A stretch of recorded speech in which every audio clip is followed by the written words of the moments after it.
DJ Ham does it. Can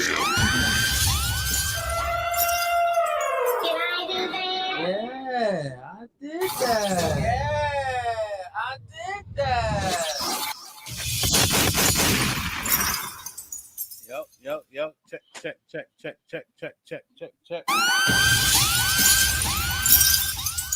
Speaking a place with young free, and I got what it takes to rock the mic right. Speaking a place with young free, and I got what it takes to rock. Let's get it, man. Like, share, subscribe, tell a friend and tell a friend. Hit that like button right now if you can. That helps the channel the most. DJ Ham people in the building. This might be risky. Happy Monday. The HQ is here. Wow. I like it, man. Put a one in the chat if you feeling good. I always look forward to Mondays. I don't know about y'all. I really don't take that many days off, so the shit all blend together for me. You heard? Only difference on the weekends is the kids is home all day. You know what I mean? Wow. I had a client. I had to go to her house at 4 a.m. on Sunday because we had to get some stuff that wouldn't fit on the truck. But I was up. You know how it is, Mr. Fantastic. You got to do something. I woke up. You know, you woke up. You can't go back to sleep. I said I might as well utilize this time. You feel me? Use it wisely, indeed. Yeah, man. Because then you end up taking a nap at the wrong time. So I end up falling asleep on the football games, but at least I ain't had to go do, you know what I mean? Like I got that shit out the way. I don't know what those are, man. I still ain't got into napping age yet, man. I ain't never been able to take no nap. You never just fall out? Nah, I can't do it. I'm trying. I be trying to get this nap shit down, man. I never been able to take one, bro. Yo, it's all the time I almost fall asleep is driving, unfortunately. You never like just laid in the car and went to sleep before? Nah. Like you never pull up. No. Now, hold on. So my whole family, this is something I guess like a gift and a curse of my bloodline. Yeah. If we get in a car, oh yeah, and hey, listen, I'm the worst passenger. Just don't kill me. I'm trusting you with my life. Don't kill me while I sleep. I get in that passenger seat, I'm out. See, now I cannot sleep when my wife driving. That's crazy. I can't, bro. She too jittery for me, like, you know, breaking for every little thing and shit. Yeah, you only get like 2 or 3 of those. I'm like, hey, you good? Yo, but I'm like, if I come from the gym and the day is crazy and I pull up to the house, nigga, I lean back, nigga, I'll go right to sleep. Like 10, 20 minutes, nigga.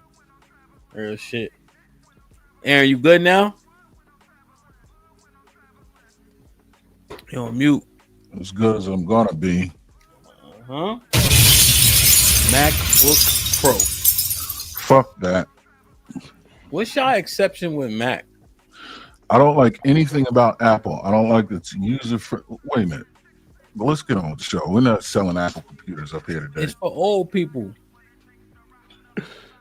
It's uberly intuitive as compared to the Android. It sucks. I mean, it sucks. You're a DJ. We get it. Yo, if a DJ ever showed up with a computer other than a Mac, he gonna get judged. You ever try to use Mac in engineering applications? Yeah, Serato DJ Pro. What? I'm talking about Autodesk. Autodesk, nah. You can't. When you start talking about TIFF files and no, sir. TIFF files? No, that's on my old Mac. Oh, TIFF. Oh. That's on the one I had when I was in college. You heard? Wow. Mr. Williams, what up? Quincy in the building. Salute. E-Dub, what's popping? Hit the like button. D Majesty in the building. What up, my G? Hope all is well. Mel, you already know. Like, share, subscribe, man. T Rich the King, how you, brother? Saw it in the building. Salute. Sophisticated Jerk in the building. Crystal Clear in the building. Vet Life, what's good? Wow. TC, what's popping? Good morning, man. Dr. G in the building was popping. CJ, what up, though, man? Salute. Relly in the building was goody. Black Gold was popping, my G. Angel in the building. Little Rock in the building. Chris in the building was popping. Good to see y'all, man. Like, share, subscribe. Tell a friend to tell a friend. Aaron Rand, Shalawam was goody. Dre, what up, kid? Hope all is well, man. Red was good. Good morning, man. Welcome. Riri, what's up? Good to see you, man. You know, hit the like button, man. Next level was good, King. I ain't see you in a few days. You know what I'm saying? Shaw was popping. Wow. We did the super perspective on Sunday. That show was fun. I think we can maintain it for sure, man. You know what I mean? Definitely go watch that if you didn't get a chance to. We popped it off at 9 a.m. Eastern. It's a good slot, man. Especially because I don't sleep that good. So I had a good time, man. Go watch the review. What's it called? Replay. Kurt, what up? Tiff, what up? Salute. Hit the like button, man. We got 100 people in the building. Let's make sure to like the viewership. We only got 35 likes, man. Let's go ahead and hit the like button right now if you can. That helps the channel the most. Oh shit, I paid today. Okay. Truth, what up? Let's go. I did not loop them videos. I gotta do I'm gonna do them at the gym when I get to the gym. That'll be the first thing I'm gonna do. I was gonna do them this morning, but I said I'm gonna go to the gym anyway. Damn, man. What's good though? Mr. Fantastic. How was the weekend? Hey man, you know. There you go, my dude. Hey man. Oh yeah, motherfucker. You know what I'm saying? I was on some, back in my 20s shit this weekend too, man. What you do? You was outside? Hey, well, outside, inside, you feel me? But yeah. Condomless bandit. Whoa. We're not gonna put that lie out there, brother. You'll be hearing from my lawyer. Put him in the fucking bedroom. Get him out of here. Come on. Man, what's good? Niggas. You do this weekend drive fast? No. The good old herniated disc is being a bitch this weekend. So you don't want to load up lateral G's through that. Yeah, that's one thing with y'all tall. That y'all being tall, y'all like Great Danes. Yep. You know what I'm saying? Like they got bad backs. They don't live that long and shit like that. Is that a fair correlation? Hell no, I ain't never seen an old ass tall nigga. Bullshit. You know what's crazy? Oh, y'all. Well, y'all not football. Y'all not basketball dudes. Kareem, bro. Artist Gilmore. Mm-hmm. You know what I mean? He got to be 80 something. He come play poker in the poker room. He sat down right next to me playing poker this weekend. Damn. How tall is he? 7 something. He hunched. Not really. Yo, we moved this lady. Oh, excuse me. We moving this guy. He about my height. He's 90, bro. He's a little bit, just a little bit, but moving around. You know what I'm saying? He could drive. I think his daughter like took his key just because he's so old, but he got teeth, everything. You know what I'm saying? I did not think he was 90 years old. We moving another lady. She every bit of 90. You know what I'm saying? I don't know why she moving. She got 6 months. I don't know why the fuck she moving. You know what I'm saying? But yeah, man. Damn. But yeah, being tall, that shit, I guess it got its pros, but that shit definitely got its cons. Man. Salute, man. Like, share, subscribe, tell a friend, man. Hit that like button right now if you can. That helps the channel the most, man. What the hell? Oh my God, no way.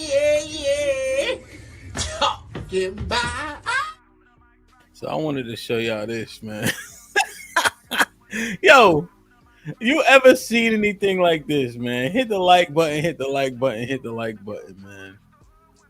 I hold on, where is it? I missed it. Oh. Where is it? Is it this one? Oh, I lost track of it. Got too many ads up. Let me do this. Not this one. This one. I ain't never seen nothing like this in my life, bro. So she can't scrap, right? Oh yeah, I seen that. I ain't never seen no shit like this, bro. The sense make that, cause it don't make none. You get what I'm saying? Make that, Cause it don't make none. You get what I'm saying? I'm just it make the sense the make that baby, bro. Cause it don't make none. You get what I'm saying? I'm just it make the sense make that. Cause it don't make none. You get what I'm saying? I'm just it make the sense make that. Yo, what make you punch the baby, bro? Yo, you didn't see the bro in Philly, the girl shot the baby. What you mean? You heard what I said? What? Bro, listen, Hamp. This is why I say, man, y'all, y'all be joking, bro. Women are violent, bro. Ruthless. If women were men, the world would end like in 72 hours. They don't care. They feelings first, after whatever. Again, Hamp, the Bible, brother, you are the Bible scholar. The bitch laid on her baby, killed it, swapped the babies out. The king say, "Hey, come down here. What's going on? What's the problem?" The lady whose baby got stolen say, "Hey, man, she stole my baby." La la la la. The king say, "Hey, we'll cut him in half." The bitch that stole the baby said, "Shit, fuck it, cut him."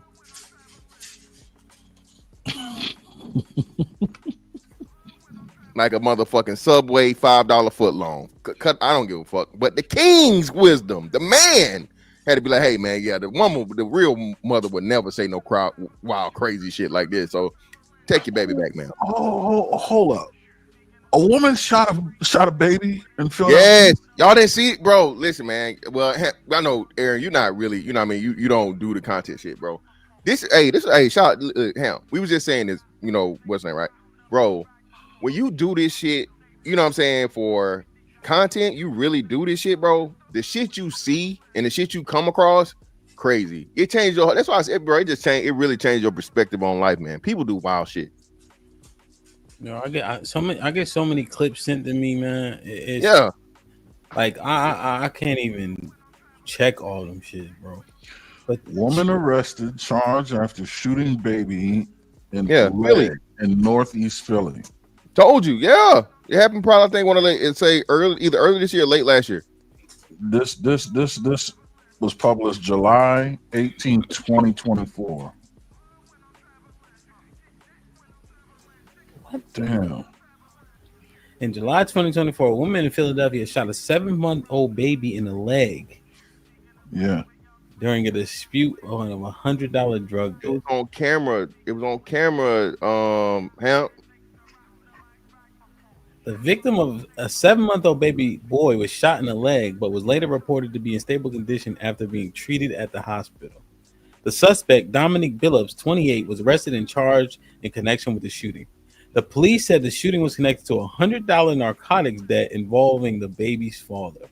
Surveillance video showed the suspect confronting and then shooting the baby and his mother, though the baby's father was reportedly the intended target. The baby was taken to the hospital by a private vehicle. After police released surveillance video to the public, Billups was identified and arrested. What the fuck?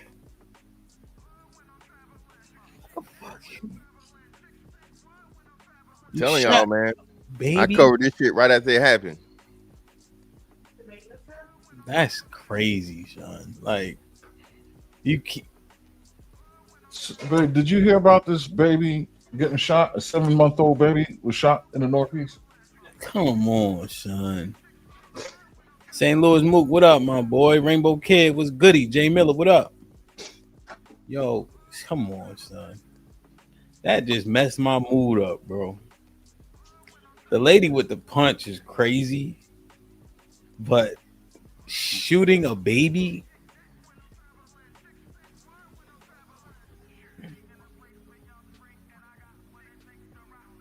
And the baby ate that shit, though. That's the crazy part. Baby girl ate this shit, though. Look, she ate it.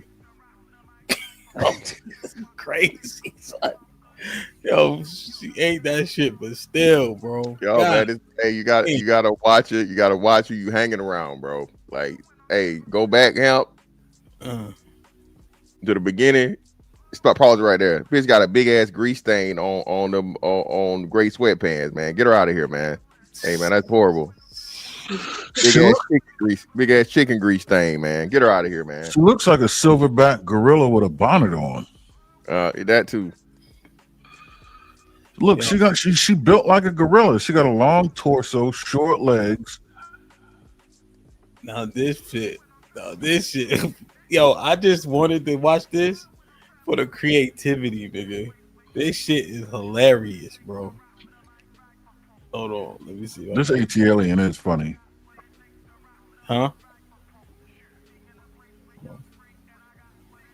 Hold on.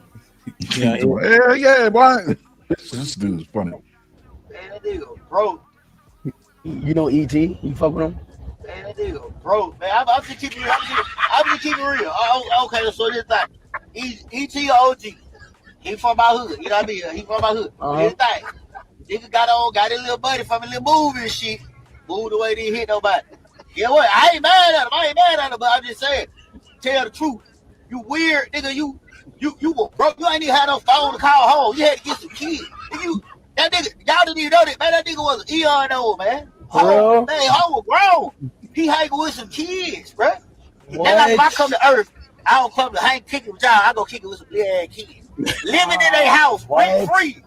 Got them folks in trouble. Come on, man, you wrong to hell. I don't know, all right with ET, man. What? Ain't no way ET really like that. You know ET? I've never seen this dude. You know who he is? Yeah, just Hugh Hef. Just Hugh Hef. That nigga hilarious, bro. He was doing the skits with the nigga that got caught up with the PPP loan fraud shit. They had a little thing going for a minute. But yeah, he funny as shit, bro, from Atlanta. He said ET, that nigga broke. Yo, man. How you shoot a baby, nigga? How you telling y'all, man? But is it you think that if they had the physical capability, it'd be hell out here? Oh, bro, stop it. Listen, man. You seen, bro, you ever been in a position where a woman gets power and a woman has the authority? Bro, it's nothing worse than that. A bitch got the authority to tell motherfuckers what to do? Bruh, come on, man. Downright diabolical, man. The world, like 72 hours. If we make it that long. Let me ask the chat. So we got 170 people here. Let me see something. Do y'all think that if women had the physical prowess, it would be 10 times more violent? Like 1,000, infinity times more violent. Put a 1 in the chat if you believe that. Put a 2 in the chat if you disagree. Y'all ain't following directions, goddammit. Yeah. 1s or 2s, not yes or no's. So Cece said even the women saying yes. Even the women saying 1.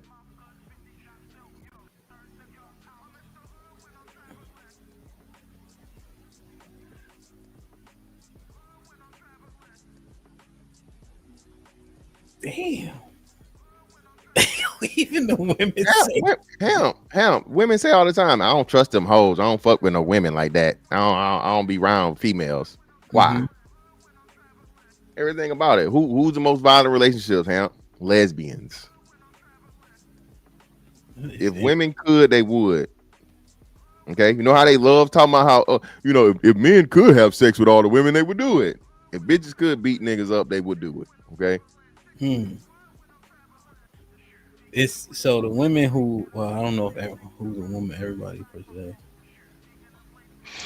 One thing I think women don't have the discipline of expression.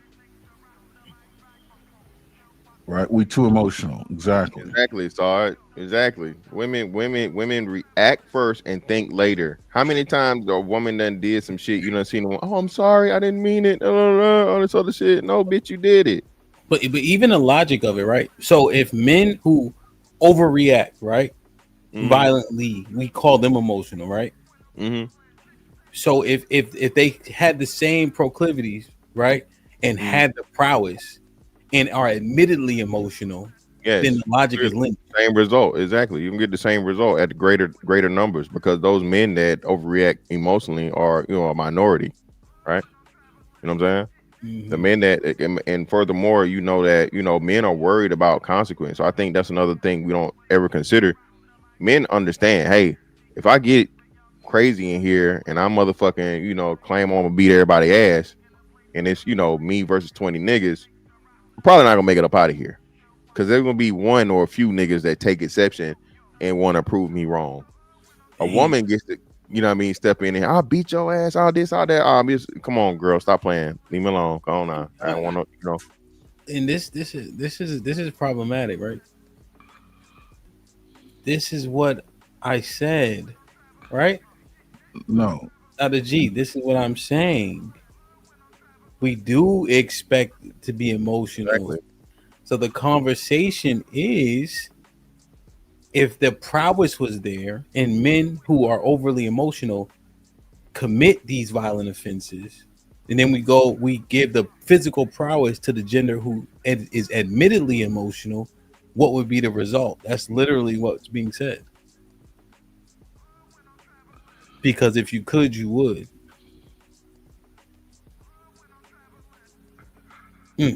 Did you show the thing with the girl with the gun, Hamp, recently? Which one? Remember she was trying to the traffic stop with the white man? She pulled the gun out. Yeah. That is example right there. Oh yeah, when I ain't with no man, and he slammed the shit out of her. Yeah. And then that white man was strong too. Did you see him? He wasn't He was a farm worker or some type of blue collar worker. He wasn't no little dude. And he even let her swing the gun around. Hey, that's why he fucked up, because she had the gun. At first, when you see the camera, you're not really understanding what's going on because of the situation.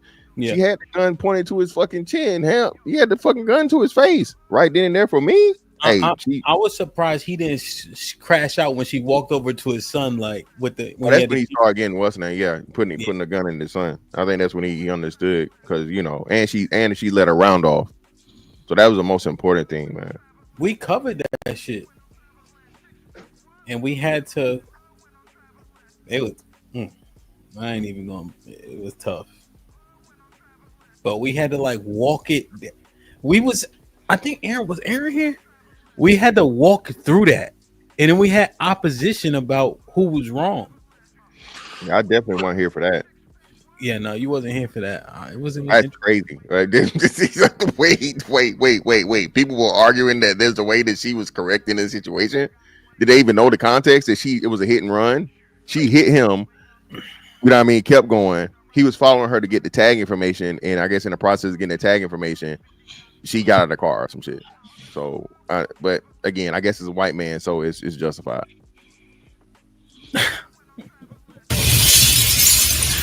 Like, share, subscribe, tell a friend and tell a friend. Hit that like button right now if you can. That helps the channel the most. Hakeem with the 10 says, Mr. Fantastic, where the hell were you yesterday when Shaw was talking crazy, saying women from the Crooked Letter, Mississippi, were attracted? The man went insane on the live stream. Damn, man. Man, listen, man. Hey, man, it be some motherfucking hidden gems in the good old South, man. Alabama, Mississippi, Georgia, bro. I'm telling you, they you know what I'm saying? They don't talk real good English and all, but hey, that ass be fat and them face be pretty. I'm telling you. I don't know, bro. I don't know. I gotta do this. Louisiana same way, bro. Listen, bro. I can't. Man. I gotta stop going to motherfucking New Orleans, nigga, for Mardi Gras, nigga. Cause Hey, listen. I ain't see nothing. First off, when I went to Mississippi, I had to take a time machine to get there.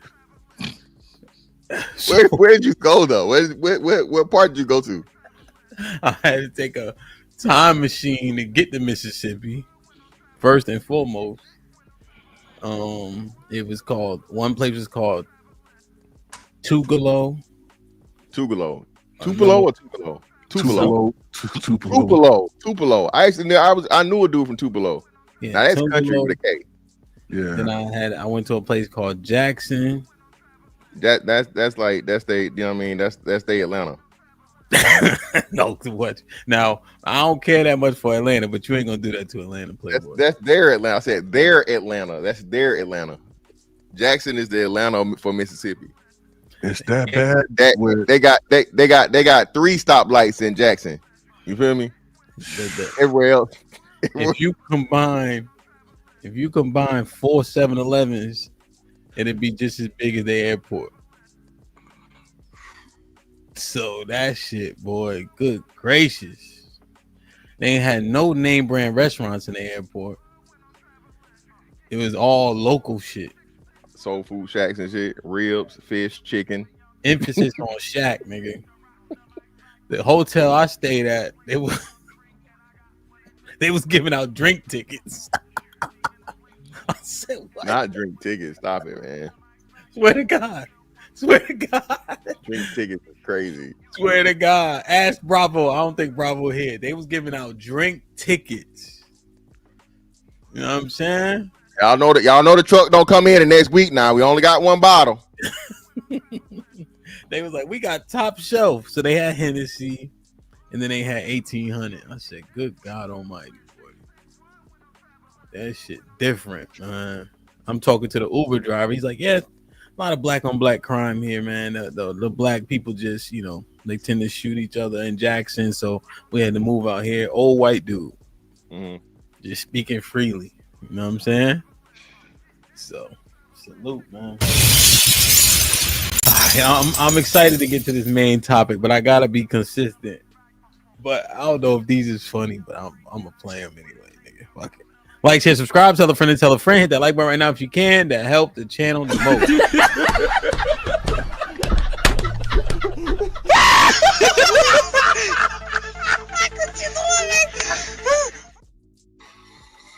All right, now.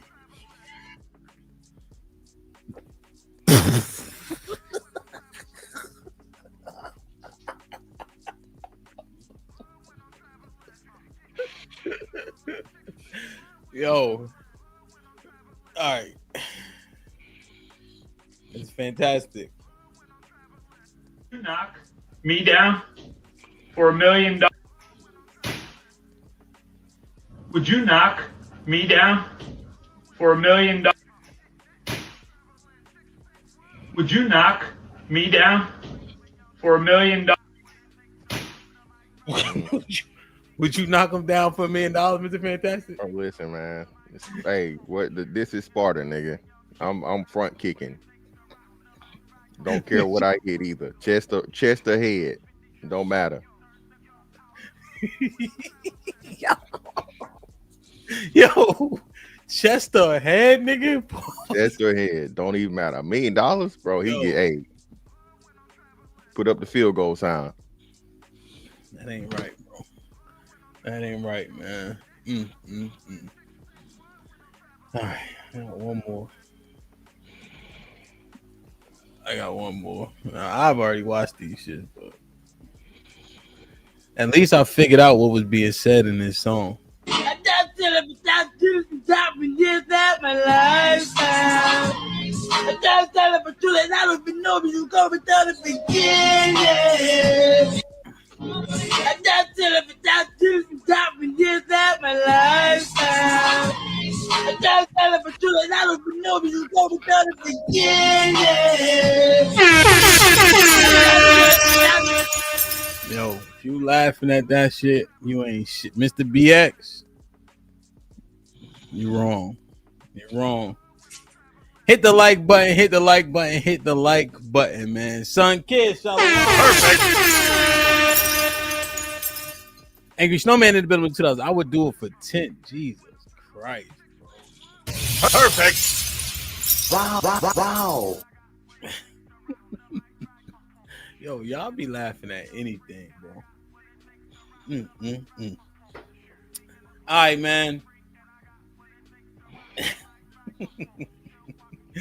All right, man. Let me see. So, Perfect. leadership.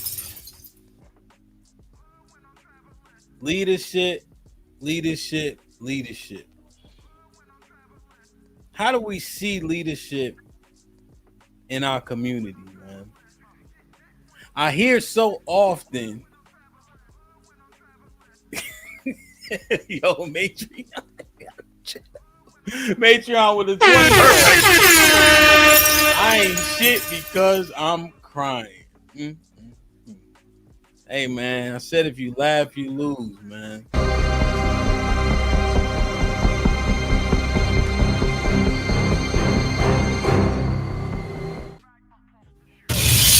Fit to the Matreon for the first 20 ball of the day. Leadership. Aaron, can you hear me? I can hear you loud and clear. What made you want to broach leadership in the community? Because let me take it back.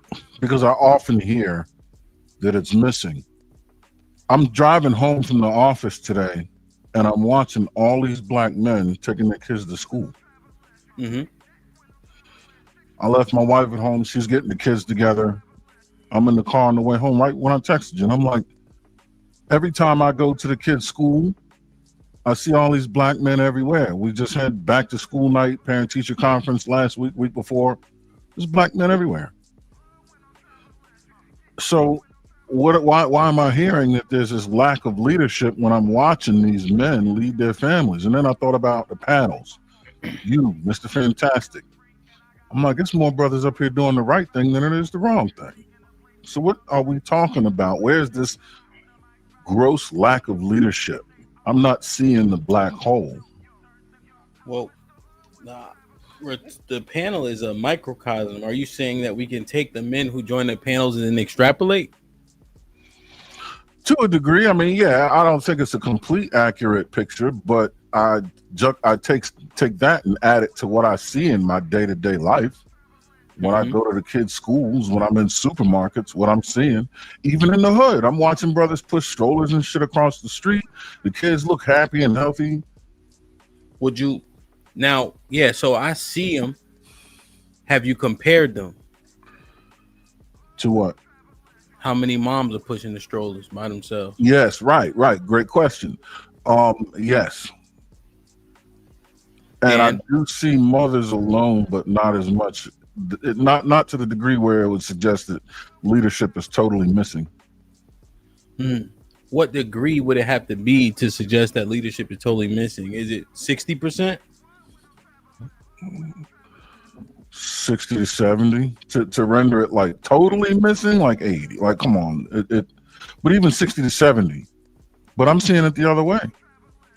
You're seeing what exactly? You're seeing 40% moms by themselves, or less than that. What's the demographic in which you live in? Mixed. What's the echelon in terms of class? Middle to upper middle. Now, where do most of us reside as a community? Middle. Are most black people middle class? I believe so. Okay, so I think, what is it? 15% of us are in poverty, right? Okay. And then what qualifies as middle class? Thank you, Callie. Is middle class working class? Is that synonymous? Well, sort of, kind of. I think the gap that we bridge to be lower middle is where the working class into middle, yeah, and then upper middle would be your white collar. So, if what Aaron is saying, be it true, does that render the matriarchy point moot, or is Aaron incorrect? As far as, well, leadership, seeing these men, with their kids, most of us being middle class to lower middle class. I don't know if that means anything, but if he's saying only 40 or 30 or 40% are without their fathers, can we still yell matriarchy? Yeah. Even with those men being involved? Well, being involved and still not, it doesn't mean you have more input or whatever. Again, like I said, I think we had the conversation here in spite of or because of, right? Yeah. So I think there's a lot of fathers interacting with their children in spite of the mothers that they had the children with, rather than, you know, working with them successfully. And when you have this this negative aspect of where we still have the overall message coming from Black women about they don't need no man, they don't want to be married, right? And all these different things. Yes, the matriarchy definitely carries over, because you're poisoning the young girls that are going to become grown women to not get married and have families, and then you're attacking the self-image of the young boy, because most of what you have to say about Black men is negative stuff due to, you know what I'm saying, you choosing the wrong father or not being able to reconcile with the father you had the children by. So, Aaron, anything? Yeah, I mean, I think I think the matriarchy piece is more cultural. I think it's just wrapped up in the way we express ourselves culturally, but that's different than practically. What I'm seeing is practical in nature.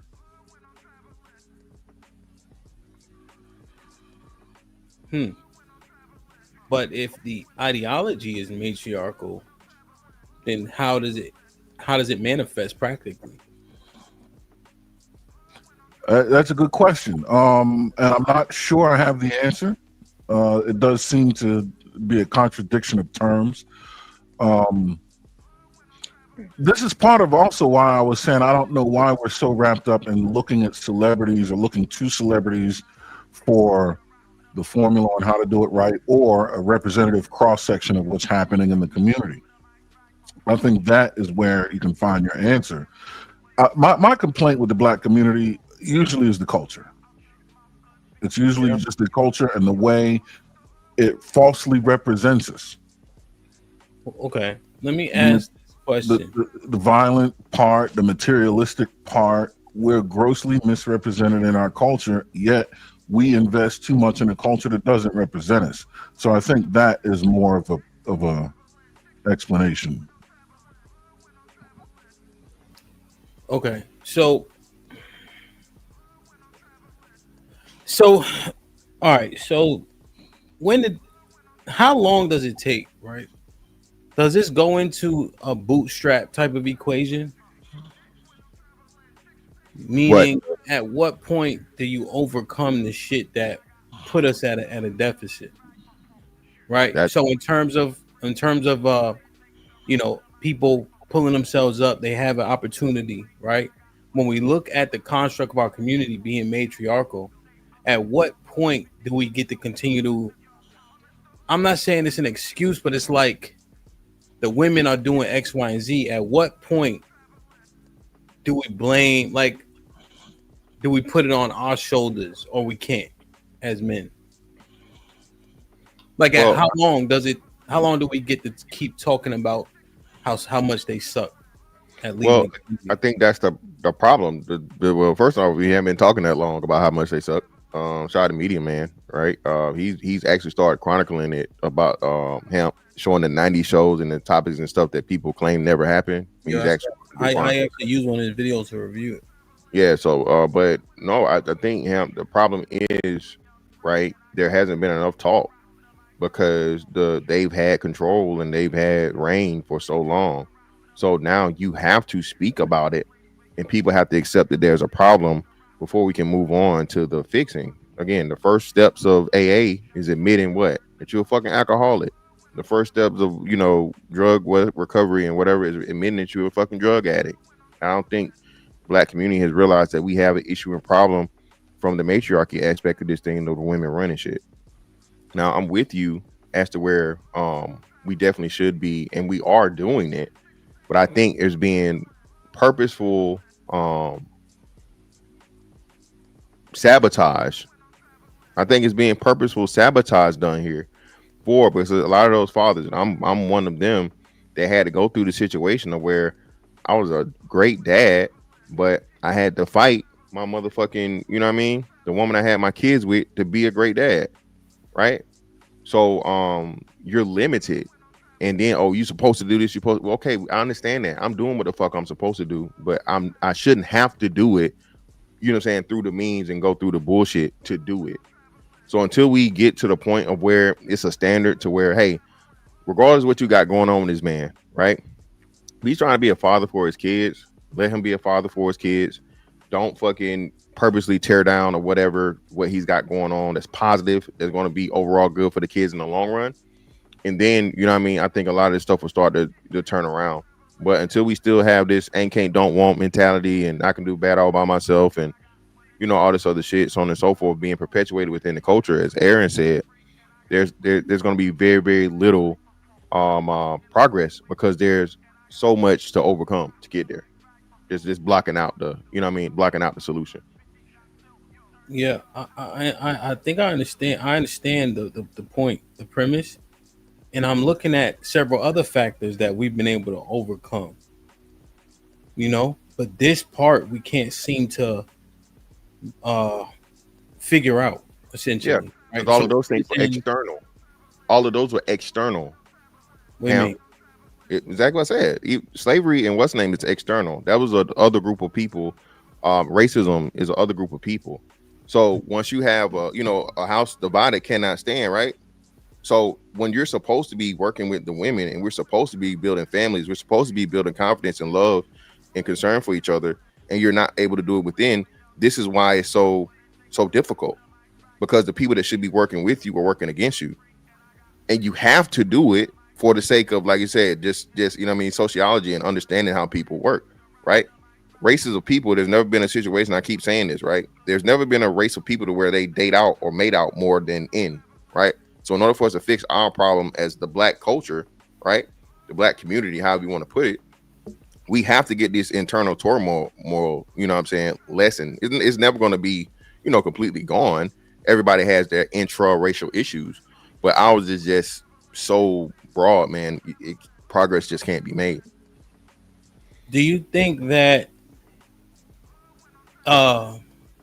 the reason why we haven't been talking, or men just started talking, is because men just started getting their shit together in the last 15 years?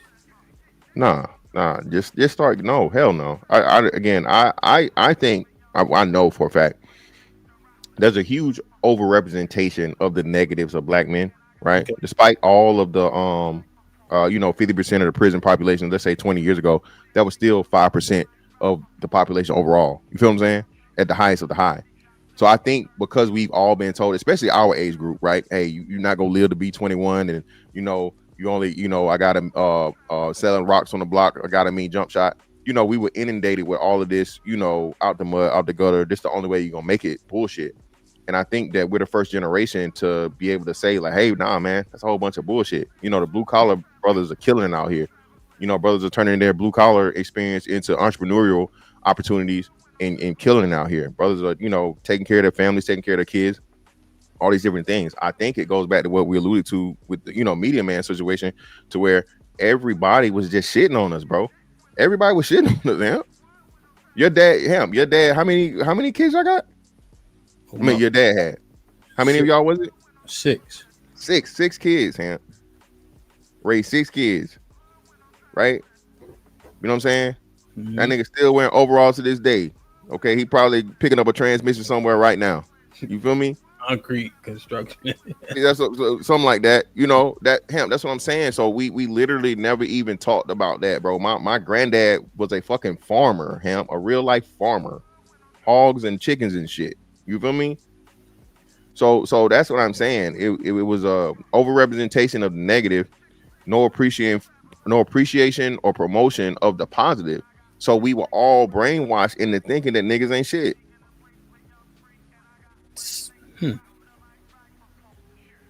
Aaron, what you think? Anything? No, I mean, I agree with what he's saying. I think that pretty much outlines the whole story, really.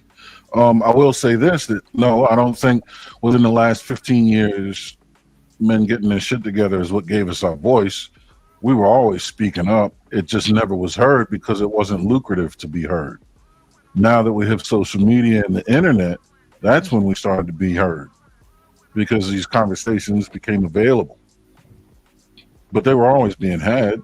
It's just no one heard them because no one put a microphone in front of our faces because it didn't pay any money to do so. Here's my thing about transitioning away from the matriarchy. Are the women listening now? Wow, that's a great question. When you look, like even if you look at the chat, generally speaking, the majority don't agree, aren't listening, dismissing it. They don't like how it's said, so therefore it doesn't have any merit. It's few that are kind of taking the information and kind of saying, okay, I can see that, right? Yeah, it's a micro to macro. This is a great real time study though, Hamp. This is what we constantly say. So are they listening? Yes, they're listening. They may not like what's being said, and at the end of the day, what happens over time is, especially being at the age of these people here, they're going to trickle out in the message because they're saying this. A lot of the younger men are becoming more quote unquote conservative minded. And a lot of black men, younger black men, are saying, hey, fuck this shit. I'm going to go get me a white. I'm going to get me an Asian. I'm going to get me a whatever. I'm not saying you promote it. I know you don't promote that. But they're being faced with this issue. Hey, you either get right or you get left. So these women coming up, you know what I'm saying? The young women, young girls becoming women are going to start to see this shift of black men being like, no, bro, I don't want none of this, this attitude shit. None of this, I gotta, prove my love and all this and all this difficulty. And they're going to be forced to make a fucking choice. You're either going to make the fucking adjustment or you're going to be out here by yourself. Yeah, no, I understand that. But also, here's the things, right, that we're looking at. They're not, like you said, they hearing it. They don't like the information, right? We don't know if it's being absorbed and accepted. We're saying when it gets to a point in which they're going to have to be alone, they're also saying that marriage ain't the goal. Even though I know that's not true, but it's being said though, right? Even pregnancy is down a little bit. So that's the thing. Is it having the effect that we wanted it to have, or is it continuing to be like everybody like, well, fuck it then? I don't think it will ever have the effect that we want it to have on women, because I don't think it ever has. Going back to times of antiquity, going back into the Bible, I don't know that women really are ever going to fully but fully accept what it is that we're saying. It's unfortunate, but I think what we have to do now is those who don't, you just simply cast them aside and find those who do and build with them. Sorry, and say that last part again. No, I'm just saying, I think what all we have to do now is just find those that are on board with what we're saying and build with them, and then those who aren't, cast them aside. I mean, they're easy to spot, really. You can find out.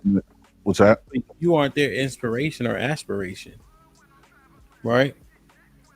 You say I'm not there. No, they don't find. They ain't look. They don't want to be found, right? Because they don't think the modus operandi is incorrect. You see? Oh, I see what you're saying. The majority, right? Yeah. I need to get more information on this, right? But this lady speaks out about what it appears to be the majority of how this is being responded to, right? And here's the thing: they'll say Cardi ain't black. That it's about acceptance, right? It's about how people see her aspiration. Like, for instance, what's the little black girl? I think she black. Maybe she might be. What's her name? Ice Spice. Yeah, Ice Spice. She was saying Cardi B is her inspiration. You know what I'm saying? Right? A lot of people don't make this delineation, right? They don't make this delineation about Cardi being Dominican and all that. Now that's some shit I only saw on YouTube for real. Like the tether shit, I never heard that before until I got on YouTube. But up north, all of us live together. You feel me? So it's like they don't be like, oh, I'm not gonna be aspire to be Cardi because she ain't black. They like her, you know. And I heard this lady speaking out, so I'm trying to understand, you know, right? Like she like instantly, right? But this is not true because all you're definitely wrong. All the young black female rappers, yes, she's their inspiration, and young black female listeners and supporters and customers. The Barty gang is what do you think? Again, let's just even think about this, Hamp. How many Dominicans and Puerto Ricans are there? Less than 1%. What are we talking about? This is just stupid. It's stupid. So that's what I'm saying. People don't even. That's why I say. That's why I like always bring this back to math. But I think a lot of people don't even look at it that way. The Dominican and the Puerto Rican, the whole, you know, that Latino community is extremely small. When you talking about the Mexicans now, we talking about those, right? So and where they live, black people, we all live right there. We all together, right? Exactly. Yeah, we all together. So it is not a huge differentiation. You know what I'm saying? And that's the thing, right?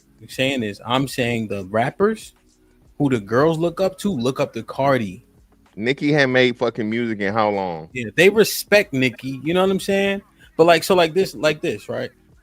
For the female rappers, you have like Nicki, Lil' Kim, Foxy, right? I'm just trying to do it quickly.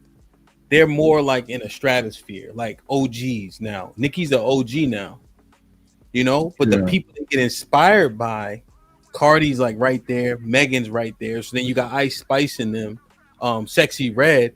They want to do songs with Meg and Cardi, you know. To get a song with Nicki is legendary, but the traffic's not gonna be the same anymore.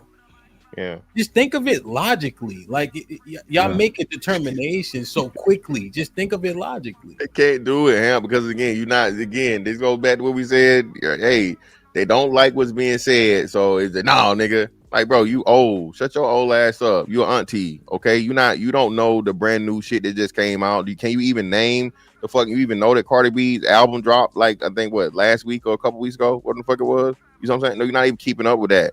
So again, you're aged out. Yeah, you're aged out of those activities. People don't even understand that, right? Yeah. You're aged out of the shit, so you're not even in the mix to know who is what and what is who and what's really going on. And these young girls love fucking Cardi B, bro.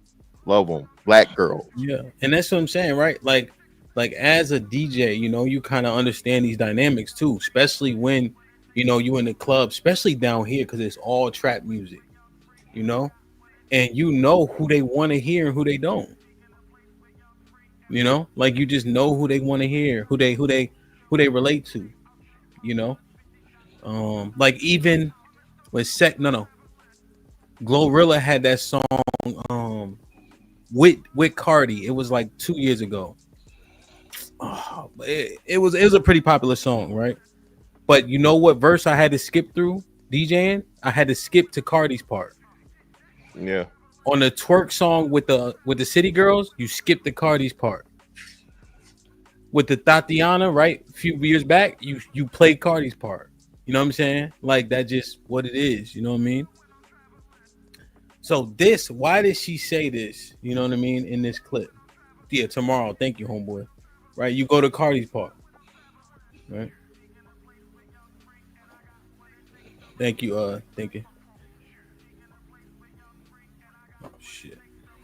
They gotta fix that shit on Instagram. Yeah, you gotta press the little I always gotta do that shit. I hate that shit. What we not about to do is sit up here and act like Cardi B being pregnant with her 4th child by a whole nother man is something we're about to celebrate, because we're not. We're not about to celebrate messiness just because it's dressed up in designer. We're not doing that. Oh, well, I don't see what the problem is. She rich. She got the money. If I had the money, I have a bunch of kids and it's her choice, her body, her womb. Why y'all in her bit?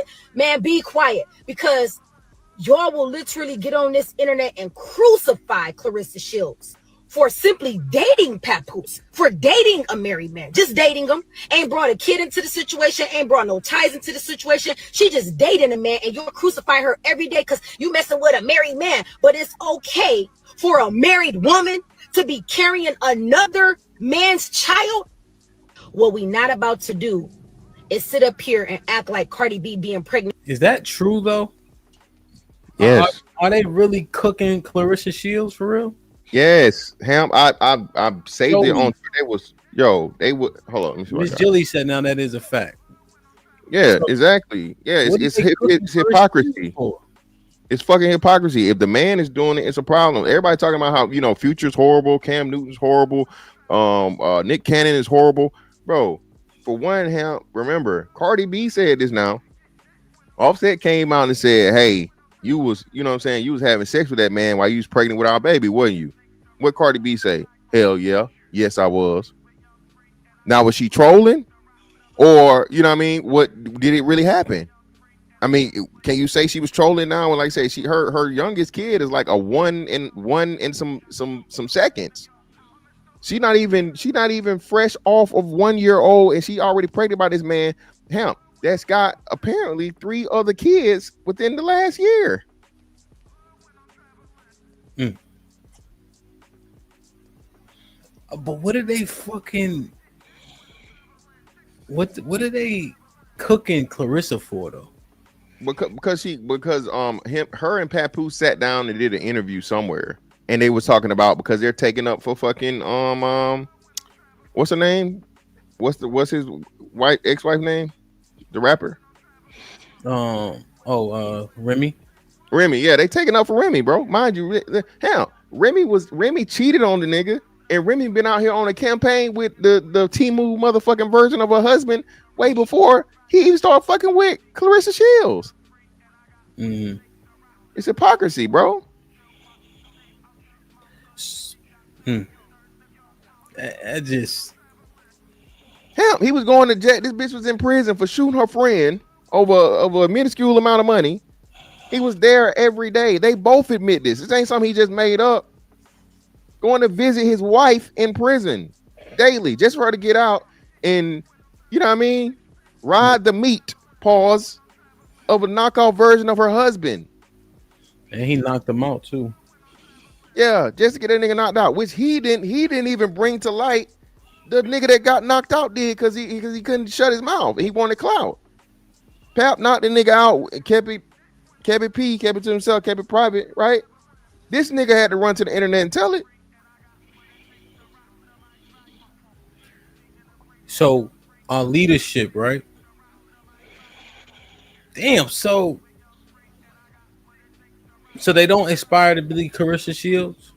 Hell no. They don't. Well, for one, they don't want to fight. And I think shout out to the GWOAT, man. Shout out to Clarissa Shields. Clarissa Shields is 1-on-1.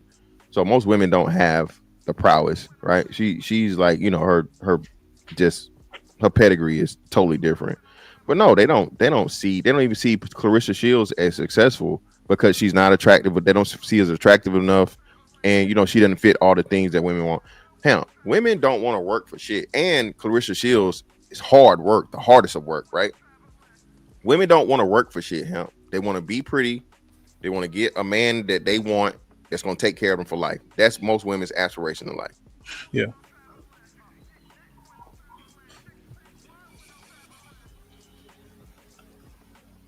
Nah, this shit is crazy to me, bro. This can't be. So they'd rather be Cardi than Clarissa. Hell yeah. Stop it. Yeah. Sex appeal, fame, everybody likes you. You everything you do is a viral moment.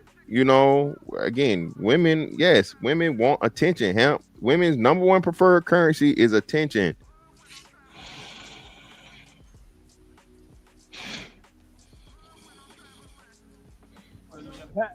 Pat, is Johnny Boy boxing that fight hype? Clarissa, I need to know the predictions. If y'all don't know who Clarissa Shields is, just in case.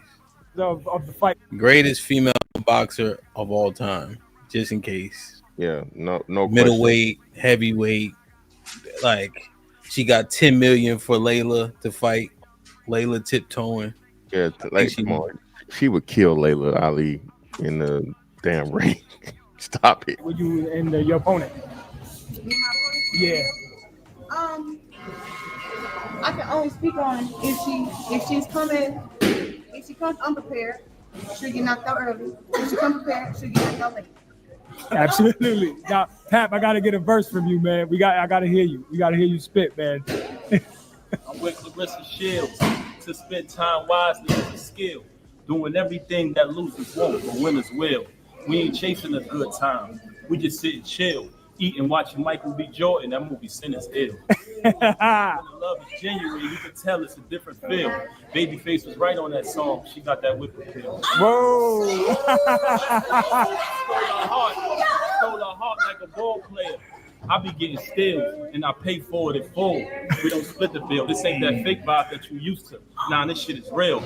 I'm so allergic to fake people. I need some Benadryl.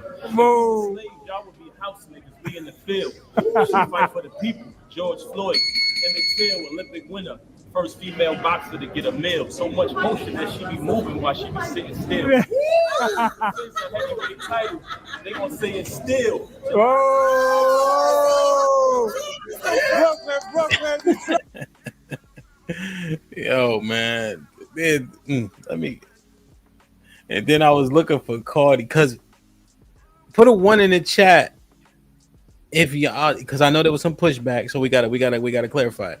Put a 1 in the chat if you think the young girls aspire to be Cardi as opposed to Clarissa. Olympic boxer, right? Come from shit and piss. You know, she broke down into tears in one interview about how her family is never just using her. Yeah, man. Family never believed her, never supported her, just use her. Yeah. And then I'm looking and I'm trying to find that video with Cardi, right? But I'm looking at the conduct. And we ain't done because I gotta show you another video with a nigga in it too. There was a verbal altercation. If you think that that's an incident, a verbal altercation, then it's an incident for you. Oh yeah. She also was saying like, "Cause I don't give a who you are. I don't give a who you are." And why were you concerned? Because I'm pregnant and this girl's about to beat my ass. Hello? She told me when I told her, "Why are you recording me?" She said, "Oh, my bad." She practically apologized. Did she apologize to you? If you say, "Oh, my bad," when I'm telling you why you're recording me, to me that means you're recording me, and it's right there, right now. It's on my face. Court is dark today. The jury gets an extra long holiday break, and that's her normal disposition, right? That's not an exaggeration. No doubt, though, the attorneys are hard at work preparing to give the all-important closing arguments set for next week. So, I think she was entertaining. She talked directly at the jury. Maybe civil is different. I'm looking for the interview that they got on that thing.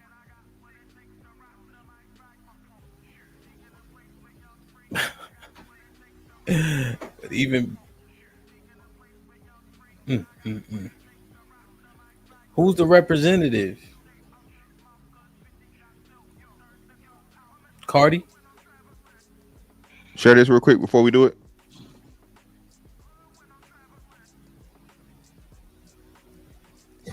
I want to go straight. I want to go, oh yeah, you want to me? Yeah, let's go to this hotel. And I drop up and I'll rob them. That's that queen, Hamp.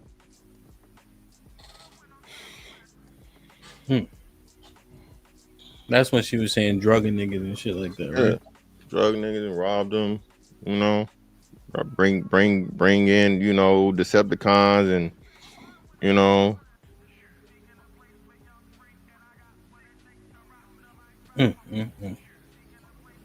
If I brought her home to my mother, do you know the smoke? I mean, well, Aaron, that's a great point, though. So listen. That's why I keep saying, bro, that they're the mother pool has gone down greatly. There's a lot of birthers out here, not that many mothers. So, and again, a lot of these mothers now are fans of Cardi B. So, if the mother is a fan of Cardi B and you bring Cardi B home, you know what's the chances of her, you know, being against it? I would say her fan base is definitely 40 and under, right? So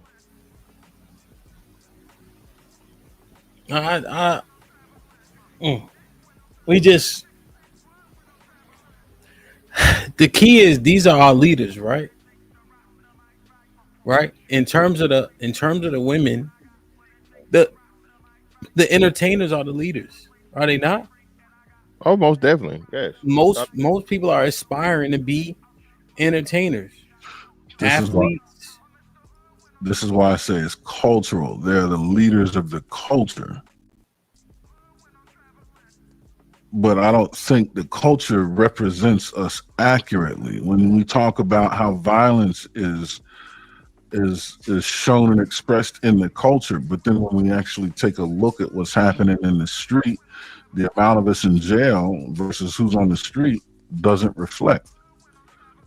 Even though we may be overrepresented in jail, the fact of the matter is most black men are not violent criminals. Well, yeah, getting arrested in jail is definitely I think we can use that as a barometer.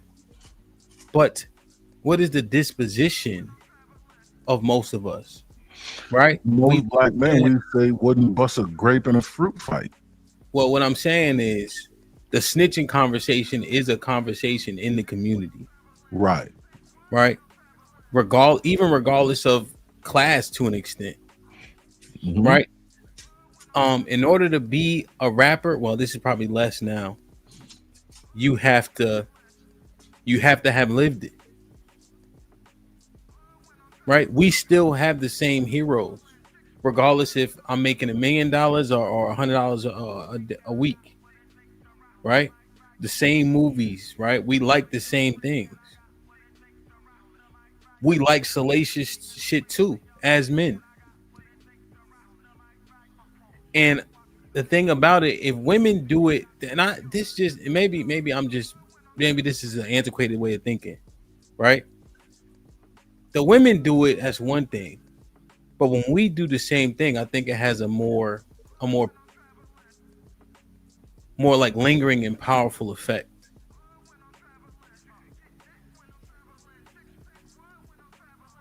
Because when we look, who's the voice of our community? Curtis was here earlier. He asked a question and we kind of like got on him a little bit. He's like, who's our Charlie Kirk, essentially? But they overwhelmingly, the people who follow him, 4 million people, overwhelmingly see him as positive. A lot of black men, when we had these conversations, well, maybe it's the minority, can compartmentalize whatever he may have said that could be seen as racist from the things that he said that make sense. We had a whole back and forth about it, right?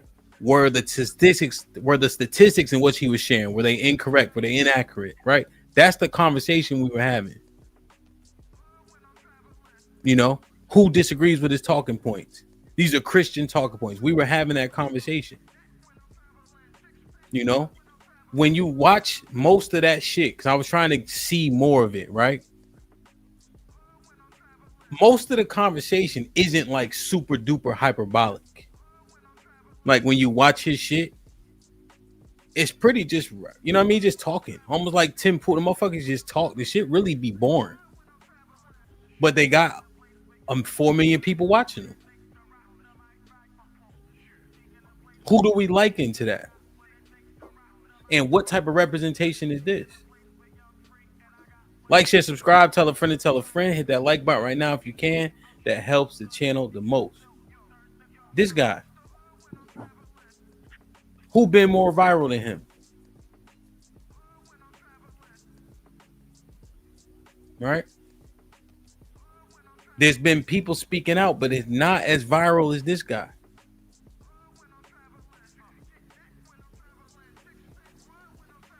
Do we fuck with Charleston White? Niggas love Charleston White. What make him different than fucking Cardi B? Actually worse. Do men speak out against Charleston White and say, yo, you wilding, you bugging? Or is it just the gangsters that's supposed to be been shot him 5 years ago for saying what he said about Nipsey Hussle? No, those of us that don't get listened to and just told a hater. And then if you know, he only responds to the, you know, the people that he feels like is going to go viral. people that got anything of substance to say against Charleston White, they'll never get a reply, right? But yeah, niggas love niggadry. Sorry. I mean, they compare him to your uncle and all this other to say whatever and speak his mind, but if everything you're saying is purposefully offensive and inflammatory, you know what I'm saying? That's problematic. Had me, you, or Aaron did any of this shit that Charleston White does, we'd either be dead or seriously injured by now. Charleston White gets he's not really a threat pass, right? He's an old, scrawny, one-eyed fool, basically, right?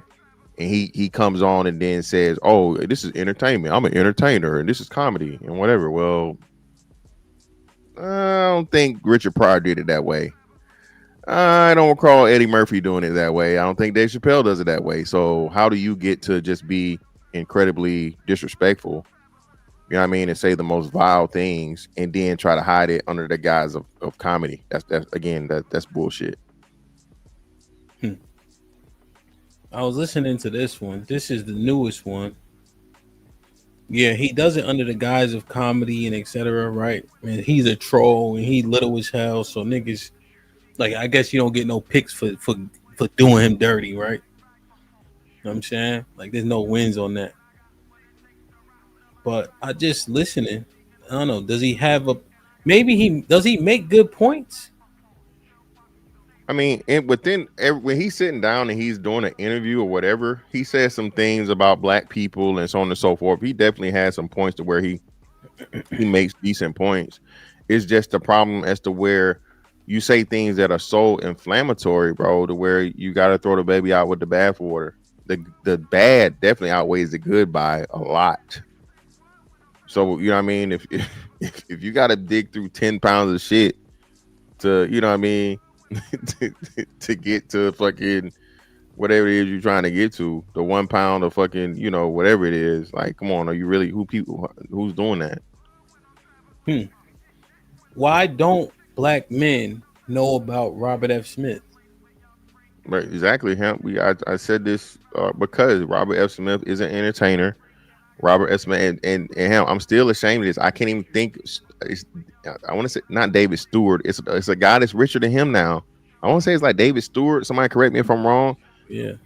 But that's what I'm saying. Billionaires, two black men amass over $20 billion, and they're not household names. That's what Aaron is speaking to. The culture is broken. The culture is so fucked up, man. That's more money than LeBron, more money than Jordan, more money than Jay-Z combined. Even our best of the best athletes, entertainers, and so on and so forth. All of those people don't amass those two black men that made it off of, hard work in industry. You see what I'm saying? But that's what we're infatuated with for whatever reason. Yeah, and it's just and that's what I'm saying, right? When we're looking at black community leadership under a microscope, we look at who they aspire to be, right? But when you look at our aspirations, they're also very unrealistic, right? Of things that we like and enjoy. See, women aren't overly involved in sports, right? So it's easier to pinpoint the rappers, the artists they like, right? Our delusion, right, or the grandeur can get a little bit disguised because we have sports. We aspire to be these athletes, but that's more palatable and more acceptable than aspiring to be a rapper. But the truth is, the outcome is this damn near the same. Might be even more difficult to be a professional athlete than a rapper. Oh, definitely is.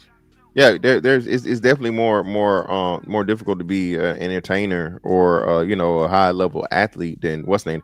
Again, they're way more self-made millionaires than than those that are in the NFL or the NBA. You might have a total of what the NFL in total is what 5,000 people. The NBA is like 300 or something, 450. Yeah. You feel me? So 500. So if that's you got over 100,000 black millionaires, including those people. You feel what I'm saying?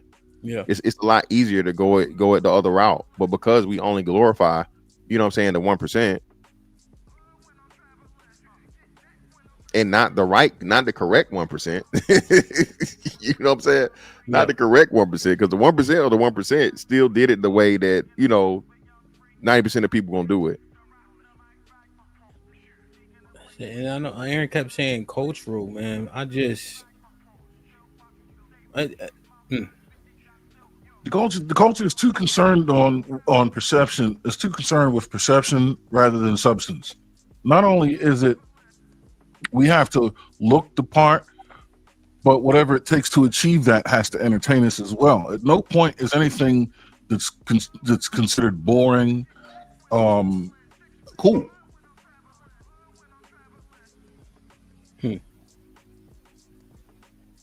Aaron, why did you share this clip? Because it speaks to exactly what I'm saying about how the people that speak for us are pop culture icons rather than people of substance. I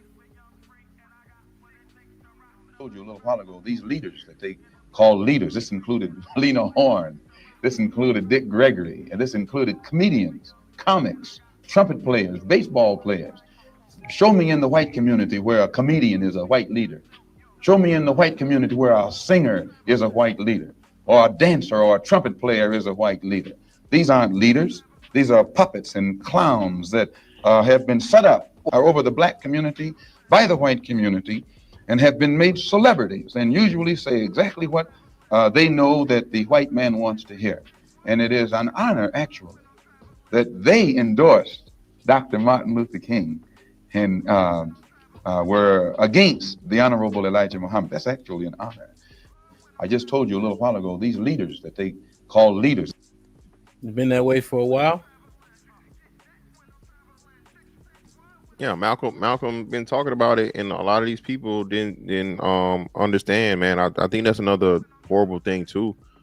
And I'm not necessarily shitting on black people, but it's always been a lack of comprehension, bro. It's always been a lack of the deeper picture. You feel me? People were saying things and it was just getting overlooked and not really taken for what it truly was. But that was quite profound what he said. That was like what, HAMP in the 60s, right? It would have been the 60s or the 50s or 60s, right? So to have this message out here, and people love to quote Malcolm X, right? People love to use Malcolm X, right? Who taught you to hate yourself? They love using that one, right? And you love the black woman, and the black woman is the most this and the most that. If it fits their narrative, they'll use it. But the even more so important things gets overlooked because you can't use that to motherfucking to hide your insufficiencies. It's on you, Aaron. Yeah, no. Well, that was a great breakdown, and that just goes back to my point. We need to, in order. It's frustrating. It's really frustrating how we're so wrapped up in image, appearance, entertainment. And my question is, does it really manifest in the home that way? Going back to the beginning of the show, right? It doesn't manifest in the home.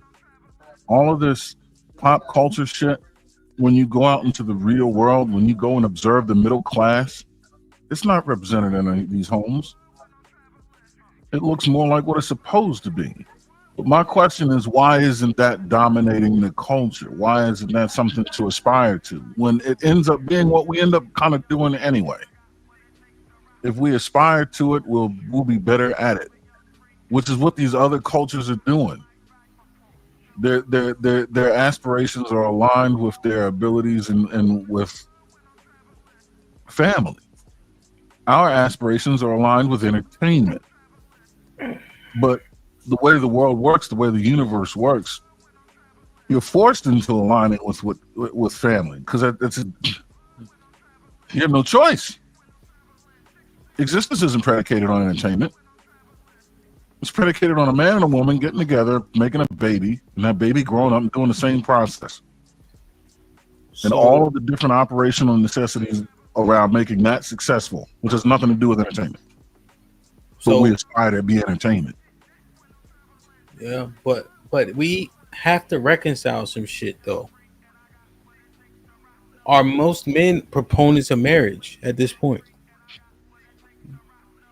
Yeah, no. I would say probably not. Yeah, no. But I don't, that's not exclusive to us. So are we talking men overall, or are we just talking black? I'm talking about the niggas who's in trouble if 2053 were to be expedited. Yeah, no, of course not. We're not proponents of marriage. We're not proponents of dick discipline by proxy of it being a biological imperative, right? We really don't want the women to change, Mr. Fantastic, because then we couldn't get the pussy that we want to get. Well, no. I don't agree with that. Most dudes would be satisfied with in-house pussy. Consistent in-house pussy. Yeah. Oh hell yeah. That's why niggas get in relationships and do whatever. If niggas could get one, like you said, most dudes don't have one woman, right? And we know most dudes, women don't find desirable as per what the women say. So we just go by what the women say and how it is, and we know how important, sex is for men. If a man was able to find a woman that's moderately attractive, 5, nothing extravagant, so on and so forth. A woman was willing to be on his program, help him out, support her. She support him, he support her, do what he's supposed to do. I think a lot of this stuff would align itself. The problem is, again, I think when we start talking about the relationship dynamics and the way that black women are choosing, the 80-20 really becomes either 90-10 or 95-5. So they're even more hyper selective than other women of other groups. And then you add into the stuff we've been talking about it. Nigga, you ain't got no swag. Nigga, you ain't got no followers. You ain't popular. You ain't popping. You ain't nobody. Who the fuck is you? That plays another part into it too. And like it goes back to Aaron's original statement, the culture is just fucked up, bro. A lot of the stuff, the way we are, is because of the way the culture is, and the men are defined by, niggerlander syndrome. Are you the biggest nigga out there? Pause. Well, so we're talking about leadership, right? Here's the thing that I want to put out here. Let's see what y'all think. The women do to us what they heard us do to each other. Leverage money, physical prowess, access to women. They not that like all the insults that they use because they heard them from us first. They heard us leverage that shit against each other, and then they tap into it. They ain't coming up with this shit, Mr. Fantastic. Yeah, well, no, yes and no. Yes and no. Well, first and foremost, we got this. This has always been done, right? Men have always, compared those things that we use because that's measurements of masculinity. Yeah. How much money you got, how strong you are, all these different things. So that's something that men have always done. I think though, because black women seem to take on more of a masculine and aggressive fucking persona, that they do it. Like I've never heard, for the most part, outside of New York, I guess, women ad nauseum saying SMD. Women, right? I never, you know what I'm saying? So, and then, the women that say that, seem to be a certain hue. You feel me? So, and I'll beat your ass, nigga, and I'll this and I'll that, and bucking up at dudes. Again, white women do it too, Mexican women do it too, Asian women do it too. But who does it the most, or for the very least, who is out here that's the face of that? And that's the problem, Ham. I got a real good question. Why do we give a fuck? We're not competing with them. So who gives a shit about their insults? Who gives a fuck? Let them talk their shit. I'm not competing with you. Yeah, but it's not about the competition aspect. I think it's the mindset, Aaron. It's the mindset. Well, right, but I'm saying it exists between men because of the competition aspect, right? Exactly. That's the reason for that. But when for them to adopt it is useless. It's useless, it's baseless, it's inconsequential because we're not in competition with them. This is a component of competition. It doesn't exist between men and women. So why the fuck do we care? But it's just so wrapped up in the culture, and that's the problem. It's so wrapped up into the culture, it's so deep in there, it's like we have to care, and I don't know why. Shit talking is a major part of our culture. And for what? Where does it get us? Yeah, shit talking is a thing. But I'm just saying, like, how do we really look at community leadership, right? The matriarchy, is that is it a product of systemic things, or is it a product of culture and subscriptions at this point?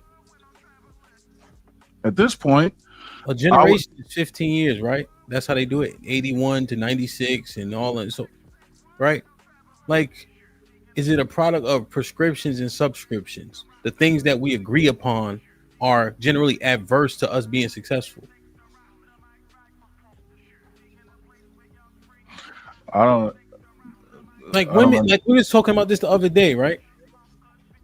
Women ain't better cheaters than men. Men just play their fucking role when she cheating. Right. If Miss Fantastic smashing a chick that's cheating on her boyfriend, he not trying to gain ground. He ain't trying to become the main nigga. He ain't calling when he ain't supposed to. He playing his role. Flip it. She don't want to be the side chick no more. She calling when she ain't supposed to. Yeah. She popping up. She that nigga. She leaving shit at your crib. Yeah, that's what and this is something that's more lower level, right? Just based on our conversation. But I'm saying, like, we be giving so much onus on that side when I don't think it serves us well if we want to make progress as we talk about community and the leadership and shit like that. Because this shit it keep going circular. And literally, you'll say something that's substantive, and the refusal to take it in, understand it, or listen. That's not. How can we correct that? HAMP. So that goes to the original question that we said earlier. That's what I'm saying. If we're doing the things we're supposed to do, and the women refuse to take it in because whatever reason may be, you can't overcome that. It's an internal issue that you have to fix at the core. And if the one side refuses, let me say this. Right? What? Out of all the shit the men talk, the women this, the women that, the niggas complaining, niggas can't this, it's for the men to try and figure out, how do we fix this? So, you know what I'm saying? I can have a woman, so I can have a wife. So whatever. So, you know what I mean? Like, this shit is frustrating. Men are on here for the most part speaking out of frustration, right? The women, on the other hand, are saying, fuck them niggas, you broke, you dusty, you don't make six figures, you're not a millionaire, I need this, I need that, so on and so forth. You see what I'm saying? So one side is actually, even in their discontent, right, trying to come to a solution and speaking out of frustration because they want it fixed. And the other side is like, nah, fuck that. You know what I'm saying? I want this, and this, and then we can talk. You feel me? I'm gonna tell you this, Mr. Fantastic. Right? I catch your drift, you know, in terms of that, right?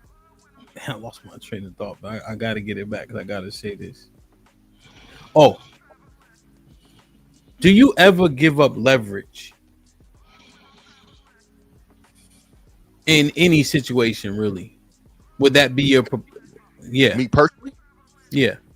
Oh, hell no. Not for real. No. I may compromise, but no. Yo, and it's a thing. They don't got to do none of that shit. Because we give up too much leverage for pussy. Right. But Mr. Fantastic, that's what I'm saying though, feel me? Because the conversation is leadership, right? I got you though, but my bad. Go ahead. No, I'm gonna cut you off. I want you to talk. Go ahead. Just saying, right? Like the conversation is leadership, right? And if they know that they have leverage because they have a vagina, yo, they don't have to listen to shit because they can still get the results they want because they got a vagina. We thought Drea was wilding when she said, I got a vagina, my looks don't matter.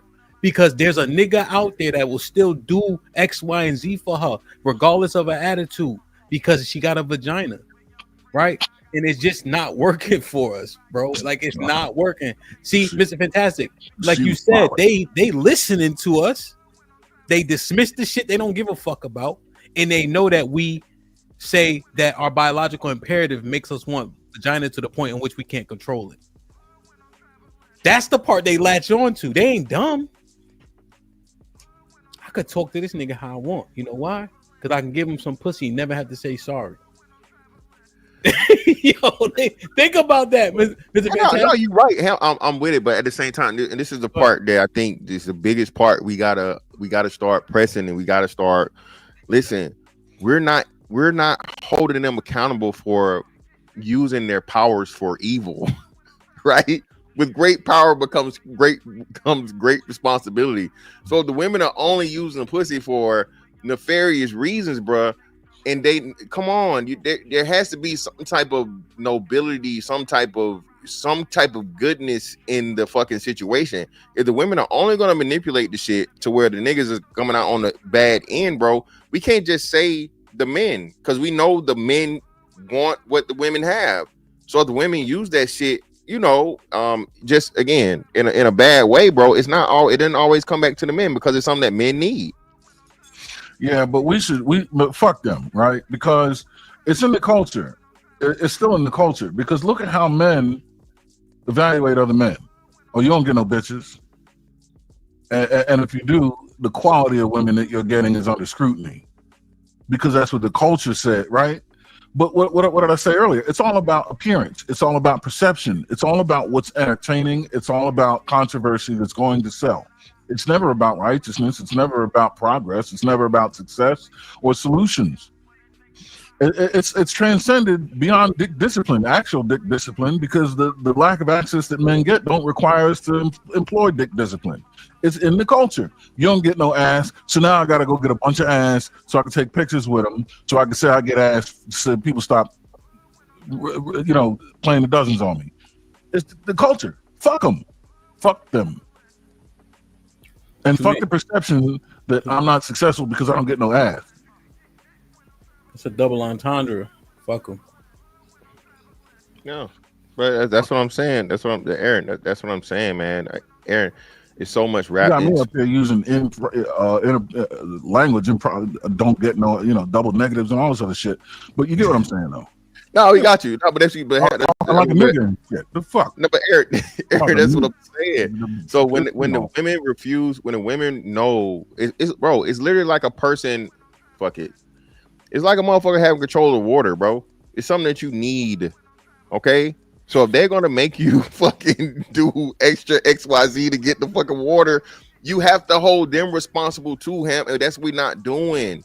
Men need fucking women in sex. I don't give a fuck what y'all say. We like human beings, okay? For the sake of humanity to keep going, new people got to be made, right? Just from a biological standpoint. When we get to the psychological aspect too, people need intimacy, men and women.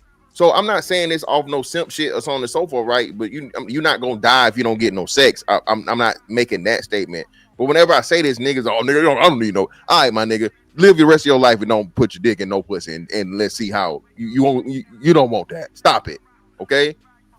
So what I'm saying is, when the woman know that sex is that much to a man, and she dangles it and does all this negative shit, bro, she has some culpability too, and that's the part we never talk about. It's fantastic. Here's the thing. Take this walk with me, okay? Community leadership, community in shambles, 2053 on the rise, right? Leverage. See, men should not be sacrificing leverage. And we are sacrificing leverage because what you're saying resonates with most men, I'm sure.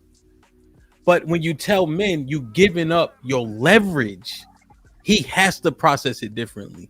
It's almost like the word should make an impact. You know what I mean?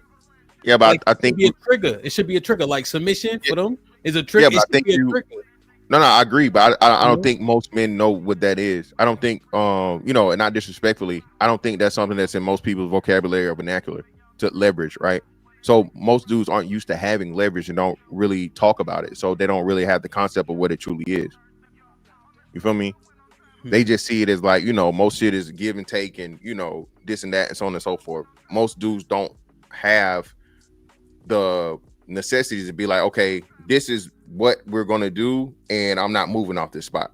Because like you say, they don't have the status, they don't have the money, they don't have the desirability, they don't have a lot of those things. So when you're lacking in the things that a woman wants, that literally eliminates your leverage off the bat. If women do not desire you just off of the strength of you first and foremost, not to mention the rest of the, the intangibles, now you're already, like you love to say, Hamp, your phrase, right? You're at a deficit. When a man is operating out of a deficit, how do you therefore now tell him he's, he establishes and maintains leverage?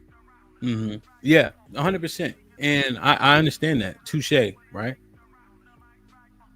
specifically how they can leverage sex, right? They can behave poorly, not say sorry to a man because of sex. You see, that's that thing, Mr. Fantastic. That's that Joker or Trump card. I don't play cards, but I think the Joker or Trump card, whatever it is, right? And that's the thing that we keep getting confused by. What do I do if she don't give me no pussy? What do I accept if she will give me some pussy? If she offered me pussy and she don't know my last name, what do I do then, right? And that's the part that I'm looking at, you know, because it has a lot of residual effects, you heard? Right?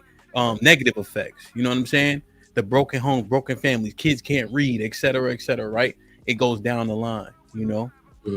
So just assessing it, bro, because we talking about Black community leadership, and that seemed to be our one thing. Because you're right too on this, Mr. Fantastic, and I'll get Mike and Mr. Williams in. What up, Marv? Is one thing you said, it was fuck, what was I about to say? Damn, saying what's up to Marv, making sure he had his hat on. Then I fucking lost my train of thought. Something you say, it'll come to me, man. Damn, I missed it. Mike, what up? What up, fellas? What up? Hope everybody had a good weekend. How y'all doing, man? What's goody? How you? Chilling, man. Chilling. No, dope conversation. I definitely like the back and forth, and I know y'all heard me on here hundreds of times saying the worship of women is the downfall of the Black man, and it happened to them in a variety of ways, right? Some of them had no choice. Their father wasn't around. They've been indoctrinated to this by their moms. But I had a lot to say, but the first thing I'll say is like that Joker card thing that you're talking about is very real. And because I got my game from some real OGs and they just happen to be married, I realized like a lot of men don't know they need to get up from the table and stop playing. A woman can't do anything with.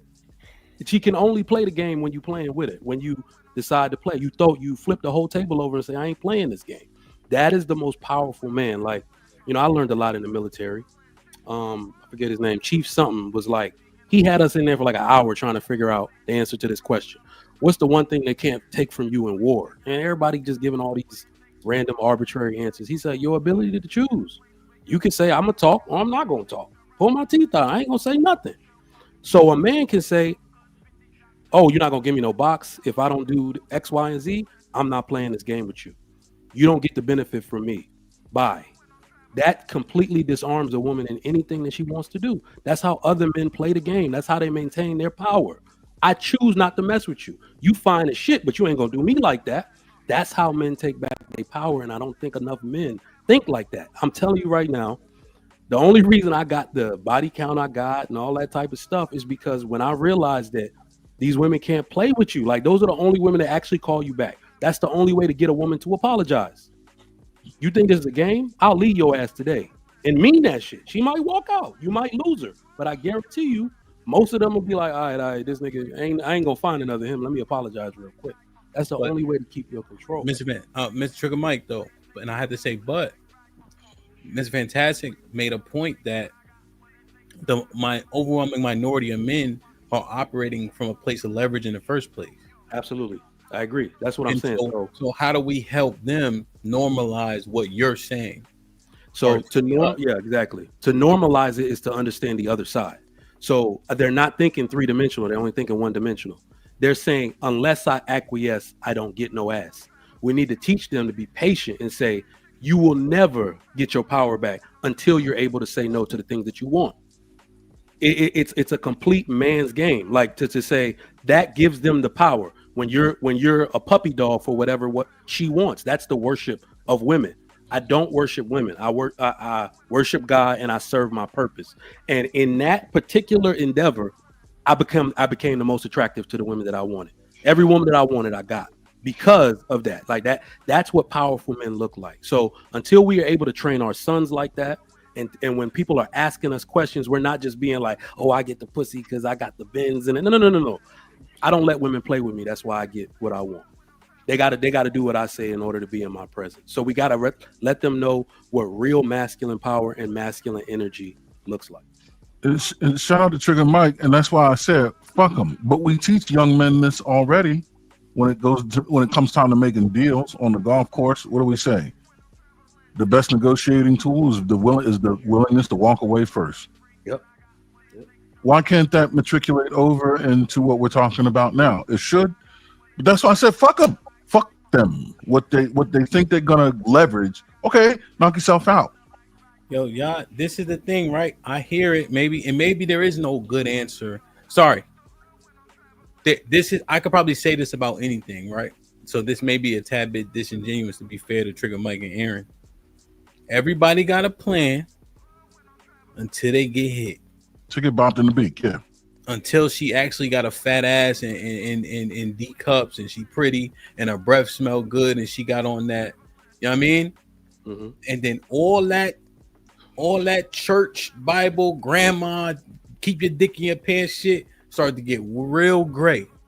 So I'm glad you said that. It goes away. You're right. I'm glad he said that, because this is the determining factor. Like, that's the realness in the situation.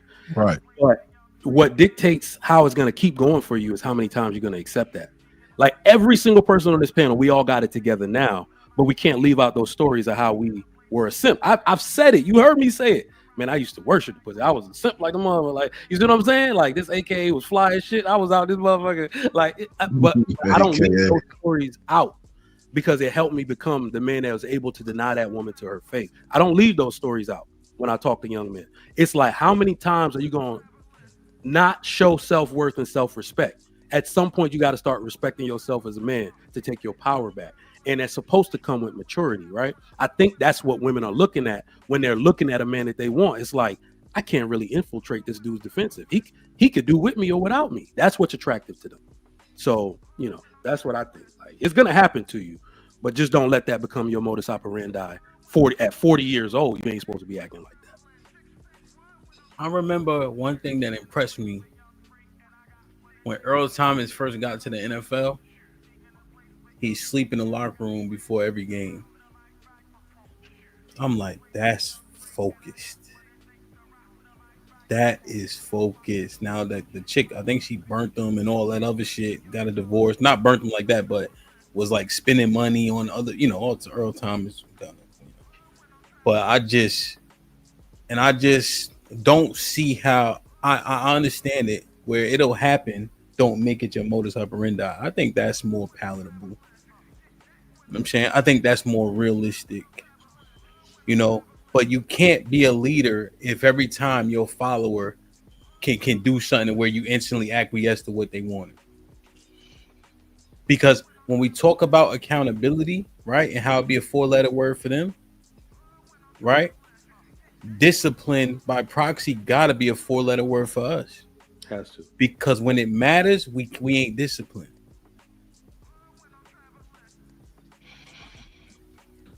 Maybe I'm bugging. If I'm bugging, let me know. That's fair. No, it's fair to a degree. I'm not gonna say you're wrong, and that's something that we definitely got to work on. I think it's finally being conversed about now, whereas back in the day, all of our uncles was putting $20 bills in our pocket, pushing us, go get her. What's she looking like? You hit yet? Remember all that? So the conversation is definitely changing. Because you're right. Discipline is paramount, especially in the role of a leader. 100%. So we're just going to keep going in this direction because we were headed in the wrong direction before. You're right. Yo. Go ahead. Oh, my bad, Miss Will. I'm about to say something. Go ahead. Hey, what's up, y'all? Salute. Salute to the panel, the chat. I want to send out a prayer to my niece. She's 1 year old and she's having surgery right now. So I just want to send up prayers for her, man, for real. Baby Brooklyn. So salute to that. I think we're giving these women too much credit, man. We're supposed to be the smartest, the strongest, and everything. We're giving them too much credit because half the time the shit that come out of their mouth, they being full of shit anyway. And if you look at it, even some of the most ugliest, brokest dudes get pretty women. Why is that? mouthpiece. They talk a good game. There's plenty of women. You know, the winter's coming. What do dudes get ready to do? Pillar the post guys, they gonna be in them houses waiting on that damn check for income taxes, and then by spring they'll be back doing the same thing. Just period, point blank. We're failing at leadership because we run. We love to run. We love to go out here, run the streets, do all of that shit, and then complain about it. We have to do better as leaders. Period, point blank. We have control. We just have to take it. They're more simple than we are. We make them complicated. All you gotta do is study a woman, man. You study them, you know they've been full of shit. They have to be led, but you can't just run at the first. No, you have to explain this shit to them and teach them. They learn everything from us. Everything. The good and the bad. You think men are the leaders? Yes, I do.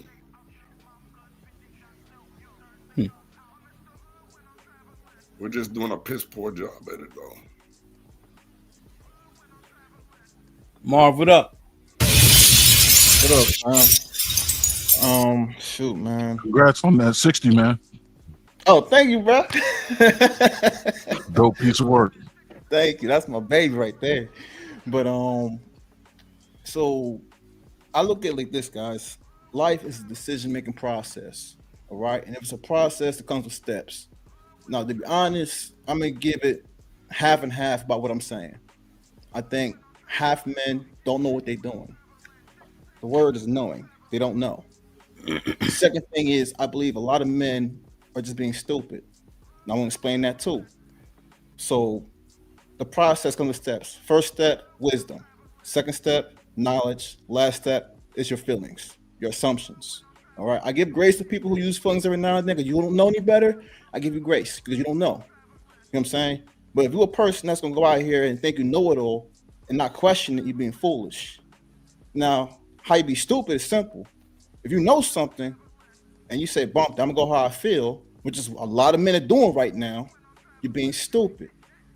Now, if you can cure stupidity, you cure a lot of things in the world, in my opinion. It's like you were saying before, Playboy, men are smart, men are strong, all that stuff. That's all cool.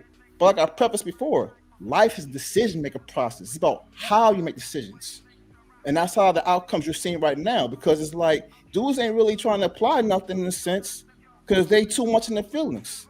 The discipline aspect, they don't know how to quell that voice in them that says, go out there and do this, be spontaneous. Oh, you know what? You got plenty of time to catch up and do this. You know what I'm saying? Like, it's hard to break habits.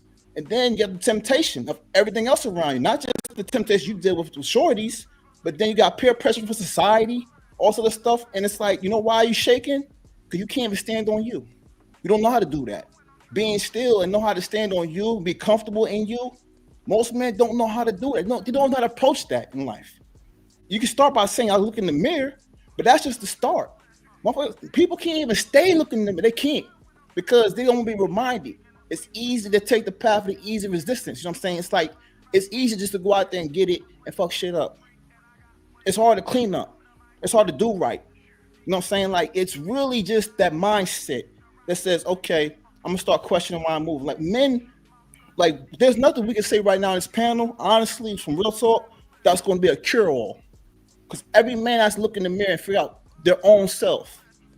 And that right there starts with them. That's how they lead, starting with you, in my opinion. I'll leave it there. Can I ask you a question about the 50% you were talking about? Oh, yeah, go ahead. So I think I agree with that because, you know, Hamp said something one time like, we only ever talk about the people that's divorced. We don't ever talk about the other half that stay together. And I think one of the biggest issues as it pertains to black men is that the men that are successful, they behave like an island onto themselves because you're supposed to safeguard your image to where anybody that doesn't project the image you want, you're extremely vocal against them. And that's one, every other man does that. The degenerates can't speak for them. Like, they push them underground. That's how protective they are over their image. Like, I look at somebody like Stephon Diggs. And you cannot get me to believe that somebody that's that talented and dedicated to make it to one of the top receivers used to be in the NFL cannot also be taught discipline to keep his dick in his pants.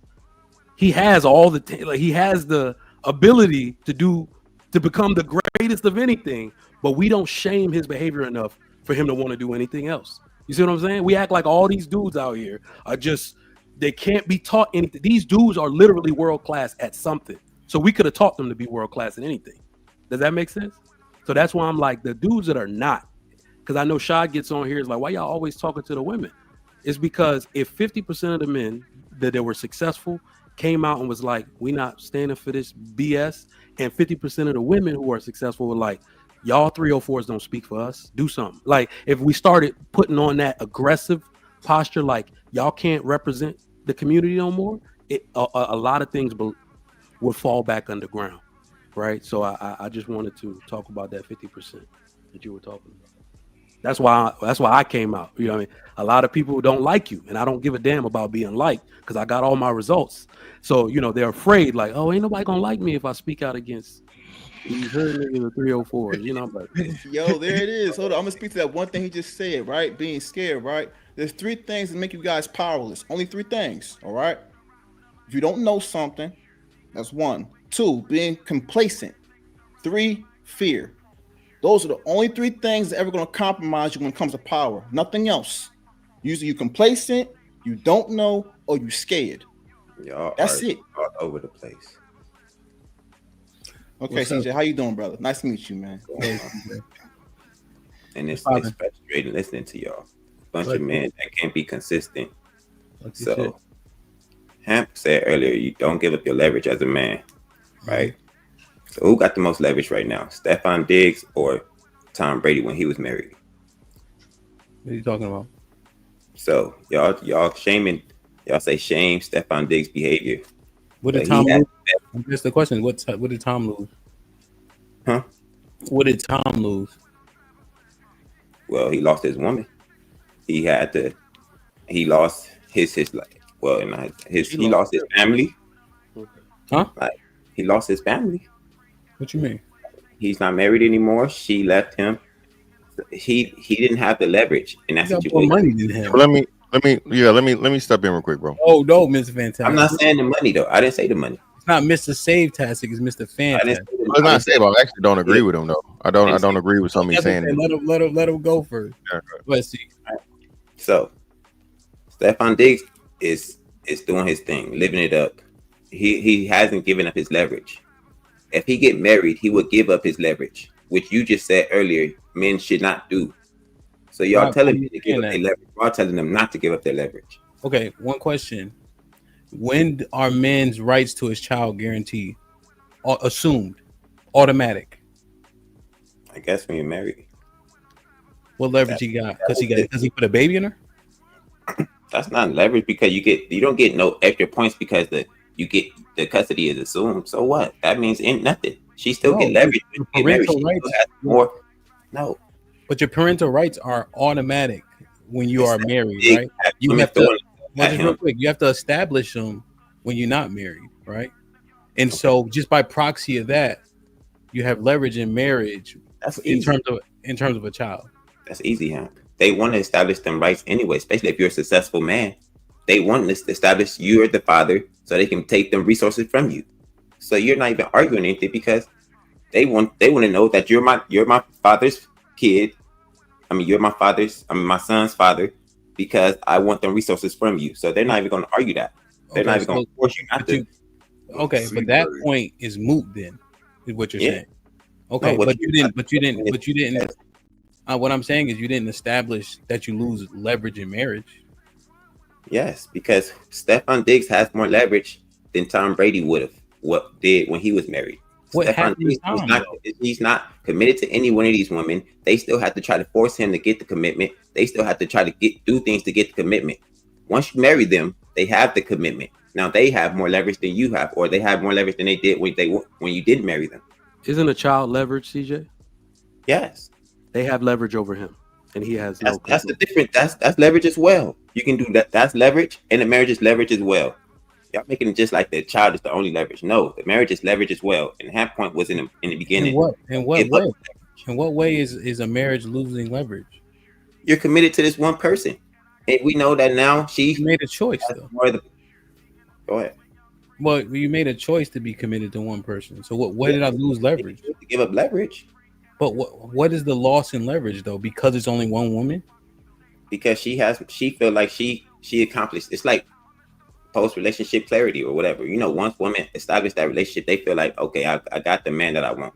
And then they get you to care about them. It's caring is leverage too. Once I care about this woman, that's leverage. You know, now she can use that care against you. See, do you know how much stuff I have? A lot. Yeah. And so when you start to create things, right, that have value, assets, structure, right, it's very important that those things have a path, right? That's why marriage is the best way to transition wealth, right? It guarantees so many things. What happens if something happens to me?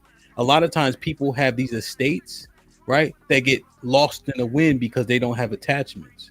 Marriage is uberly important. So as you become more successful, you want to be in constructs that protect you, like LLCs. People think they got an LLC, they think they got a business. No, LLC protects you from prosecution, right? But you are a business because you have a social security number, just as an example, right? So there's things that you do as you gain things that make sense. So for me, marriage makes the most sense. Not to mention we got mad kids and she's a good teammate. I understand that. So sometimes you can pick a good partner, which wouldn't. Watch your mouth. I ain't say nothing about partner. Or you can pick up the right person.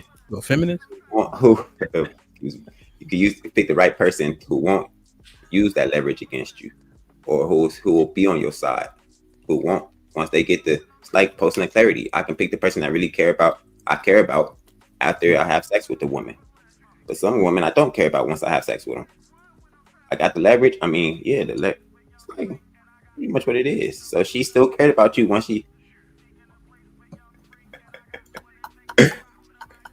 she still cared about you, even though she got more leverage. So she's not trying to escape the marriage or do anything with her leverage.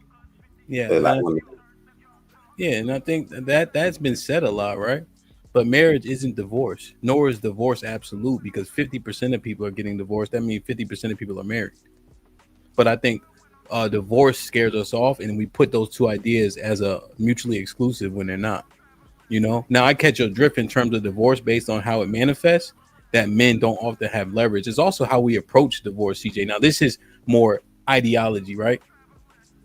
We think we can get it all back. We don't want to leave her at a deficit. So we give up a lot of stuff in divorce too. We almost even assume subconsciously that she's supposed to have the kids. You know, here's another thing that this is kind of unspoken, CJ. I work damn near 80 hours a week, right? If we were to split up, she got more time for the kids. You know, like just to say it out loud, right? Not to say I wouldn't change things up, but just generally how men are kind of how we have to produce, because a lot of us are blue collar too. We need to work hours. You know, it takes time to get these things done. So it's just there's a lot of dynamics, you know, but marriage and divorce aren't mutually exclusive. But I understand why you're saying that in terms of leverage, because divorce we do lose, but I think a lot of times it's how we go about divorce, you know. Let me tell you something about that statement when you say that. Okay, shit. And then Mr. Versace, you could jump in. All right, now this marriage and divorce is not mutually exclusive. I think I have a problem with that statement on this space, because you do have to get married to be able to get divorced. I understand that you mean you don't have to get divorced if you get married, but one is attached to the other. So you can't have one without the other. So I don't know if they're not mutually exclusive. It's the right terminology for that. I might be wrong though. Aaron would know better. You're right. I got a question. Is leverage basically based on what you're willing or don't want to lose for the most part, like what it is you have to lose? Is that what we're talking about when it comes to leverage? What it is that you have to put up and lose, possibly? Or the more power you have in a certain situation, the more you have to lose, the more power you have. All right, it comes. I'm going to break it down, but I said it comes to ideology. If you feel powerless because Shorty took half your bread, hey, That's you. That's what gives you power. But I tell you right now, there's things people can't take from you legitimately, and you still got power. But if money is the one thing you measure yourself on, hey, I'm not judging you. It is what it is. So some people, that's their pride. That's their whole life is money. So go and get it. But I'm telling you, there's more to life than just money. You don't got to feel like you're powerless because you're taking half your bread. My argument wasn't based on just the money, though. But that's the majority of what we're talking about, right? I want to hear what I was wrong. I mean, that real? We be honest here. We be honest? Yeah, I'm being honest. All right.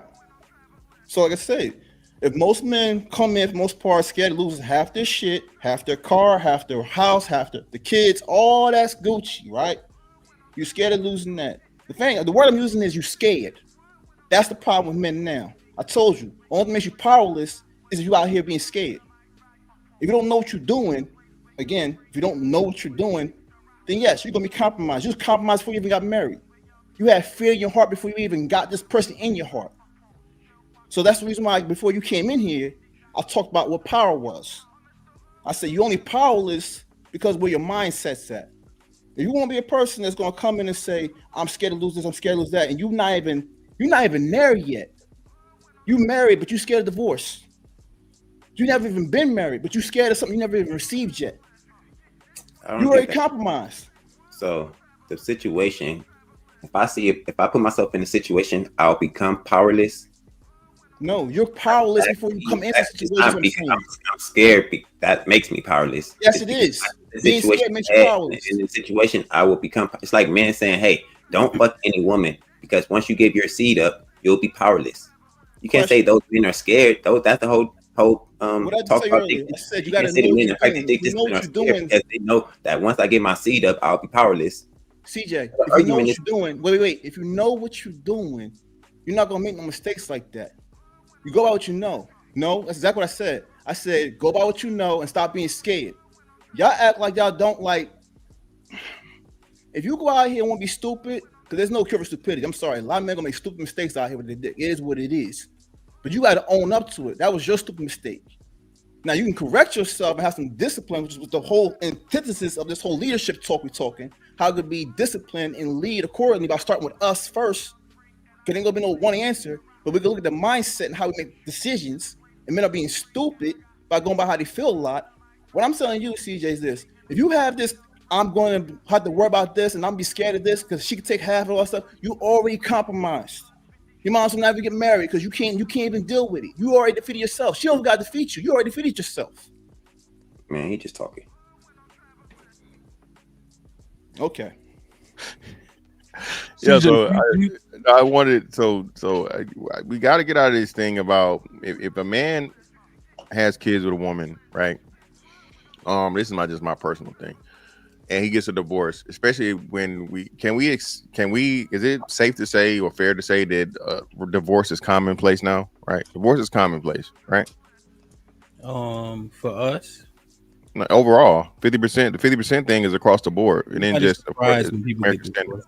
Yeah, nobody's taking it back when it happens. Okay, so when we say you lost your family, especially if you have children, you just not married no more. More likely than not, that man still has an attachment to his children. He's still a father to his kids.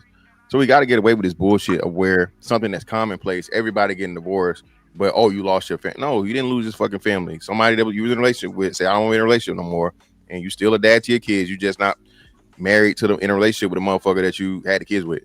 Okay. Secondly, the whole leverage thing in marriage, I think I see where CJ was coming from or whatever, but you're getting married, you're losing leverage, Marvelous. So it's not you going in scared, it's just going in aware. So as a man, as soon as you go into a marriage, bro, you go into that contract where even the situation we've seen, so if you have a prenup, the prenup can be overridden by the courts and the judge. It's not fear, it's just awareness. So I think what we're doing, and then we get back to what I said earlier. If the women keep acting in this way, 70% of divorces are, initiated by women, and the women keep using their leverage negatively. What incentive does a man have to go that route if the majority of the outcomes are going to be negative? If we just, again, this is why I just try to look at most shits in numbers and mathematics. because you can feel a way about this, you can feel a way about that. But what I've come to learn, especially as I'm on and off, like I'll say every 3 weeks of this parlay bullshit, right? The numbers don't lie. Okay, there's a reason, Hamp. You like everybody like thought one of the craziest stats. There's never been a 3-time in a row Super Bowl winner. Never. Okay. No matter how good you think that team is, odds say it's not gonna happen. Same thing with the 17 and 0, 16 and 0 season. It'll be 17 now, right? The undefeated season in the NFL, right, all the way to the Super Bowl. That shit is probably never going to be highly unlikely to happen. Now, eventually, it probably will, but the odds say, you feel me? So that's what we're talking about, man. I think we put a lot of emotions in the way we say. I don't want to say emotions. I say perspectives. When the numbers just are the numbers, and more likely than not, it's going to go in the way that the numbers say it's going to go. So the numbers are going to dictate your life. What you're saying? Yeah, the numbers dictate your life too. The numbers dictate all of our lives. But why even allow that? Because if I went in with that mindset you're talking on, right? They say that my situation has a 10% chance of success. I should be divorced right now, according to statistics, because my wife, first off, a foreigner from across the world, Chinese, and all that stuff like that. And then I've been in the military. That's nothing. So you already know how the military life is. So yeah. I've been in this game for 16 years plus. Been married for 10, with her for 13. I'm already past the threshold. You know what I'm saying? So it's like, should I be like, damn, should I be getting scared and worried now that, you know, it's that time, man, like we get divorced at this time? Like, why would I have that in my mindset when it's like almost like I have no autonomy? Like my life is run by the numbers. No, that's no way to live. Yeah, I'm not saying that. And again, there are outliers and there are things that are exceptions to the rule, right? So as of now, you're exceptions to the rule. That still doesn't meet, you know what I'm saying? That doesn't make it a standard. So I think what we do is when we personalize things, that happens also. You know what I'm saying? I'm 6'5", okay? That's 1%. I think 1% of the world's population. Okay, I can't. You know what I mean? So to me, it's natural. To me, it's whatever. To me, I can go. I just helped the old white man that was probably about to fucking kill himself. That was literally climbing up on a shelf in motherfucking Walmart. I was like, hey man, you need some help. I had to help the white man out. Help. Hey, I didn't want him to die in front of me. I had to make sure it happened. Cool. I mean, I'm talking about for real. Like, you know how your toddler clown. He was grabbing the top. So I was like, hey, sir, you need some help. Knock that whole top down, bro. I don't know how we can credibly make the argument that being. I mean, I'll say if you want to talk about leverage, being single without children is the only leverage a man or a woman has, because being a husband is far better than being a baby daddy in this country. I don't care what nobody say. I saw a chart, which is interesting. I've never seen economic statistics broken down like this.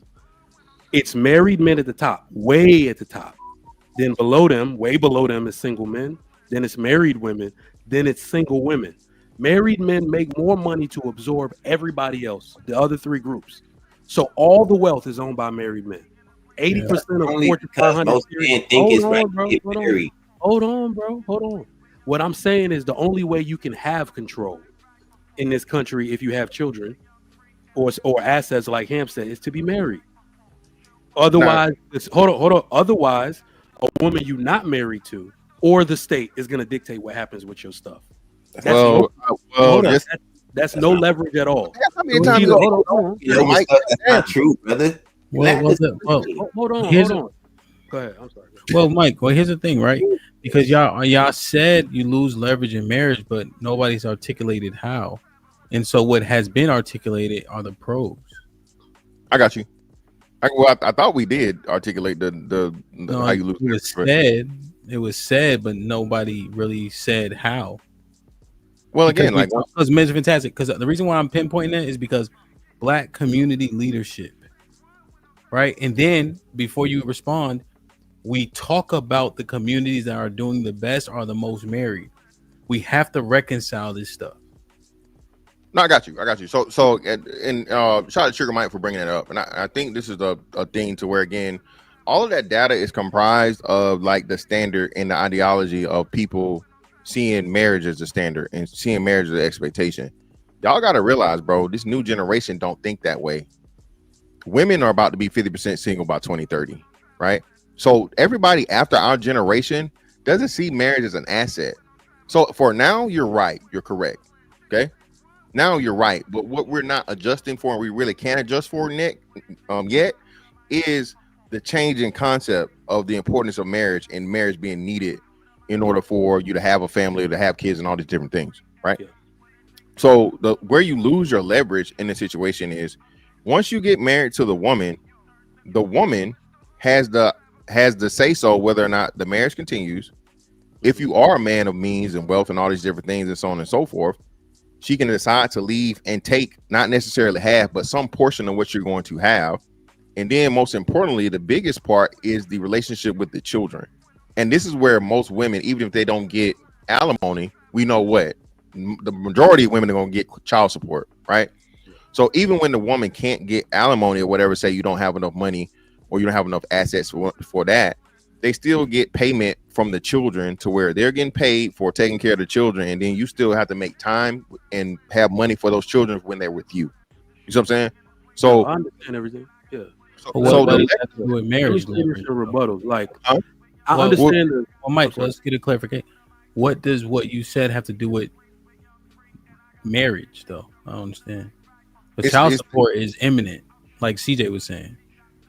Well, no, that's the marriage. That's the part of the marriage. You have to look at the cons. Everything has a pro and a con, right? But if you're married, you're not gonna be on child support. Yeah, but that's what I'm saying. But the cons of marriage, if it don't work out, one of the major cons of marriage at a 50% rate now, a coin flip, is the marriage not gonna last. So we can't act like that's not a possibility. So that's a con of marriage. A con of marriage is the possibility of divorce, not the guarantee. But at 50%, and for black people, it may even be higher than 50% rate of divorce. I understand that, but hold on, Mike, because I want to understand what you're going to rebuttal. But child support isn't a marriage thing, right? That's not a marriage only construct. Well, no, if you can be on child support, married or not, right? The probability to be on child support not being married is far higher than if you married and have a kid, because you're not going to be on child support. But if you're married, it just doesn't happen, right? Because you're married to her. Yeah, I got you. So, but yeah, so I'm saying, but in the dissolution of the marriage and the marriage not working, if you have kids, it's guaranteed for you to be on the child support just as much, if not higher. It has to devolve, though. The divorce has to come. So numerically, Hamp's right. It cuts it in half. If half of all marriages end in divorce, and all single parents are on child support, then that means half of the people that get married end up on child support. Whereas 100% of unmarried, you get what I'm saying? 100% of unmarried parents end up on child support. So to be married would cut those chances in half. That's not true, but a better argument would be that not only would you have to pay child support, but you would have to pay alimony or give up half of your alimony. Nobody pays alimony for real. Yeah, no, alimony is not really a thing. Also, the thing about it is the alimony. Nobody's making this much money, right? The concerns that are being leveraged aren't being leveraged by the people that should be concerned about it. A lot of people who saying I'm gonna lose half my shit. What shit, beloved? And I mean that with all benevolence, right? That's another thing that men have to really understand. Mike, you got the mic right after this. Mike got the mic right after this. Oh yeah. Pause. Pause. Here's another thing, right? I can work 80 because men want to have kids too. I don't know if we knew that, right? Yeah. And guess why I can work mad hours? Because my wife is here to watch them. Right? My wife can do things that I don't have to get up and do. Like when I was on the stream on Friday, she went out and did one of the sales calls for me. Right? The job was worth $8,000 or so, right? I'm telling y'all the number just to show y'all the value. Right? And a lot of people really don't understand the value of the construct. You know? Because they're just not in it, they only hearing the cons. Yeah. So I'm just trying to figure out where we losing leverage at. That's all. That would be a moot point as well, because if you're in a long-term relationship, your girl still could watch the kids while you go to work. So you guys are making you can't qualify the point that you could have while you're not married, but try to qualify a point that you can have while you're not married as well. You can't say the child support is going to be implemented whether you're married or not, but then try to use somebody can watch the kids whether you're married if you're only married, when the person that's not married could get the same girl to watch their kid when they're in a relationship. I think you misunderstand responsibility. You misunderstand. Responsibility is her kid. You're saying men lose leverage when he's married. Why? Because women, they just act different once they have the thing that they want. Once So they how does have, act, okay. So how does act different work? Women reach their goal. Once women accomplish their goal, they don't want it no more. I think you misunderstand act different. Huh? You misunderstand act different. See, because act different is always in this negative light, right? The responsibility and duty of a marriage is it invokes a thing that I think most people don't understand, and it's not quite talked about. We're not up here saying that it's not without its flaws, right? But I'm speaking on particularly black leadership and leverage, and I just don't think y'all really understand the value of the things that come with marriage. You just focus on divorce mostly. CJ, if you don't mind, let Trigger get in, because I think I cut him off like 3 times. It's all good, man. I cut him off, not you. I mean, no, like I gotta be honest. Like, this is an extremely negative. That's crazy, but I even understand in terms of the amount of divorce and what's popular. Again, in the black community, we say marriage, then we think of a woman leaving. That's crazy. But one of the things I want you to understand is that we can't really escape that conversation no matter what we do. 84% of people over the age of 40 have at least one child. Between the age of 40 and 50, 84% of women gonna have one kid. 78% of men gonna have at least one kid. So you creating the family anyway. The only people that got 100% autonomy and leverage are single people without kids. Most people, the large majority of people, gonna have at least one kid. So it's better to keep your family together so you can have the leverage. It's really no way to look at it. So I want you to look at the women's complaints. Everybody's always talking about the wealth gap. The wealth gap, we need to equalize. There is no equalizing. Let me tell you why men will always lose leverage being single with a child. All right. The easiest way to look at how the wealth gap works. How can you be a man who has to pay? Fantastic. Give me a number of like the average rent in your area. Like in Jacksonville, I'll probably regular apartment, 1 bedroom. Or like 1 bedroom, one bedroom, definitely $1,800. $1,800. That seems to be like a national median standard. Man, Jacksonville, nigga, I came back to Jacksonville in 2021, right? I transferred back from Norfolk. I had a 1 bedroom apartment.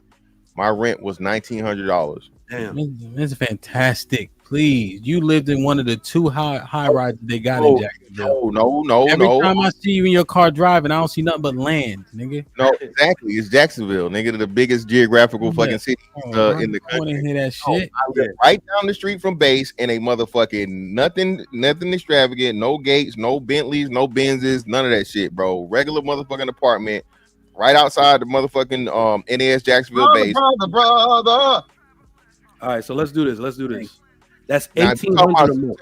Moncrief, that's different. All right, so let's say you and your baby mama's rent is $1,800 a month.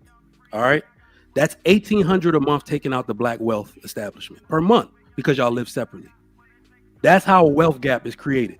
When y'all live together, it's only one rent or one mortgage or whatever. When y'all live separately, take that out. What's that times 12? $21,600 a year. Just because y'all split up and y'all don't live in the same house. Mike, I agree. Mike, I agree. And I said this a lot, right? But again, this is why Jorge and motherfucking Maria are winning. This is why they winning, right? They make less money than us, but they cohabitate. Even outside of whatever, so on and so forth, married or not, they live together. So when you get on this stronger independent bullshit and she want to have her own and she don't want to stay with the nigga, you know what I'm saying? It's on and so forth, bro. It goes back to what Aaron was saying. Shout out to Aaron. This is a cultural issue. Niggas hate the numbers. Mike, you see us anytime we talk statistics and we talk, niggas get offended by numbers, man. Yeah. So I know the math extremely well. I understand what you're saying. You know what I mean? It's clear as day. Yeah, but my point is that y'all want to look at what leverage is. To me, like it really is money and it's wealth. Right. So the ability, I don't ever say I'm like raising in my children or whatever. I say I'm investing in them. So that means that, I mean, my mortgage is fucking way more than that. But I don't pay separate rent because my wife live in this house and I pay child support. So that $21,600 gets invested back in my children. You see what I'm saying? So to make them, so when you talk about leverage, that's what leverage means to the average person. How much money do I got to invest back in them, in my own community, in stocks and bonds that's going to be put in the black wealth establishment? Go ahead, CJ. The problem with this argument is y'all making it like the marrying these women is going to fix the problem. The problem is these women don't want to be married. They are refusing the marriages. They've been engaged 3, 2, 3, 4 times. They don't want to be married. We keep acting like this marriage thing is going to be an umbrella to fix the situation. The women do not want this. We keep putting it on the men. Well, we are the leaders, so we're going to force them to marry us. Just a little bit. Do this. We can't force them to marry us. I don't disagree. I don't Go disagree, but I would change it to say they just don't know how to be married. No, they don't want to be married. No. Hold on, bro. Hold on. I promise you, I don't think that's true. I don't think that's true because they homegirl. That's why I keep saying Hamp said that they can get what they want. That's actually not true. Because they are the least likely to cooperate, because they have too many babies by multiple niggas, they end up being the least married women. Hold on. They're also the least desirable women, and they're the least protected women. They don't get cooperation can be turned on and off at a drop of a dime. Hold on. They don't. Hold on. Let me say this. Cooperation can be turned on and off at the drop of a dime. She could cooperate with you one day and turn that cooperation off the next day. I'll make it seem like it's going to be giving credence to what you're saying. It doesn't actually benefit them, bro. They actually at the bottom of the totem pole when that happens. They're the least protected, the least married, and the least desirable when they have those behavior patterns. They don't care. Yes, they do. So that's the point I'm saying. They care now. So what is that statistic that just came out in Kentucky? All they did was give joint custody and divorce went down 25%. So I agree that things need to change, but they also need to change at the legislative level so they don't use their leverage to be demons, right? So I agree with what you're saying. They listen to the demon on their shoulder when it comes to their leverage. But if we just make things fair, it will go another way. They want to be married, right? They want to be married. You mute it. Yeah, Mike. But so, Mike, you're going back to what I was saying. We keep trying to look within ourselves and tell the men to figure this shit out. When what CJ's saying is right. Listen, the women are the bad actors here. Why are we scared to say that? Why are we scared to say? Hold on. Let me say this. I know this is leadership. I know this is men. I know this is what's the name. Mike, you know this. Marvelous, you know this. Are there Hamp? You know this. Aaron knows this, right? No, and not to leave y'all out. All the men up here know this, right? No, you got this not on purpose, motherfucker. Out. That's why I said. That's why I want to make sure. Okay, listen. There are such thing as bad followers. There are fucking bad actors and bad apples in the group that refuse to do what the fuck you're supposed to do. Okay.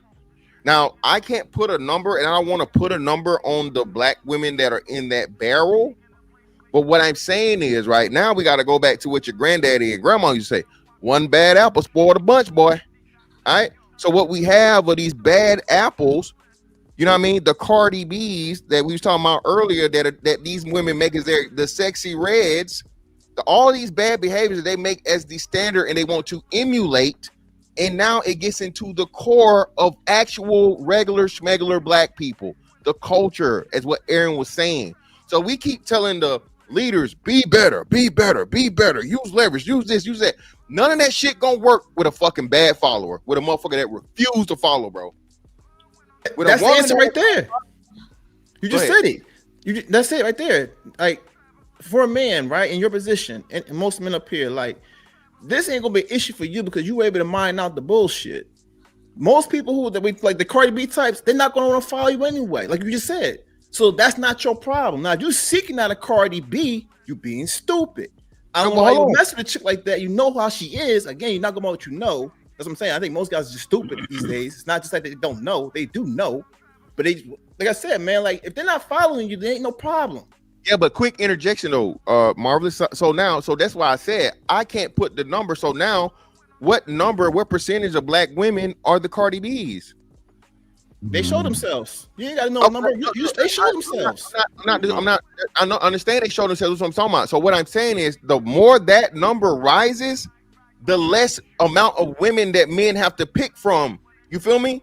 So and I know they're like whatever the Cardi B, the Charleston Whites of the men, right? So you got the asshole Charleston Whites of the men. You got the motherfucking whole ass Cardi B's of the women. Which is bigger? Pause. Definitely the Cardi B's, right? Most niggas not out here being like Charleston White. There are a lot of women being like Cardi B's. So what happens is this imbalance, bro, and it's a major imbalance of where, quote unquote, this is why you have the good man, the 9-to-5 guy, the established nigga, all this whatever. He can't find no woman. She got kids. She got an attitude. She don't want to do this. She not gonna cook. She did see all this other shit. So now that man, in order for him to have his first child, he's coming out of a deficit already. He wants a child, but hell, none of the women around him, or 3 out of the fucking 10 women around him, are childless, and they don't fuck with him. Okay, so we're gonna have to speak to a specific issue. We're talking about the black community specifically. Now, the sad thing is, I really can't contribute to this. My situation, you know what it is, but it's kind of painting a bad narrative in a way too, because I haven't been out in the market in over, almost 2 decades for myself. But if it's really that bad where black women, we're talking about right here specifically, or what you say they are, Cardi B types, that's problematic. Like, again, that's the majority. And again, I can't speak to I didn't say it was the majority. But that's the argument here. That's crazy. Yeah, I'm not saying it's a majority. I'm not saying it's 51%. But I'm saying even at 40%, you just cut the pool of women down by, you know what I'm saying? And that's just the Cardi B attitude argument. I'm not even talking about the other shit, the obesity, the multiple kids. And so we're just talking about attitude. So we just looking at the attitude of that. And then you got all these other negatives. That's what I keep saying, man. We keep telling niggas to turn shit into gold, bro. Literally. That's what we want niggas to do when people aren't actually looking at and seeing that what you got to work with. Mm-hmm. Yo, this the thing, right? This the thing. Yo, dead ass, right? I went to one school and I didn't know the playbook well and shit like that, right? And so I wasn't getting reps. But I knew why I wasn't getting reps. Right? Once I learned the playbook and when I made the most of my opportunities, right? I asked the coach at that point, Coach, you see practice film. Why am I not getting first team reps? Right? Because I knew at that point I did what I was supposed to do to get the reps that I was supposed to get. Right? So I could go in that office and confidently say, hey, coach, let me see. Right? And here's the thing. When we look at our statistics as men, they're better than what they were before. Don't make them good either. And so we lead a lot of negative statistics. So I guess what I would ask is, how we asking, talking about bad women, good women, where do the men rank? Because what men would measure themselves against, we aren't ranking highly. So at what point have we did what we need to do to go to the coach? We need our women to get in line. Hold on. I'm just asking a question. Yeah, are we saying as men we at the point where we go ask for reps, first team reps? So that I was gonna say that, Coach. Hey, go ahead. No, I was gonna say this to Fantastic, but him basically asked the question. I'm bugging. So a large part of this equation is what basically edifying what Hamp says. It's like you got to do a realistic assessment of where we at, because the issue with this whole conversation with black men and black women is that you can't say I ain't shit, then say you the shit. I'm coming at it from an angle like we both ain't shit and we need to fix this together. The issue with this is more of a desirability factor. The women have to understand, the black woman has to understand that black man is actually number 2 in desirability. Black women are last. So you ain't really got no other choice but to fuck with him. So black men mostly want black women. So we ain't shit together. We barely make more money than y'all.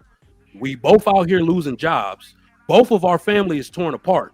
How about we figure this shit out and stop trying to act like you better than me?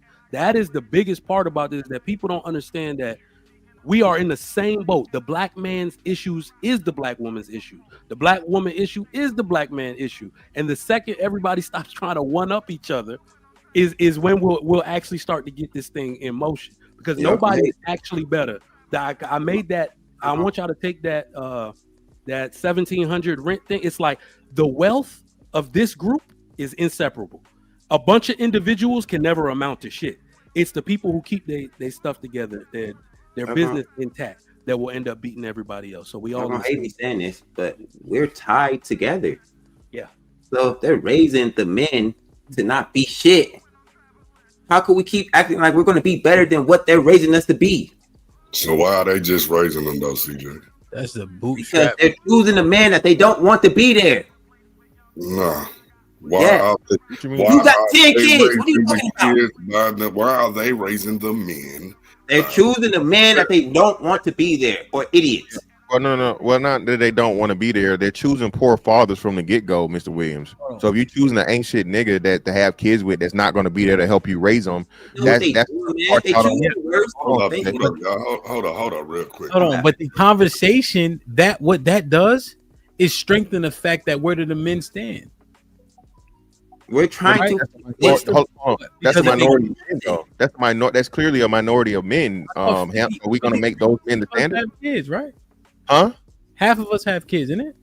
No, it's not half.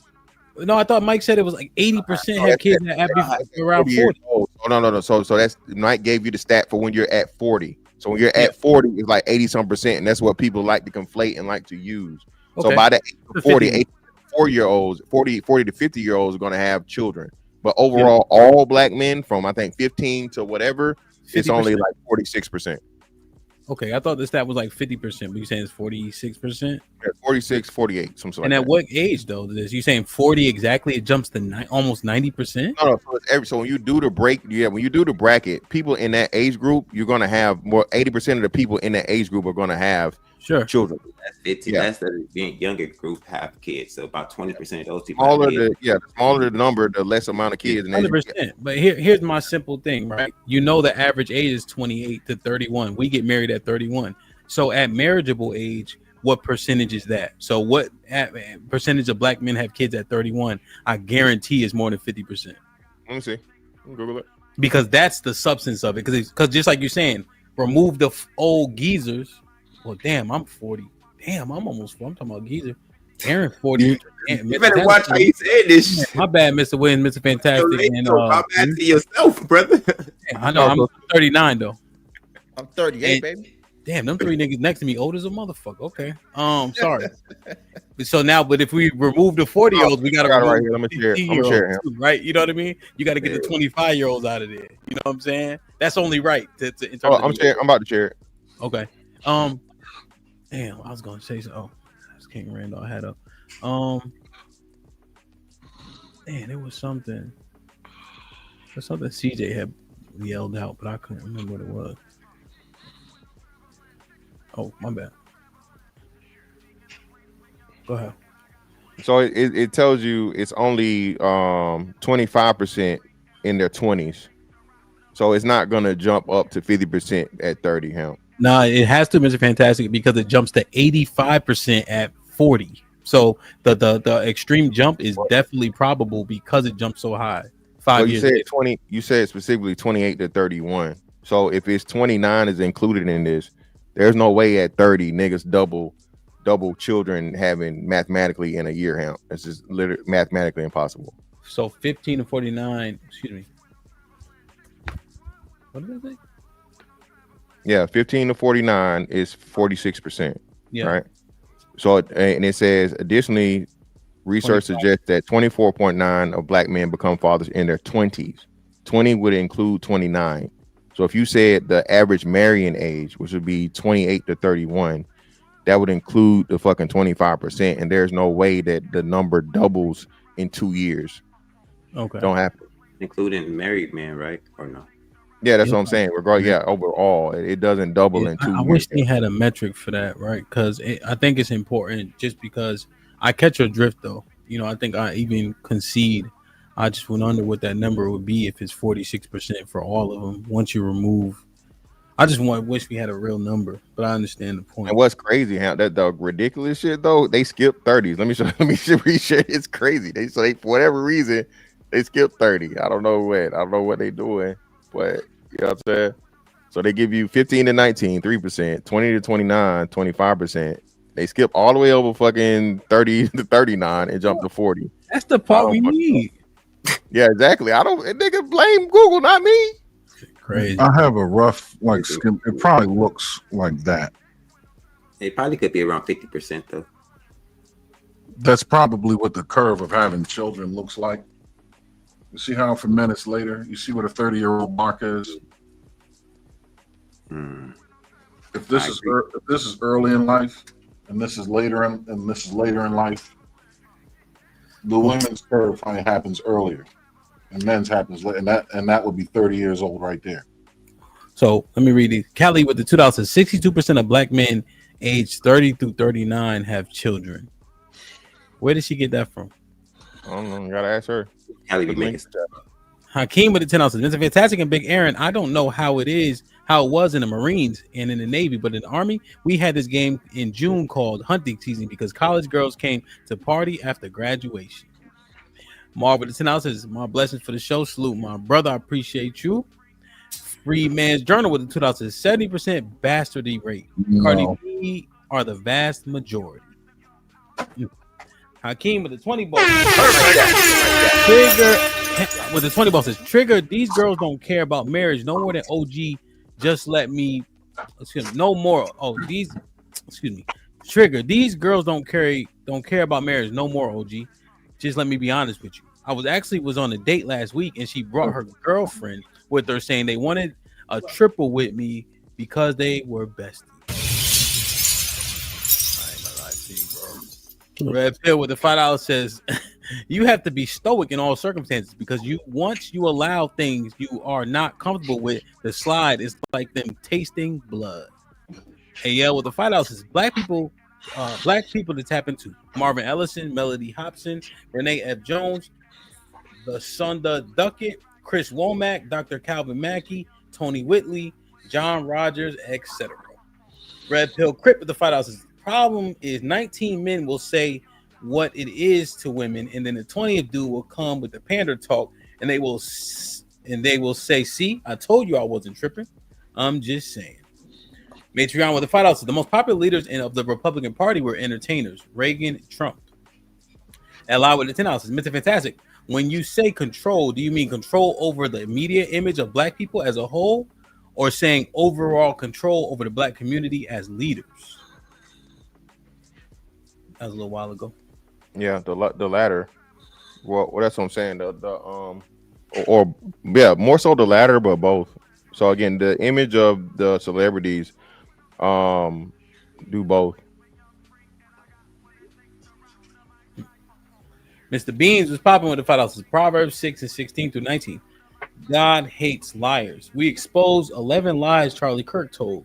Does God hate Charlie Kirk?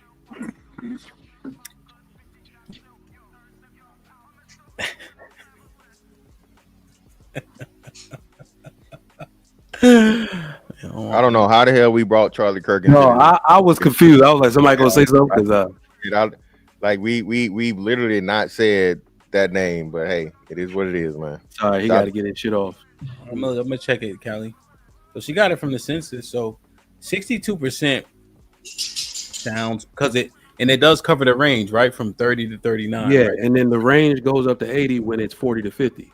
So it's not just at 40 they make all these babies. Yeah, but hold on for y'all niggas try me. I know everybody and shout out to Cali for sending the money in to try and prove me wrong. The nigga didn't say 30s. He said 31. He said 28 to 31.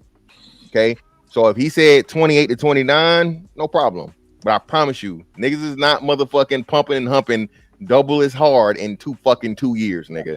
Not happening. But 62% seems reasonable, right? For that age range, right? Range is a kind of do. Smooth with the fellas. No disrespect, Hamp, but anyone that used beloved and benevolence in the same sentence need to get they snob box rocked respectfully. Lou, Fantastic, and CJ. Hey man, I've been beat up before. And live with the 10 ounces. Mr. Fantastic, I was asking about the women since you said they have control. Oh yeah, both of them. Then shit, yeah, most definitely. The women have extreme control, media wise, and in the communities because, like you said, they control the children. He that controls the children controls the future, or she in our case, right? So the women have more control and more input over the children and how they're going to see themselves and black men. Yeah, they hold all the fucking power, bro. Yeah, that's true. Yo, let me say this, right? This is just a feeling, right, that I have. And I'm saying feel. If I would have got up here before the other brothers who got up here with what y'all heard previously, I think the fight would be the other way around. I'm just speaking for myself, right? Not to say even Trigger Mike. Let's say Trigger Mike was the first one to get popping, right? In like 2019. Because that's when I kind of start looking at the internet, right? Salute to JR and shit. And start saying the shit that he's saying regarding marriage. I think the fight would be the other way around. What do you mean as far as the women? What are you saying? Like marriage being the thing. Positive? Yeah, like so like what CJ saying, I think it would be flip. I think whoever was the coolest had the loudest voice and people gravitated. I'm thinking if it flipped, you are because Mr. Fantastic, take this walk with me. 50% of people still marry, feel me? So if that was being highlighted, you could use that, you can argue it that way. But Popular the most narrative. popular, The popular narrative, bro. Yeah, so the thing that goes against the popular narrative is the popular narrative doesn't work if it's something that the culture actually isn't supporting, right? So the culture not supporting that shit, and everything goes against it. The not saying Mike isn't a very very great orator and content creator, okay, but it's not going to catch on. Okay, there's a reason why we've had the run of niggas ain't shit, and you know what I'm saying, niggas broke Dusty and so on and so forth, right? You feel me? Because you get to ask the question, and people purposely don't go find the information, right? So, but if that's the point, Mr. Fantastic, right? Because think about it, that everybody credits Samuels with a lot of stuff, right? Yeah. But from what I gather and what I've been edified from y'all, Cali, he was the sixth nigga to say the shit. Not even six, way long down the line than that. He's like nigga, right? If I Patrice and all them, but that caught fire. I remember I was on. Y'all remember Clubhouse? Yeah. Damn.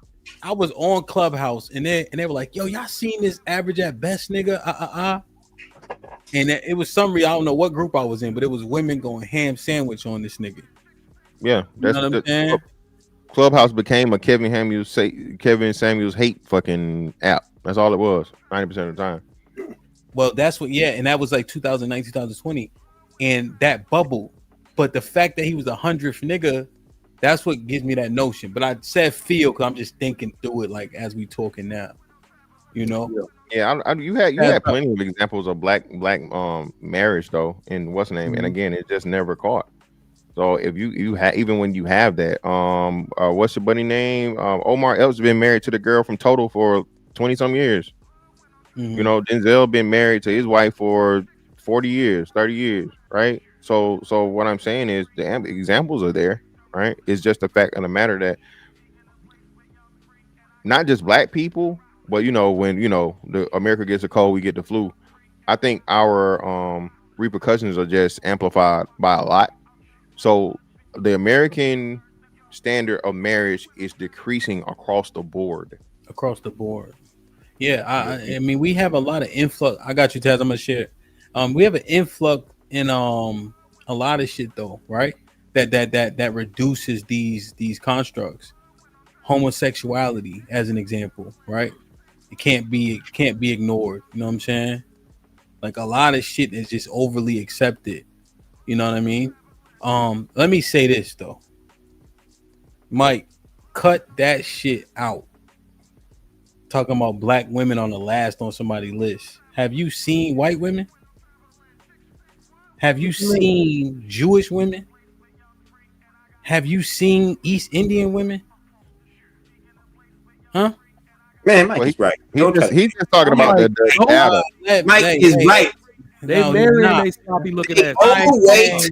They got too many kids with too many baby daddies. The windmill don't make no How you difference. gonna argue with an over 75% marital rate? You can't Here's argue with what that. I'm saying. Ain't no nigga with no top lip gonna tell me nothing about nothing, nigga. I So- seen white women before. You can't fool me with that shit. I bet. They in better shape than our women. Hold on, bro. Hold on. By how much? 5 percentage points. You gotta get this right call. Hold on.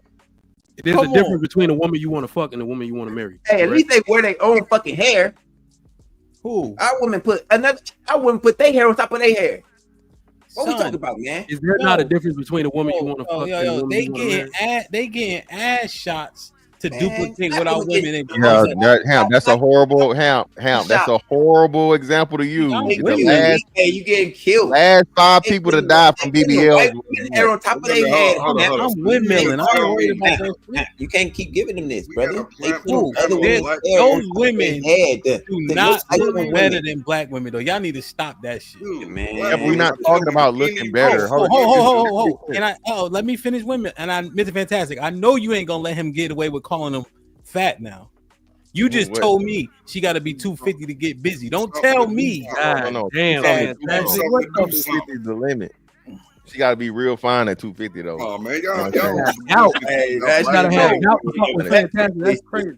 Yo, that's some. Hey, but fellas, I done cut it down to 225 because my back bad. Like the women on diabetes type 2. I got a bad back, so I can't. Y'all seen these women before. You heard? We're not talking. He's not talking about actual desirability as far as like what you find attractive. He's talking about the study that was done for the dating apps and shit. So he's talking when you go by the statistics of those, that's what it is. And then you make the comparison. Mr. Williams, I don't know why you fucking frowning. Okay, brother, that don't get mad at me, get mad at the stat, bro. Now, real quick, hold on. It's my turn to be mad at the women for being that way. My turn. Okay. I don't know what it is that everybody love about these flat face, flat ass, little boy body Asians, but they killing shit. But they the choice Ling out here killing shit. Hey, hold on. This is actually the crazy part, though. They not all shaped like that anymore. I don't know what they definitely not. They not all shaped like that. Let me tell y'all something. Let me tell y'all something real quick before I get Taz in. Let me get back. Y'all niggas bugging. You wasn't on OK Cupid, nigga. You, Mr. Fantastic, you. Brother. You was on Plenty of Fish. If they would have did that same poll on Plenty of Fish, you would have seen a difference, nigga. I didn't even know what OK Cupid was. If they would have used tagged Plenty of Fish, let me finish women. Black people meet. Guess who wouldn't have been ranked last? Black women. Right. I had all that shit. Hey, no offense, Marv. Asian women don't even sweat, nigga. Yeah, I was gonna say, like, honestly, they just don't got no. I'm more of say, like, I'm in the military. Korean I caught statistics by being 1 out of 3 military guys got an Asian wife. I don't know how that happened to me, but it did. I wasn't even searching for it. It's the Philippines. I think they legitimately go out their way for military. Marv, let me help you. Marv. My father told me I was almost Filipino because he was stationed over there. Yes, sir. Yes, sir. I cook for you. So I watch you. I promise to God they do it. Yo, shout out to Subic Bay. Hey, Manila, Philippines. All right. Let's get back to the convo. I just wanted to correct that shit because I ain't letting John and Dave, who attracted to the dog, tell me what women are most attractive. That's not how that works. All right. Her daddy got bread. I bet you married. No, hell no. Taz, what up? We can't hear you. Check. You can't hear him? Y'all can hear him now, right? Can you hear me now? Yeah, there you go. What's poppin'? Yeah. What's good, y'all? So I heard y'all talking about this data in regard to who's the fathers and what age and whatnot. So that data comes from this men's fertility report from the CDC. It was issued in 2019, and the data was collected around 2014, 2015, 2016. So the part of it where y'all talking about comes down to here in section 3, where Bev got those numbers from. That would have came from here.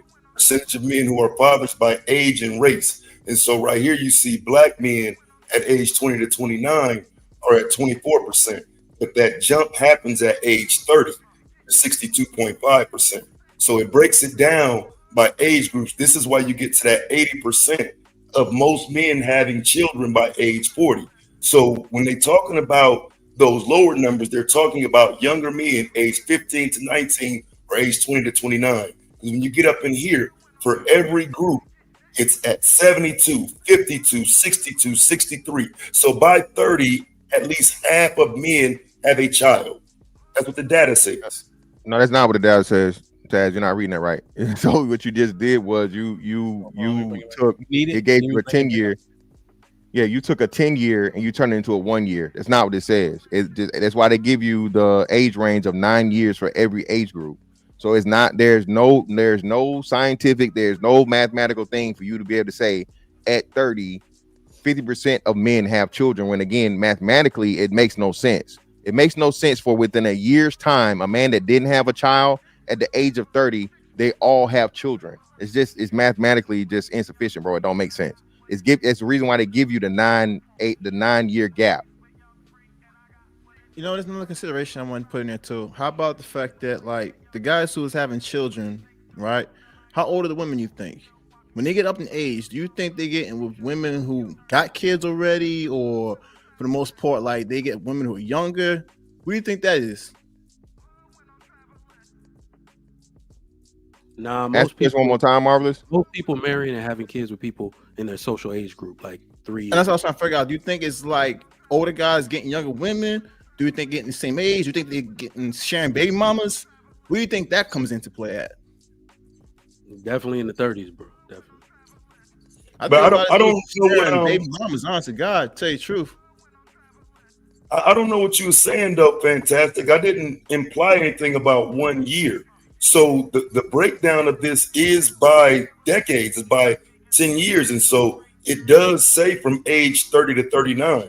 What I'm arguing is that every racial group in that category from ages 30 to 39 are above 50%. No, yeah, I'm not arguing that. His specific thing was though from 29 to 30. He wasn't talking about the whole jump of what's name. We were talking about actually the age of 30.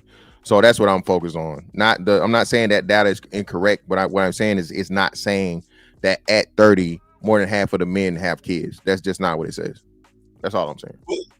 But I mean, I think it's safe to argue that by 30, you're moving to that 50% range. You're nowhere near the 20% range, as would be implied when one says 51% of black men are childless. That's nonsense. At 30, you no, it's not nonsense, because again, this is what happened with numbers.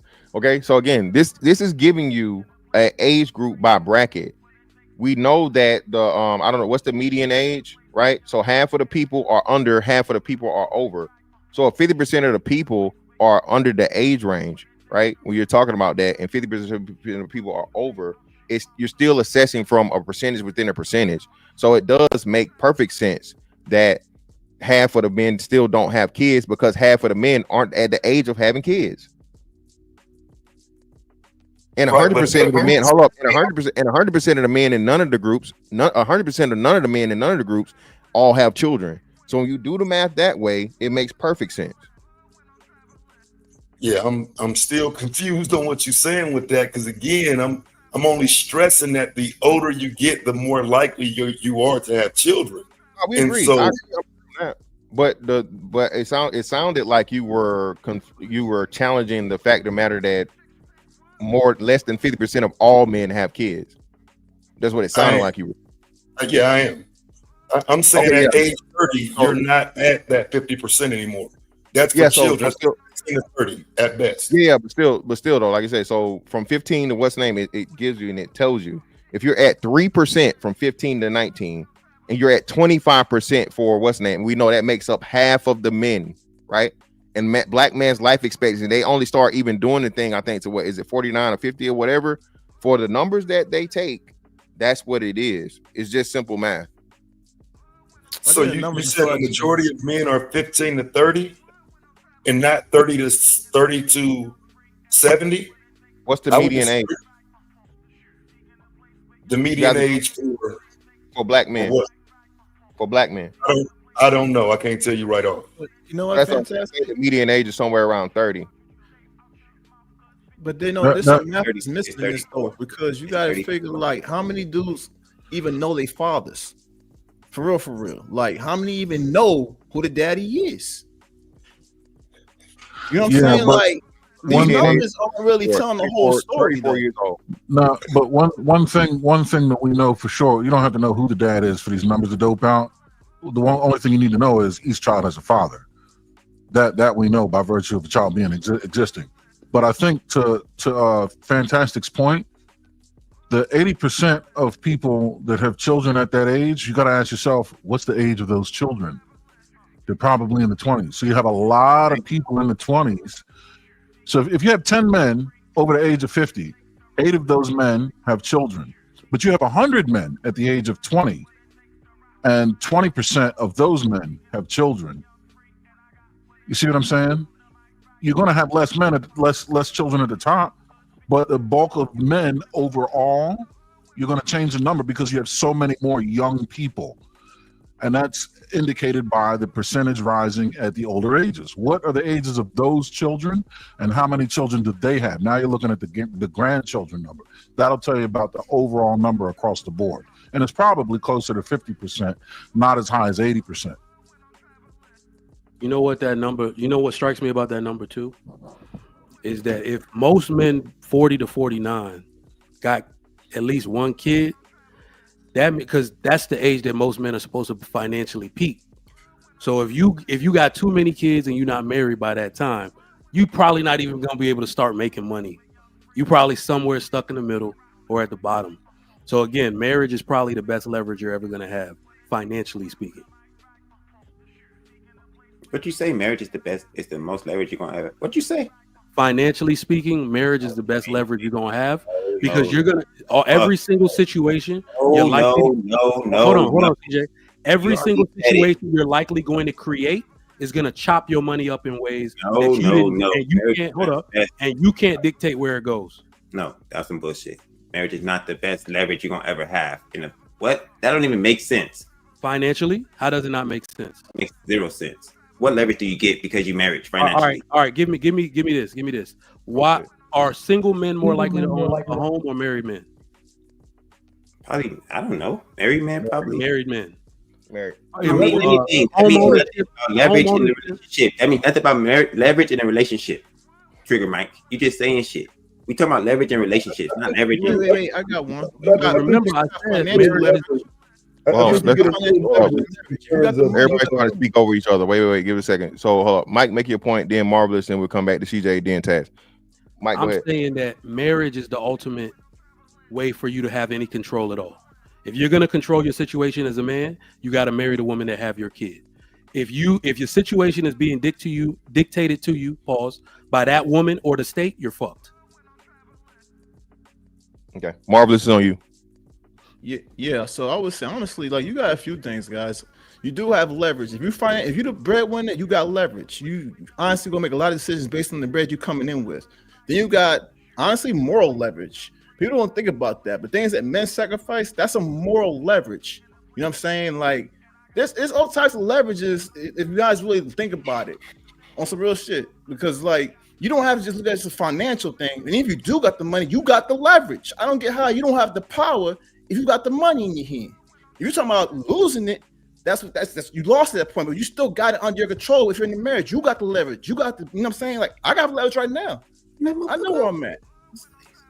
All right, so Mike said having the government control your shit is not good, which marriage exactly does. Marriage does nothing but bring the government into your relationship. So his point is just all over the place. It's just men, older men, when they have a point, they want to stick to that point.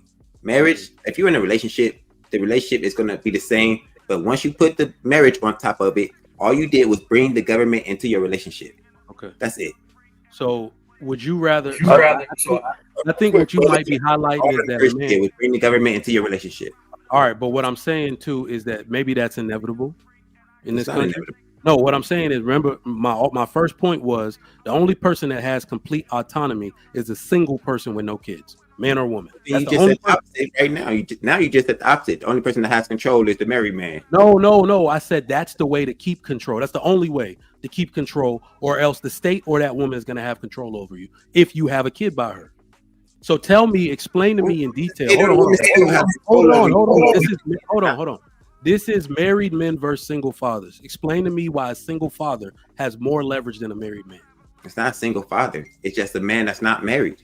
Stop trying to. So let me jump in right quick, fam. Let me jump in right quick because I do agree with Trigger Mike on this point. When you messing with a woman that you ain't married to and she had that baby is automatically going to be hers according to the state. She is the sole custodian of that parent. So when he says that he has leverage as a married man, you do have more leverage than if you aren't her baby daddy. You're just a baby daddy. You know what I'm saying? So if he's saying it in that regard, he's right, and I agree. But in terms of just a single woman having a baby with her and whatnot, I don't know what leverage you would have. So leverage would be marriage in terms of your children. Facts. And that's what I was saying with the whole money thing too. If you in it, you in it. You got the leverage because you in it. The moment you get out of it, which is where your point in, divorce, well, you just lost all your power. Try not to look at it as leverage against the woman that you would have, but against the world you would have by having a woman that you're married to. I broke the rules much quicker with my wife than I did when I was alone, a single man. Yeah, real quick, let me say this to CJ. CJ, when my wife and I got married and the daycare didn't have my last name, my daughter has my last name, but my wife didn't add my last name to the daycare paperwork. When I go trying to pick the daughter up or somebody new there or whatever, by the time the lady didn't let me get my own kids. She had to make all these calls. The next time I went there after my wife had changed her name, I said, don't ever call I'm the one picking her up. Don't call anybody before you call me. Them people got scared, but then they went and looked in the system like, oh, okay, he's married to the woman, and they were inclined to listen to me. You do not have power unless you're married to somebody. The state automatically gives you the woman power. Y'all think y'all could just make shit up and it just stands right because you said it with an emphatic voice. That example was baloney. I went to daycare and said, don't ever tell my daughter I can't pick her up. Hey, everybody got to stop talking at once. Chill. Hold on. Schools even operate like that. If they don't have the same last name as the father, or the woman's last name is there, let me call her first. Ain't nobody doing that shit to me. Call me. I'm the leader of this family. Everybody here got my last name. You don't got leverage like that unless you're married to the woman. Your kids can have your last name without you being married. Mike, look. So that's an example again. I've been divorced twice, 7 kids. They got my last name. I didn't have to go to child support or none of that shit because I'm their father. How does she have leverage? She did. Because I'm the dad. I'm on every birth certificate, and I ain't have to pay a lick of child support. But isn't that more indicative of you having a cooperational relationship with the mom? Exactly. Even though the marriage didn't work out, but for one, never could take away the fact that I'm their father. I'm not saying that. Y'all just agreeing with each other. I'm not saying that. What CJ said is the leverage that they can use against you. So your situation is like a positive proof that even though y'all not married, the situation can work out, which is what we ultimately think is the benefit anyway. But if she decides to take another route, and the people that put men on child support, or they were never married in the first place, it is more in her favor. It tends to be more in her favor. And the man might end up having to do double work just to see his kids, or it's not even that a man doesn't have rights over his kids. It's that those rights can be used against them. How many women don't show up for visitation and it was like, take me to court then? Go ahead, sir. We heard it. Now you don't need to be married for your kids to have your last name. So your point is moot. Just because you went up there and said, "Man, don't ever tell me I can't pick up my kids." Anybody could do that. If I have kids and I drop them off at the daycare, I could tell them the daycare worker, "Don't ever tell me I can't pick up my kids without being married." Give me some good examples, because these examples y'all giving are trash. They legally, if you're not on the paperwork, bro, and you're not married to that woman, they legally they can deny you your child, bro. Yeah, unless you're married. You don't know what the fuck you're talking about. Are you telling me that there's no perception change when a student arrives at a school with his parents, Mr. and Mrs. So-and-so, with the same last name as a child versus multiple last names? You're telling me there's no perception change at all whatsoever that benefits the child? I agree with there is a perception Case change. closed. But that's not enough to advocate for marriage over a perception change, because you could pick up your kid a little faster. All right, we see what's going on here, bro. Because I could pick up my kid a little faster from daycare, get married, gentlemen. We see what's going on here. Argument I ever heard in my life. We see what's going on here, CJ. You don't even have kids yet, do you? Hold on. Yeah, you don't even got kids yet, do you? No, I got kids. Nah. So you got your autonomy, bro. Keep it while you got it. But the second you get that woman pregnant, because we know you got a girl, ridiculous. You're fucked. That's all I'm saying. Do you want children? Ridiculous. Do you want children? I mean, again, it's understanding that the facts themselves. Again, if you allow a woman to give birth to your child and you're not married to her, you're gonna have to go and jump through hoops to even make that your child. You have to go establish paternity for your child through the system if you're not married to her. So again, some of the things that we're talking about, make sure you know who you having a baby by. Don't just have no baby by know anybody. CJ, do you want children? Yeah, I want kids. You do? One or two things is going to have to happen. You're going to have to make a diametric change. You either have to abandon the idea of having children or change up the way you see marriage and family. One of those. You're going to have to make a 180 in the road somewhere because your shit ain't jiving. I don't believe you. Married by December. You don't believe me? You don't. How about this? If Mr. Hold on, Mr. Big Aaron. If Mr. Williams can have 10 kids, don't tell me I can't have a kid and I got to make a 180. No, CJ, can I ask you an important question? Mr. Williams, you've been married. Mr. Williams, you've been married. Do you have a course charted towards marriage? What do you mean? Do you have a course currently set towards marriage? Yeah, I'm getting married next year. Yeah. Then shut the fuck up, TJ. You've been divorced twice. Hey, you my favorite person. Hey, I ain't hold on. Let me not even. I'm not trying to destroy CJ point. Here's what I'm basically saying, bro. Every example I have of a woman cooperating with a man the way she's supposed to is in a marriage. Give me an example. Hold on. I just need an example for me to move over to your side. Give me an example of a woman following a man's program and she's not married to him. Show me where that exists and give me an example. Man, like is Neo married to them women? That is not. This nigga have. Boom! Got your ass. Got any? Thank you. No. Wait. Those is no. What we talking about, man? Wait, hold on. Do they have his kids? Do any of these women got his kids? I don't know. No, he was already married. He having fun now. He's a celebrity. Don't use that. He was married. He figured out. Hold on. We average dudes. Hold on. We average dudes. Show me an example of a woman following a man's program where the money from her bank account, the money from her working goes into his bank account, like my wife's money does. Okay? Show me an example where a woman cooperates with a man like that and she's not married to him, and I'll believe you. I just told you, Neo. Wait, what?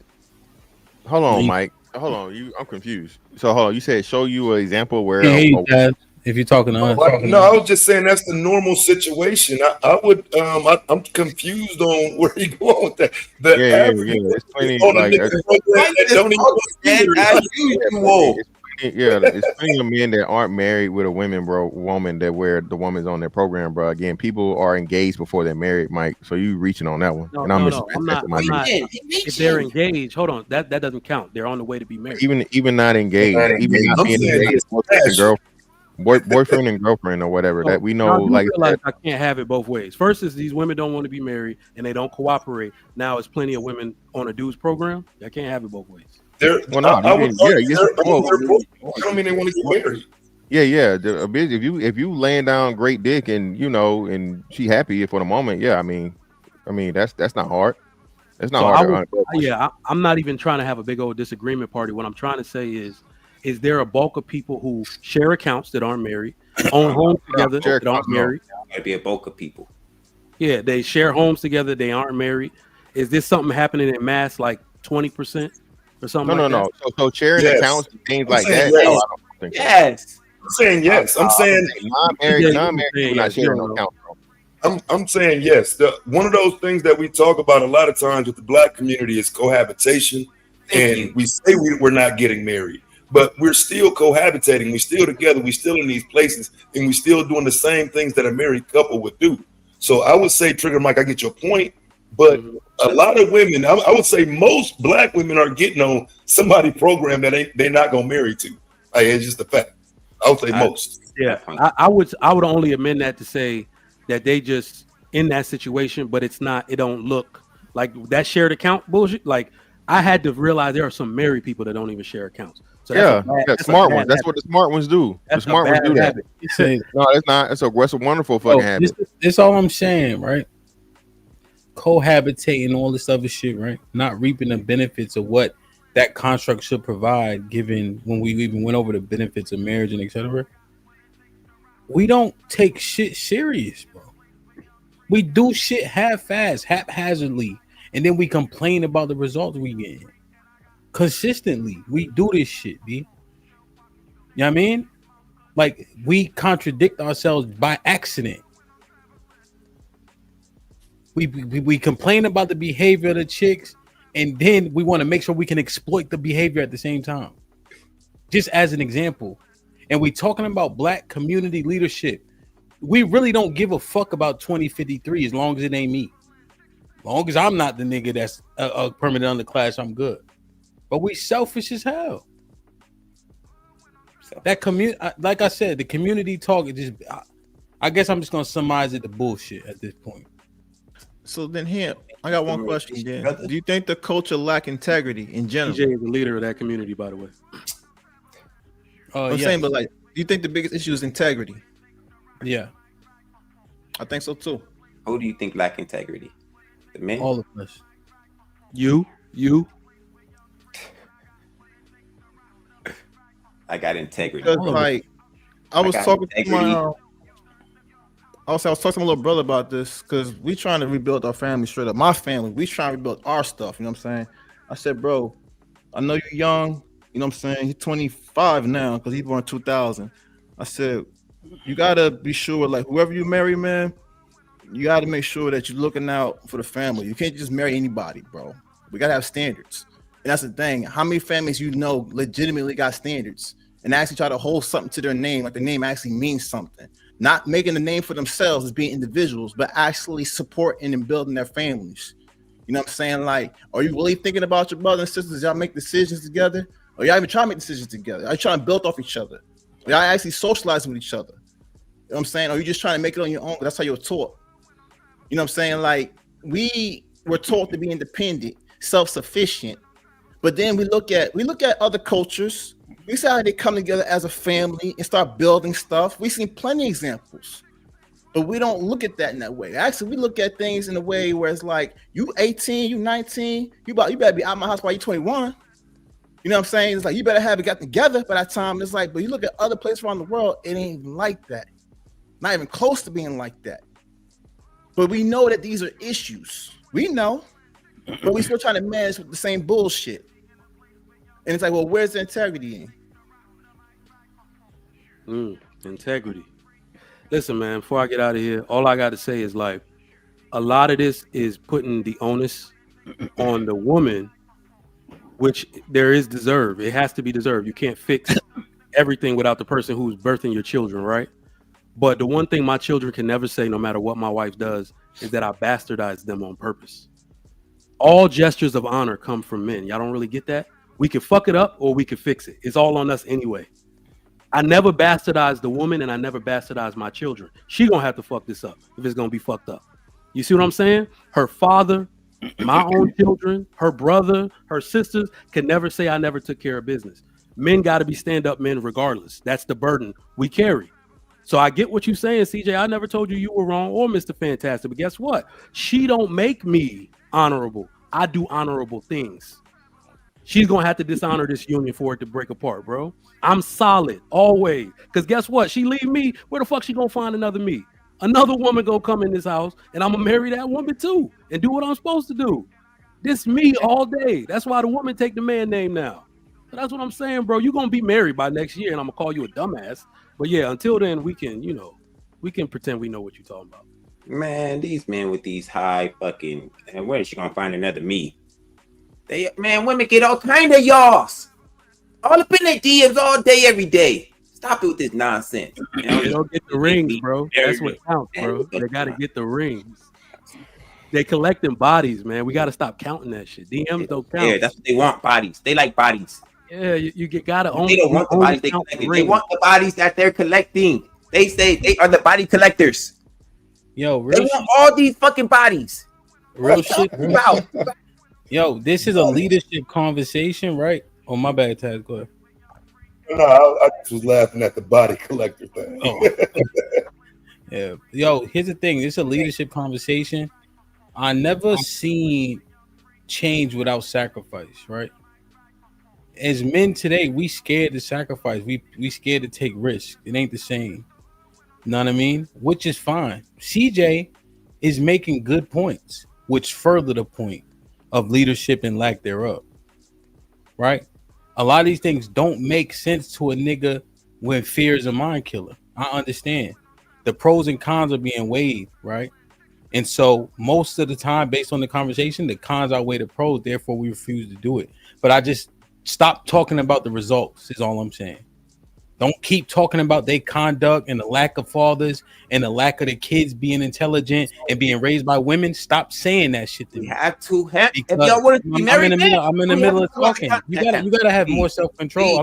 I'm being serious, right? I'm being serious too. No, but in the midst of me talking though, that's not serious. That's unserious, right?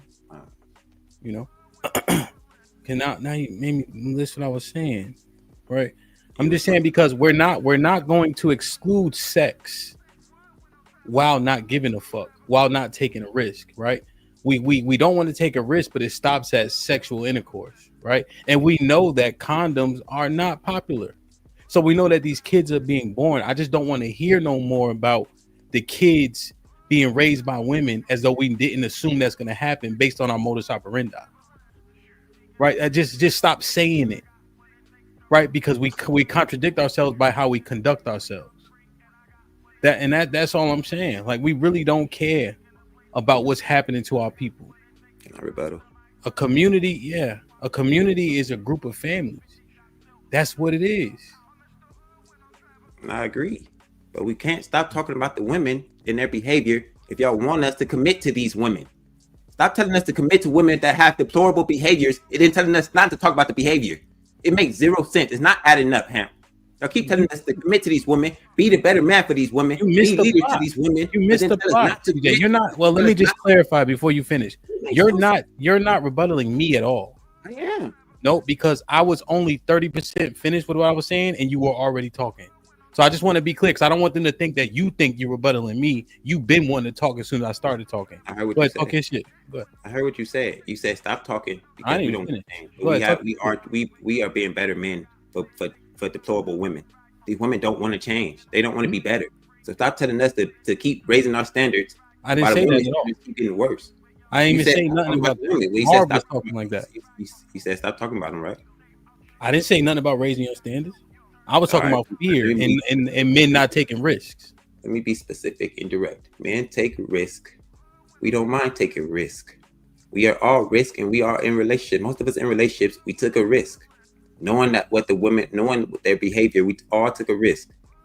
But the thing is, we still need to understand. We all understand that we're not going to make it if only one side of the team.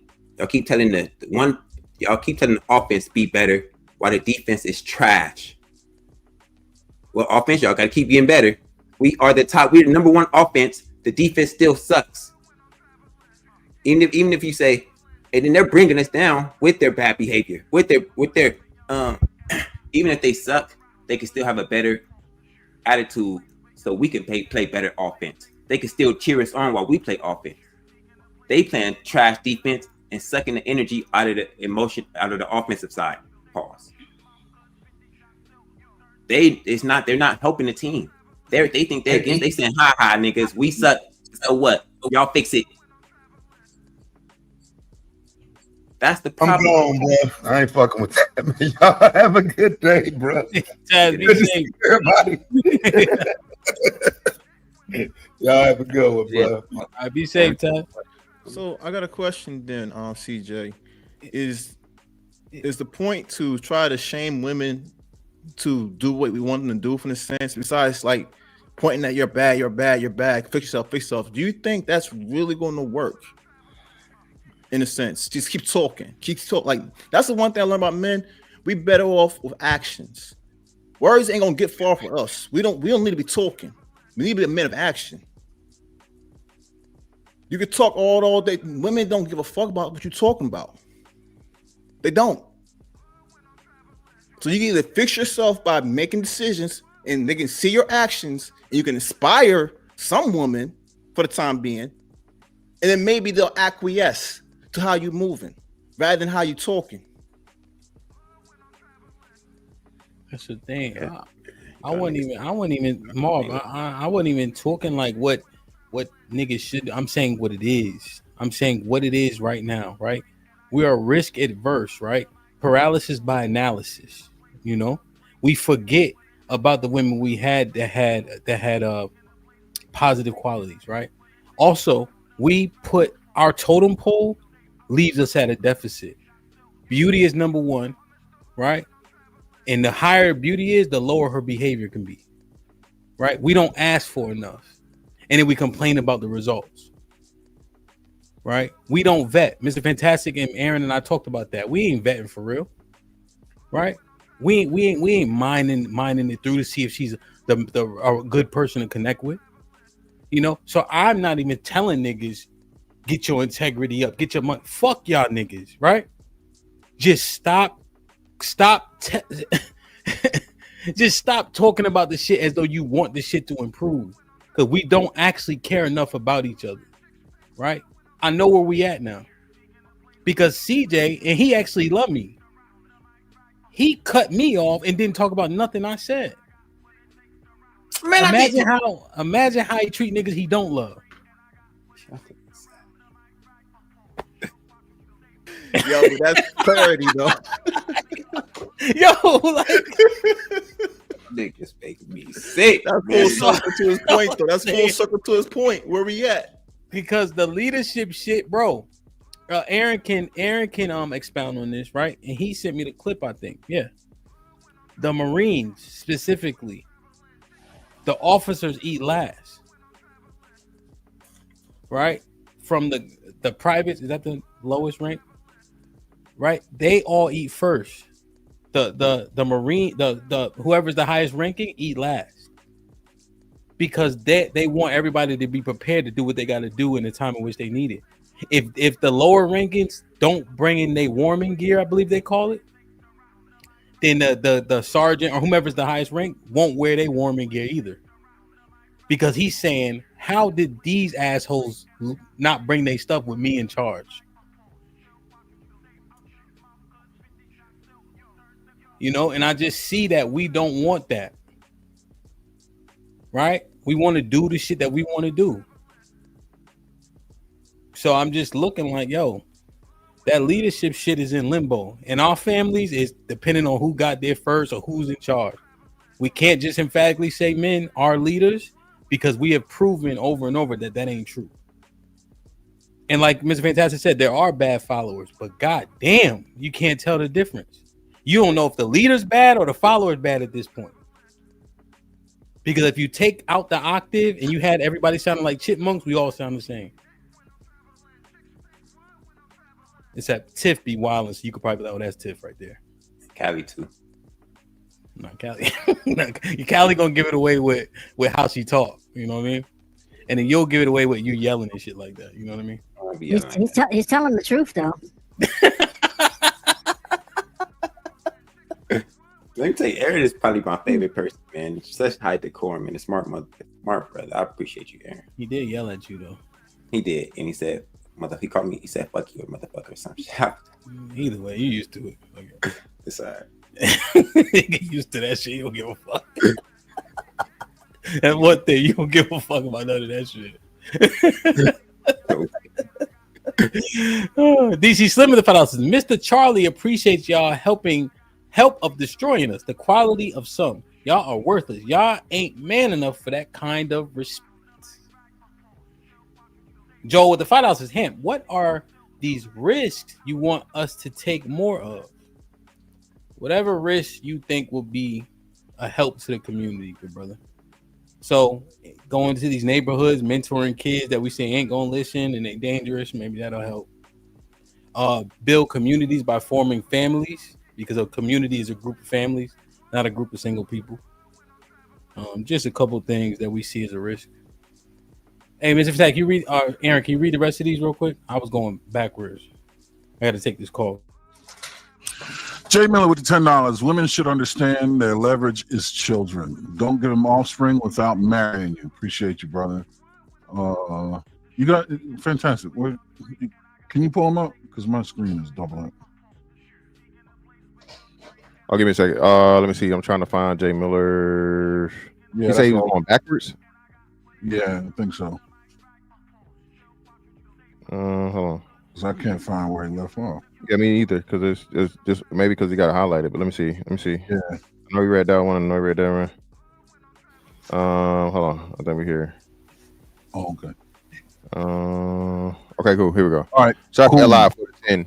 I agree with DJ Hamp. As much junk as I talk, ain't nothing better looking than my own people. Real talk, all shades.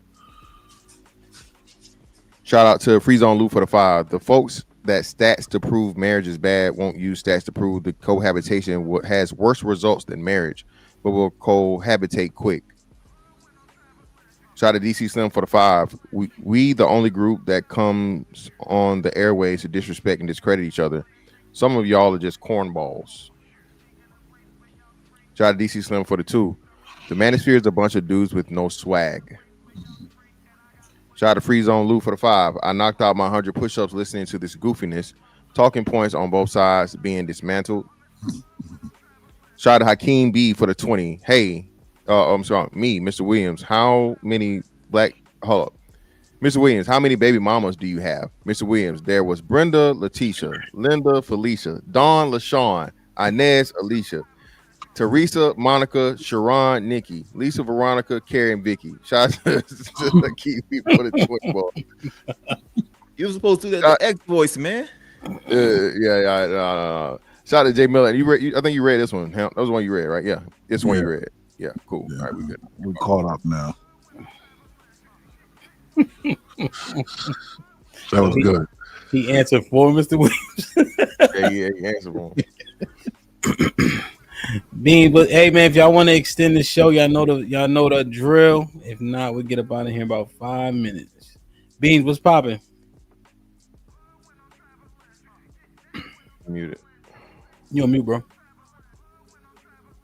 I don't know if he even listening. He What's was talking up, man? What's goody, bro? Shout out to King James. Man, shout out to the commission. Shout out to everybody who had something to do with putting that Bible together, man. I am really enjoying this Bible, boy. It is something else. How y'all doing, though? But what he was talking about, he said, listening to this foolery. He knocked out his 100 push-ups. What happened? What I missed? Oh no, we're just talking about leadership and marriage and all that stuff. The whole show, brother. We 3 hours in. 3.5 hours. Yeah. Bro, we used to do 12-hour sets. You niggas lazy. I'm just gonna say, you niggas lazy. Yes, he want a 3.5 hour summarization right now, huh? Absolutely. That should take 42 seconds. No, it's just how we processing this whole thing, right?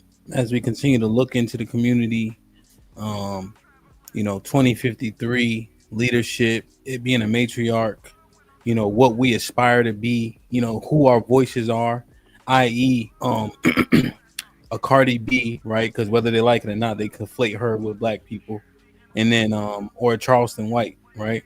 When sensationalism is usually the lead of our people, right? Back when Malcolm X was alive, talking about how we promote and prop up artists and entertainers to be our voices, men and women alike. And so we're just looking at Black community leadership and the lack thereof. I think a lot of times when we having the conversation, Beans, we benefit from the behavior of the women because most of us don't want anything of substance. You talk about wanting a relationship. I don't think you say marriage directly, but you at least articulate the value of being with a specific woman, what that brings and what value that is. Mm-hmm. But most of us want a playground.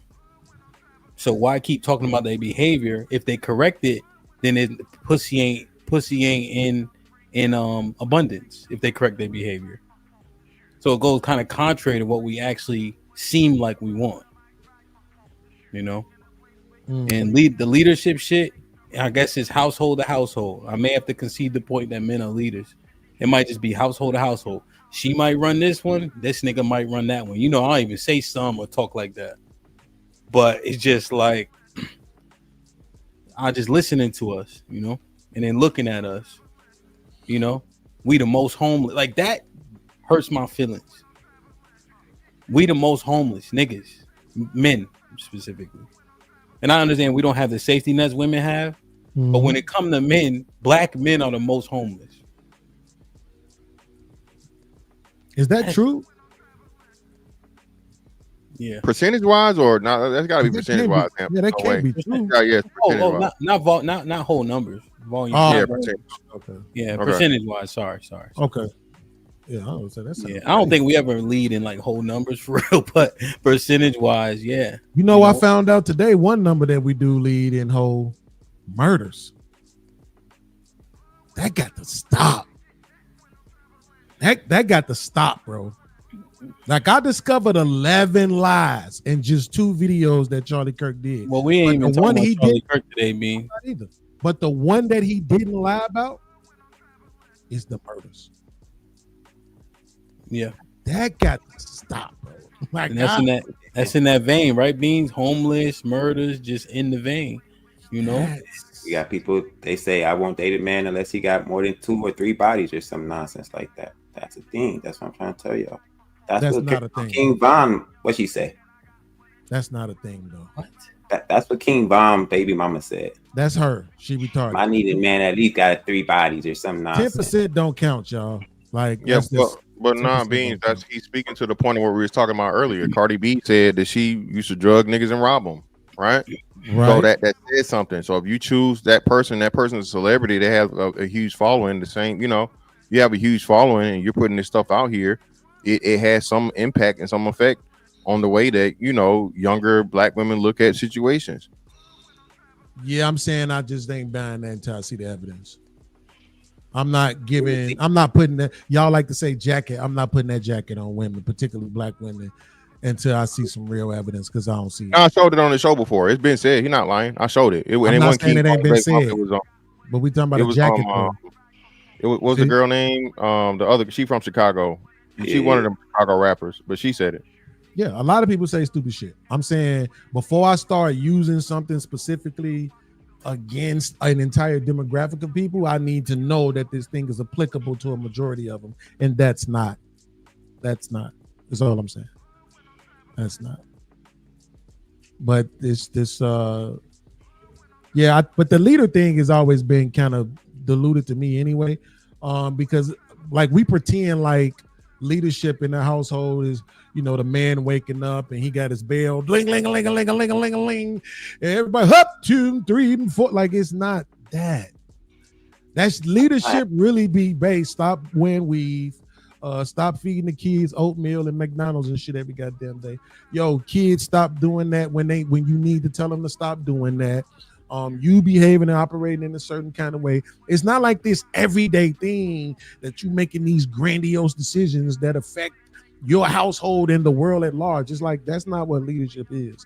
That shit really be the smallest shit in the world most of the time. Yeah, go ahead. Got a question about that. You said that we do lead in the overall murder stat. Why do you think that is, if it's not what the reason I told you? Because we have been programmed to be some angry ass violent people. Programmed by who? The white man? Absolutely. I think it's the women. Okay. That's what we defer. Yes, absolutely. Because I'm not giving. What I'm saying is this: you can't say leadership, but then when you're talking about the country, you want to put the leadership on the women. That makes absolutely no sense. There's no justification for it. Well, leadership word is just a word that we just using. That word means nothing to me. That we keep using. Wait. Let's do this. Let's do this, CJ. Do you think there's leadership in a household? Yes or no? Yes. Is there leadership in the community? Yes or no? Leadership isn't just that consistent one. Just walk it down with me. Just walk it down with me first, and you come back to it. So there's leadership in the household? Yes or no? Yes. Leadership in the community? Yes or no? Yes. Leadership in the city? Yes or no? Yes. Leadership in the state? Yes or no? Yes. Last one, leadership in the country? Yes or no? Yes. Okay. Do you think the leadership of the country has more effect on the household, or does the household have more effect on the leadership of the country? Probably the former. Yeah. That's why I'm saying you can't take it out of the hands of the leadership and put it into the women. They're just a vessel. They're a tool of war. Yes, they are being used and being manipulated to go against their own kind and their own people, to hate their own. I agree with you 100% about what their behavior is, but their behavior is also programming. There's no way you're going to tell me that you believe they're innately that way. That if we took women and put them in the most healthiest of environments without the influence of America, Western culture, media, let me go on y'all side, leftist, radicalized ass culture and all that other shit, that we would get this same thing. I don't believe that. The day I start believing that shit is the day I start hating women, and I don't want to hate women. So I'm not going to believe that that's who they are innately. And so I think the leadership just understand what women natural proclivities are. They understand what women are. So they say, hey, if we put women in charge of the community, of their communities, they will destroy themselves innately. So the women are in control. Right. Yes, it wasn't just a brainwashing thing. But CJ, wait, think about what you just said. You just said if we put them in control. How did that happen? Did they hand them the keys, or did they do a lot of fuck shit to get women more control? Give them more freedom, they'll have more control. It's not a brainwashing thing you got to do to the women. But CJ, it's a brainwashing thing you got to do to the men. But wait, CJ, do you acknowledge women are doing what they naturally are here to do? Okay, let me just ask you this question. CJ, are you saying that you don't believe that they demonize the men first?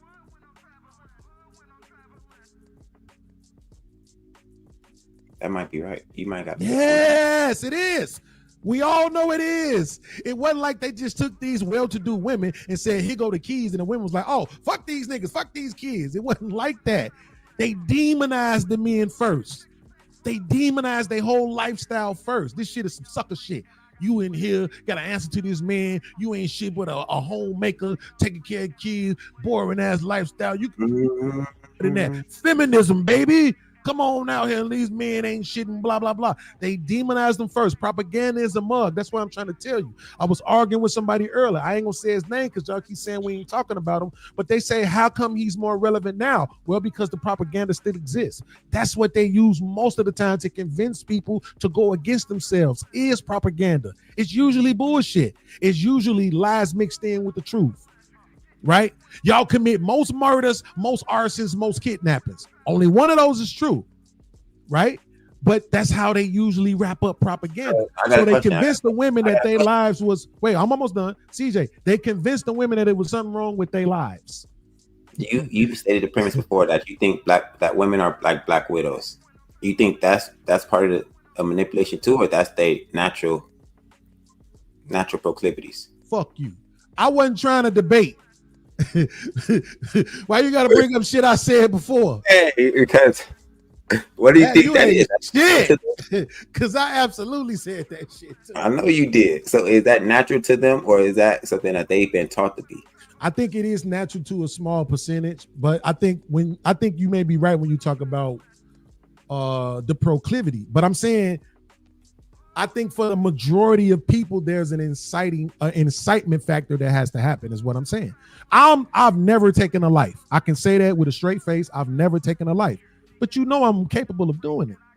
But it's going to take the right certain circumstances to get me to go that far. You see what I'm saying? And I think that's what happened to the sisters. Yeah, it was a small portion of women who were naturally inclined to be black widows. But I think, you know, they demonized their lifestyle, they demonized the black men, and then they just ushered in this whole new mindset for them. And I think that's why we got what we got today. I disagree. I think your first premise was right. I think women are like black widows. Stop using my words against me, CJ. That's racism. That's what they want to be. They want to be like black widows. They want to use the men. If it was siloed to our community, I could understand your point. But all the women are doing the same thing. This is damn near a worldwide event. Damn near. Yes. So it's not like it's just our population that's doing it. They would have just said here. But they know that this is what women do. We're given the freedom to pick their own choices. They're going to pick whoredom. They're going to pick going against the men for some reason. I don't see how you don't see that as programming. Because you like your black widow premise. It's too many of them. Like, it would make sense probably if it wasn't that many of them. If we had 10 to 20%, then it'd be like, yeah, those women are probably just that way. But the fact that it's so many of them, to me, lends towards it being programmed. It'll be the opposite. If it's so many of them, I think that's what makes it natural. If it was just 20%, then I would be like, it's programming. But the fact that it's so many would mean that this is what they are. But they weren't that way prior to the movement. That's what I'm saying. If we move forward, if we go before 1964, they weren't that way. They just have restrictions. They said what? They just had restrictions. They couldn't be that way. They didn't have the ability. Once you got married, you couldn't divorce for no reason. No fault divorce is a reason. They say, oh, we can leave. So why would I stay with them if I could leave? It's all these restrictions that were lifted off of them. They don't have religion anymore. People don't believe in religion, and I'm not a big religion person. Look, you're lucky because Genesis 1 is supporting this argument you're making right now. That's what it is. Genesis 1 is supporting this argument that you're making right now. So I don't like that. I hate it actually. I think they're tired of us. He beating me right now. I don't like this. You mean 3 or 3 and what was it, 6? Yeah. No, I mean I just meant like Genesis. I'm saying yeah. I'm saying Genesis 1. I don't really mean like the first chapter. I meant like the first of Genesis, but I'm just saying it wrong because I'm stupid. Yeah, Mankind 101. I got you. Yeah, that they're supporting you because that's my argument, CJ, is if they weren't necessarily aware of sin, wrongdoing, right or wrong, then what was it that the quote unquote serpent, who by the way I'm arguing isn't the same as the devil, but what quote unquote could the serpent have tapped into, right? And that's what you're saying. You're saying that was the natural proclivity that was there, but then that would mean that's how God created them, which would mean their behavior is God's will. So why are you complaining about God's will? I don't believe in religion. I'm not religious. I'm saying they need religion. We need the religion to keep people in order. This religion stuff, it's important. I used to argue against this religion stuff, but now I see the importance of it. Yeah. It's so many people subscribe to it, I think, and because a lot of the things that we say actually come from that. You know, men supposed to provide all these different things, the behavior that we expect from women being virtuous, a lot of that stuff. 90% of it comes from the Bible, so it's kind of hard for us to really just get all the way away from it. Not to mention that, in my opinion, from my perspective, the people who I see that actually dialed all the way into the word, like try their best to live according to the word every step of the way, they seem to be doing all right, right? Their relationships seem to do better. They seem to have more peace in life. So I can't knock those people. It's really the people that's pretending, right? Like people whose names I won't say because they weren't a part of the show today. You just pretending because when you go to the word and the word says all these different things that you're not actually participating in, right? But that's what I'm saying. The way that's a good argument, CJ. I don't like conceding to you, but that's a good argument because we do the most pretending about this religion stuff. We do the most pretending about this religion stuff. Not the women really, but yeah, no. And I'm not, and you see me conceding when I'm not even a believer, but I'm still conceding that this is just a great argument. If you believe in Adam and Eve, then you would have to question why did Eve. Why was she able to be manipulated, right? Why was she able to be what's the other word? Convinced or whatever. And then so that would lean towards, okay, well, this is who they innately are. But you're saying, so prior to this, the environment wasn't conducive to the behavior. They were more likely to be punished, stuff like that. So now it's incentivized.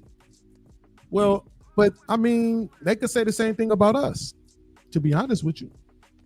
About us. We admit it to our they could say without laws and stuff in places, we would be complete savages. We created the laws. Right? We created the laws.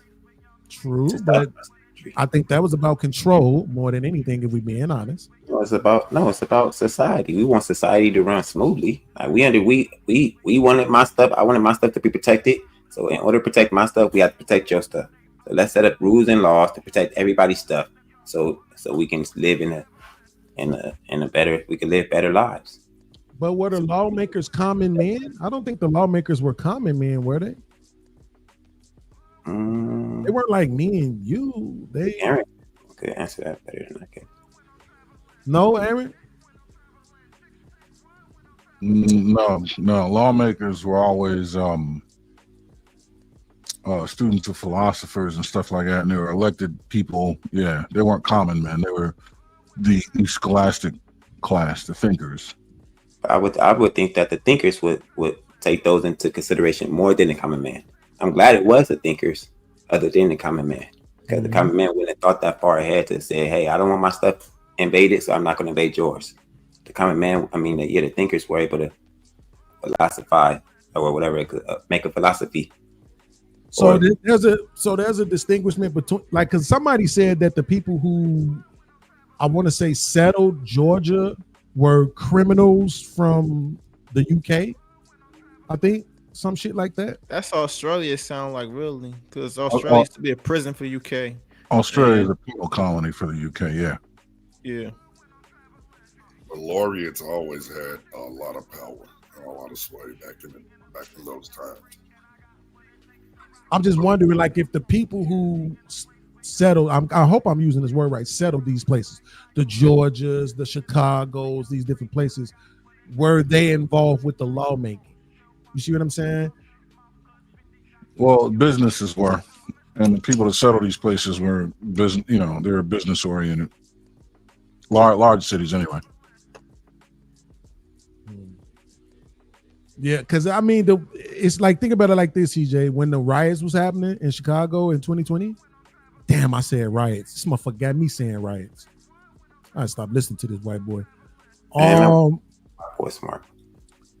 When the protests was happening, well, shit, those was riots. When the riots was happening in Chicago in 2020, because they was burning shit down. I ain't even trying to sugarcoat it. The police was downtown, protecting downtown. They was like, you niggas just ain't gonna come down here and burn up shit.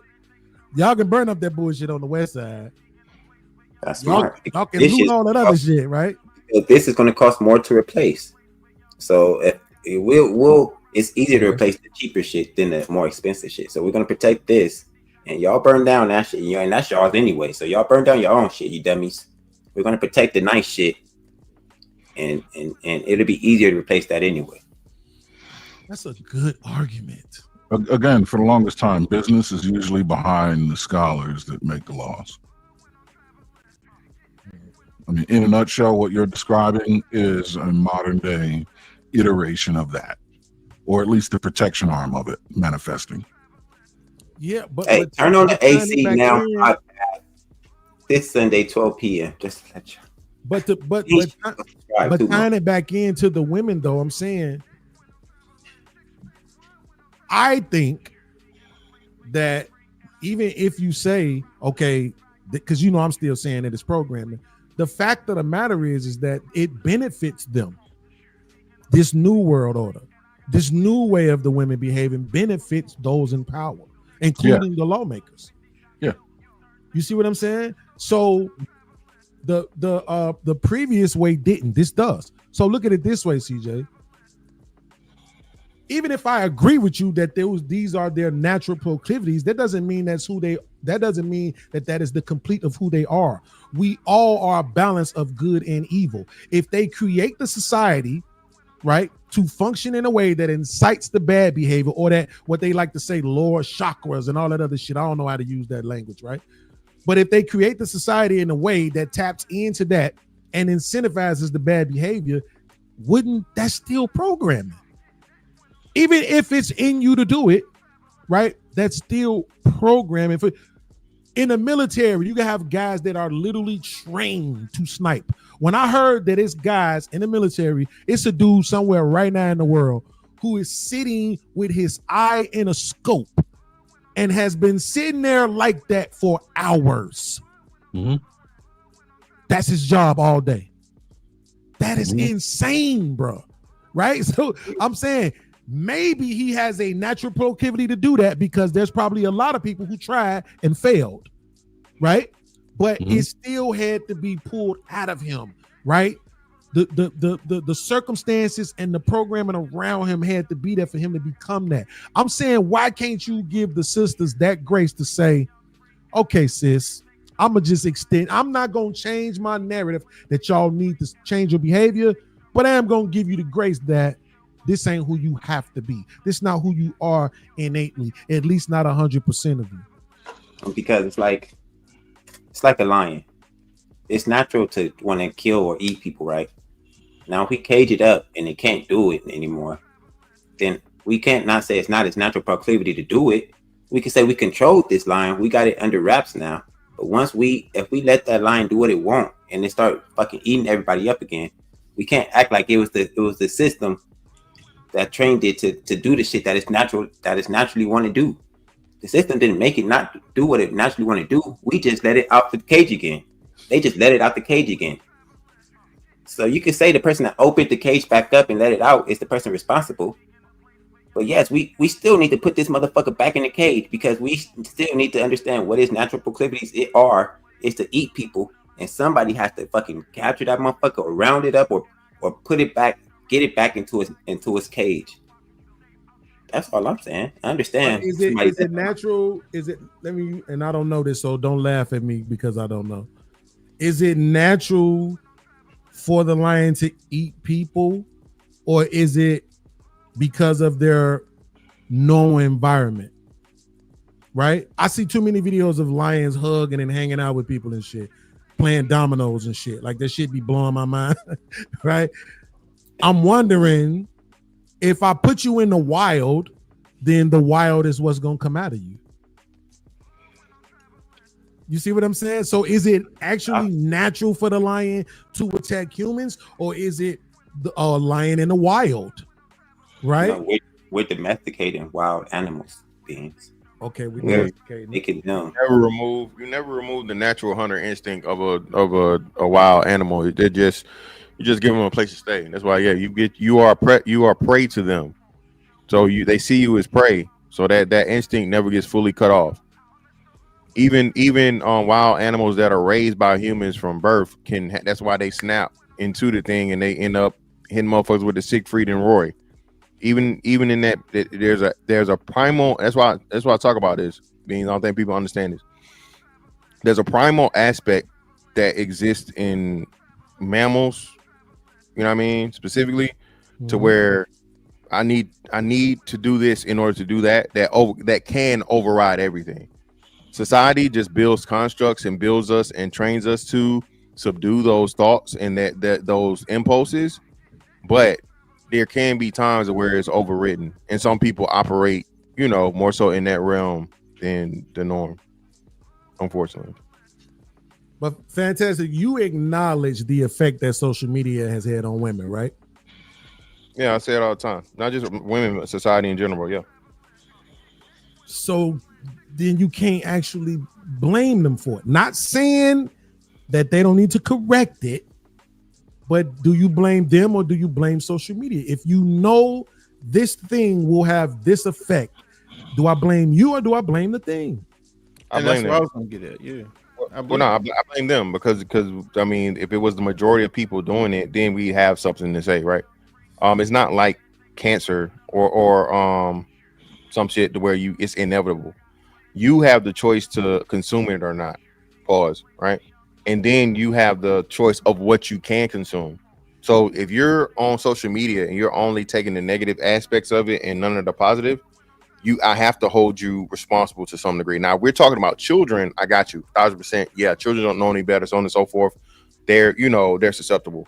But the adults, though, no, I hold you completely, totally, 100% responsible because you're choosing to partake in whatever that media is, and then you still have deductive reasoning and adult, understanding, good or bad, and expectations, and social responsibility, all those different things, to where you don't just get it. Oh, I saw it on the internet, so I did it. No, it don't work that way. So no, for the adults, I can't give them a pass. No. Wait. There's two things we got to talk about then. We want to talk before about how decisions are made. Now we can agree in saying that men and women make decisions differently. Is that a fair point? Is that a fair assessment that how men make decisions and how is different, right? Now we know women are more emotionally tailored. They like to take a lot of things into consideration with how they feel. Men tend to put the things aside about how they feel and go straight to what they know. That's why we're stubborn and we're hard to move. Women are more quickly adaptable to change than men are. Point two, because we give women grace because of how they make decisions, that's also enabling the way they think and how they're going to react. So if they know that they can get away with certain things because men allow it, they're not going to change that particular behavior unless you give them resistance. And then they're going to have to adapt to that adaptation as well. But for the most part, because of how men are wanting to protect them, just like how we look at children, we give children grace because we protect them as well. We don't have the same expectations for women. We just don't. So to look at them in a way and say like, yeah, you should be doing this, it's like, no, we're not going to hold them accountable the same way we hold men accountable because we already know they're not like us. Let's not get it twisted. Yes, they're grown. Yes, they all stuff, but the way that they view things is the reason why we give them grace in the first place, and why we treat men the way we treat men. We don't treat men and women the same. That. Now I'm not arguing or saying that you're wrong. I'm saying we can't do that. I don't do that. That's wrong. I think you got to hold everybody equally accountable. But just for one quick second, I want to talk this to fantastic. Let's look at it from the interpersonal version of the social media, though, right, bruh? If you get 100 likes, I made it to 5,000 subscribers today. Apparently, that's supposed to be a big deal because a very large percentage of YouTubers don't actually make it to 5,000 subscribers. Same thing goes with likes on social media. Yeah, it's gotten more and more and more out of control to the point where it's like with money, right? The more likes you get, the less valuable it is now because so many people are getting more. But I'm talking about not them watching certain stuff and this and that or this and that. I'm just talking about how men engage with them on social media and the effect that has, right? From not just Facebook, but from Tinder, Bumble, all these different apps. And now it's 1 million dudes in their DMs. And it don't matter if they big, small, ugly, pretty, bald head, long hair, uneducated, got a degree. None of that ain't mattering, right? Can you blame them for being egotistical, for being arrogant, for over inflating their value and all this other stuff, right?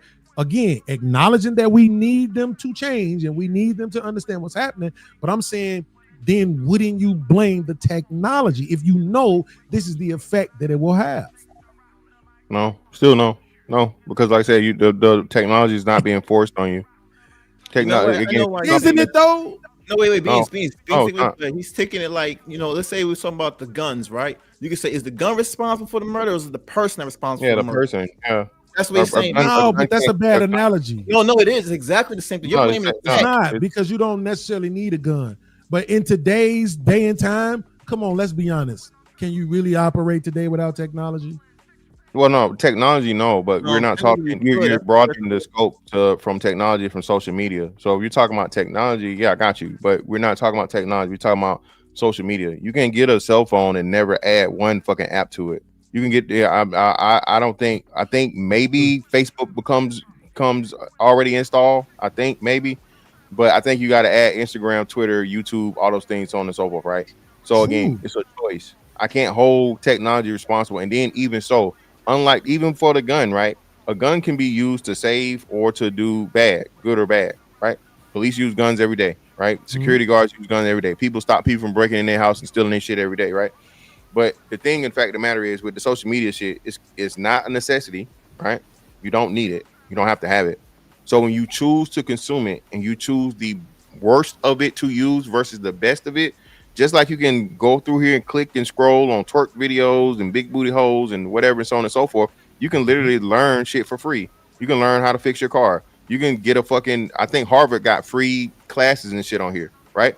So if you want to use it for all the bullshit and none of the positive, I can't then therefore say it's the fault of you seeking out the bullshit and only focusing on that and then using that as an excuse for poor behavior. I think there's a good argument. No, that's a really good argument, particularly the argument that you don't actually have to have social media, which was my point from the beginning. Like you said, you can get a flip phone today and talk and text and never have to engage in social media. Facebook was the original one, but I think I could make an argument for Facebook, but I won't. Because like he said, you don't have to. And as long as he can say you don't have to, then I can't really trump the argument. But I will just say, once you begin to interface with this thing, you know, it's going to be very difficult for you. Like, I'll give you an example, Fantastic. I tried my best not to use ChatGPT because I'm one of those people who believe that the machines are going to rise up and take over. So I was trying my best. Now I had that motherfucker make thumbnails for me. I'm always on there answering my questions because the answers seem to be way more prolific than what I just get from Googling. You know what I mean? So now I'm like, I'm only probably using what it's capable of doing, maybe 5 to 10%, but I'm engulfed into it. You see? So it's gonna be difficult to not do that. But the argument that they don't have to, I can't really trump their argument. But it is, I mean, we are in the technology age. It's a lot of people who say to the parents who were trying to keep electronics away from their kids, you doing them a disservice because they'll be behind in the technology while all these other kids will be able to interface with it very quickly and understand what all these different symbols and stuff mean because they've been dealing with it for a long time and you was keeping it out of your kids' hands. Would y'all rather have a girl you was dating see your browser history or your bank statement? Would we rather have her see it? Really? Bank statement for sure. You said see it? Yeah. See, mine don't matter. Bank statement for sure. History. Yeah, Here you go. It don't matter to me. Here you go, baby. The whole history is yours. I'm gonna go with browser. I'm gonna say browser because I'm broke. I ain't gonna lie. That's going to the grave right there. Hey, broke is a joke, nigga. Yeah, I'm just saying that because I ain't got no money. I ain't look at my browser history, shorty. I just be wanting to be known that the double taps that add to delusion come from this panel as well. That's all. Oh no, see, I don't do that. I intentionally don't click like. Panel. Oh no, I don't really like pictures like that no more. Yeah, man. I don't see. That's what I'm saying. I ain't like the picture. I'm talking about, brother. I'm talking about whole websites, brother. I ain't tapping no likes. I got I got a bookmarks page on my Twitter, brother. Oh, my bad. I said no. See, impressions, Mr. Fantastic. You stay in there for 15 seconds. An impression. Nigga. Nah, they be about 45-second videos, so I'm there for the whole 45. Oh yeah, that's definitely an impression. Yeah, I'm there for the whole 45. I'm there for 100% of the duration, brother. And them bookmarks. I can tell you that there. Hey, listen, man. This is a tough conversation. It was a tough conversation. It was kind of difficult to navigate. I wanted it to be a little bit smoother, but it's hard to kind of walk through in a more seamless way because there's so many things that go into it, and leadership is just one of those only things that I don't hear the brothers that have the bootstrap conversation view leadership in the same way, which kind of something I want to mine out a little bit more, you know, because by bootstraps, I'm saying the brother, like you could do it, racism, all that you can get through. But then when it comes to leading the women in the community, it's like, bro, and I'm just thinking through it as I continue to process it. I know, motherfucker. That's an easy answer, bro. No, I'm not. I ain't gonna lie, CJ. You getting better at delivering your answers. I'm gonna still kick your ass. I'm looking at Fantastic though on that one. Man, listen, it's some shit. It's like, yeah, I need to know. That's a great question. That Because is we a still great need question. a person. You But the still need. bootstrap shit, bro, has been proven too many times, man. The majority of self-made millionaires are bootstrap people. So that's what I'm talking about. So that's why I'm saying it's crazy. I know, but Mr. Fantastic, here's the thing. Why I'm saying, but you got people who married and figured it out, right? So that's a push. You said married and haven't figured it out. That have figured it out. Yeah. You got black men who dealing with black women and don't have the same complaints. So that's a push. So I think we really got to converse about it. Maybe that's how we should have framed it in the beginning, but I was still trying to walk it through. But we have 4 hours now. So hey, I got to do my push-ups. And I'm going to the gym. I'll do the push-ups too. I'm not saying it. How many you could get in a row, you think? I get to my 40, 45. I saw you do 40. I said that was pretty decent for me. Yeah. CJ, you like what, 175 pounds? 170 right now. Yeah, see? Get the fuck out of here, nigga. You cheating. Shut up. My brother, you fat motherfucker. Lose some weight and then do your push-ups. Shut up, nah, nigga. BABG shit over here, brother. What up, buzzing, bird, flip a dozen. Holla at your boy, you thought your cousin was. What up, buzzing, bird, flip a dozen. Holla at your boy, you thought your cousin was. Salute to YB and the Zeke for gifting 2. This might be risky membership. Thank you, my brothers. Whoever got blessed with one, please maintain it. Onikasu with the $5 says ball beans is crazy, but yeah, don't waste time trying to lead a bunch of black woes to heaven. Let the supers do it. Supers lead, normie, let them have it. Allow it to $10 says, damn, CJ, we can't blame women for 100% of things that happen in our lives, big dog. And I take accountability for everything that happened in my life. Everything that I've been through is because of me. This nigga here. Aaron with the $2 says, beans, when State Property 3 dropping, my guy? Hey, yo, stop that, Aki, before I send shots through your body. Hey, Beanie Siegel finally got his voice back a little bit. I don't know if y'all heard the new song with him. I don't believe it. Yes. I don't believe it. I think that shit is AI. I don't believe it. Bro, that shit sound too good. It sound great. It I was sound happy. Too good, bro. Right. Aaron with the $2 says, since CJ got them glasses, bro ain't playing. Harrison with the $5 says, salute. At the end of the day, it takes 2 to tango. How can 2 walk unless they agree, right? Obviously, there's a lot we won't agree on. John the Baptist with the $5 says, Beans, you stole my argument about the killer. You conservative douchebag. Aaron with the $5 says, if now womb know the truth, shouldn't they want change for the better of the community? Or do they not care because they are benefiting out of this? Yeah, they don't give a fuck. DC with the $2 says, the manosphere only uses the negative. DC with the $2 says, DC Slim with the $2 says, ask CJ and Fantastic what's good about black women. No, that's not the conversation. It's a stupid question anyway. See, Rob was popping, my brother with the $5 says, great conversation. Shout out to DJ Hamp and the panel. Salute, man. Whew. I gotta take a nap before I go up there. Beans, any final thoughts? Yeah, I'm wondering if we might be misinterpreting that 50% divorce, 50% marriage rate. I need to look into that. Is it like 50%? Because I heard you say that earlier when I was dropping that super chat, like 50% of people are married though. But it's not 50% are married, it's 50% of the marriages end in divorce. So you're saying that 50% don't. Are still married. But I think it's marriages across the board, because when you look at the demographics, it's like second marriages have an 80% divorce rate. Mm-hmm. You see what I'm saying? So it's like once you start breaking it down into brackets, I think that kind of like expands it a little bit. I'm gonna have to do some research into that. Yeah, but I appreciate the go ahead. No, go ahead. Yeah, I appreciate the show, man. I appreciate y'all letting me up.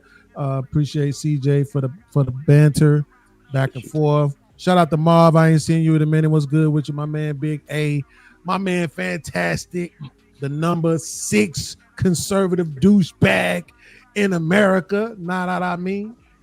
Shout out to the chat and shout out to me for hitting that 5,000 mark. You heard me? Jersey. Salute to the 5K, man. CJ, any final thoughts? Shit like that. I'm trying to work on my interjections. It's not working though. Salute to Beans for the back and forth, man. I like this energy, Beans, man. You keep this energy, brother. You're gonna get to way more than 5K. Thank you, bro.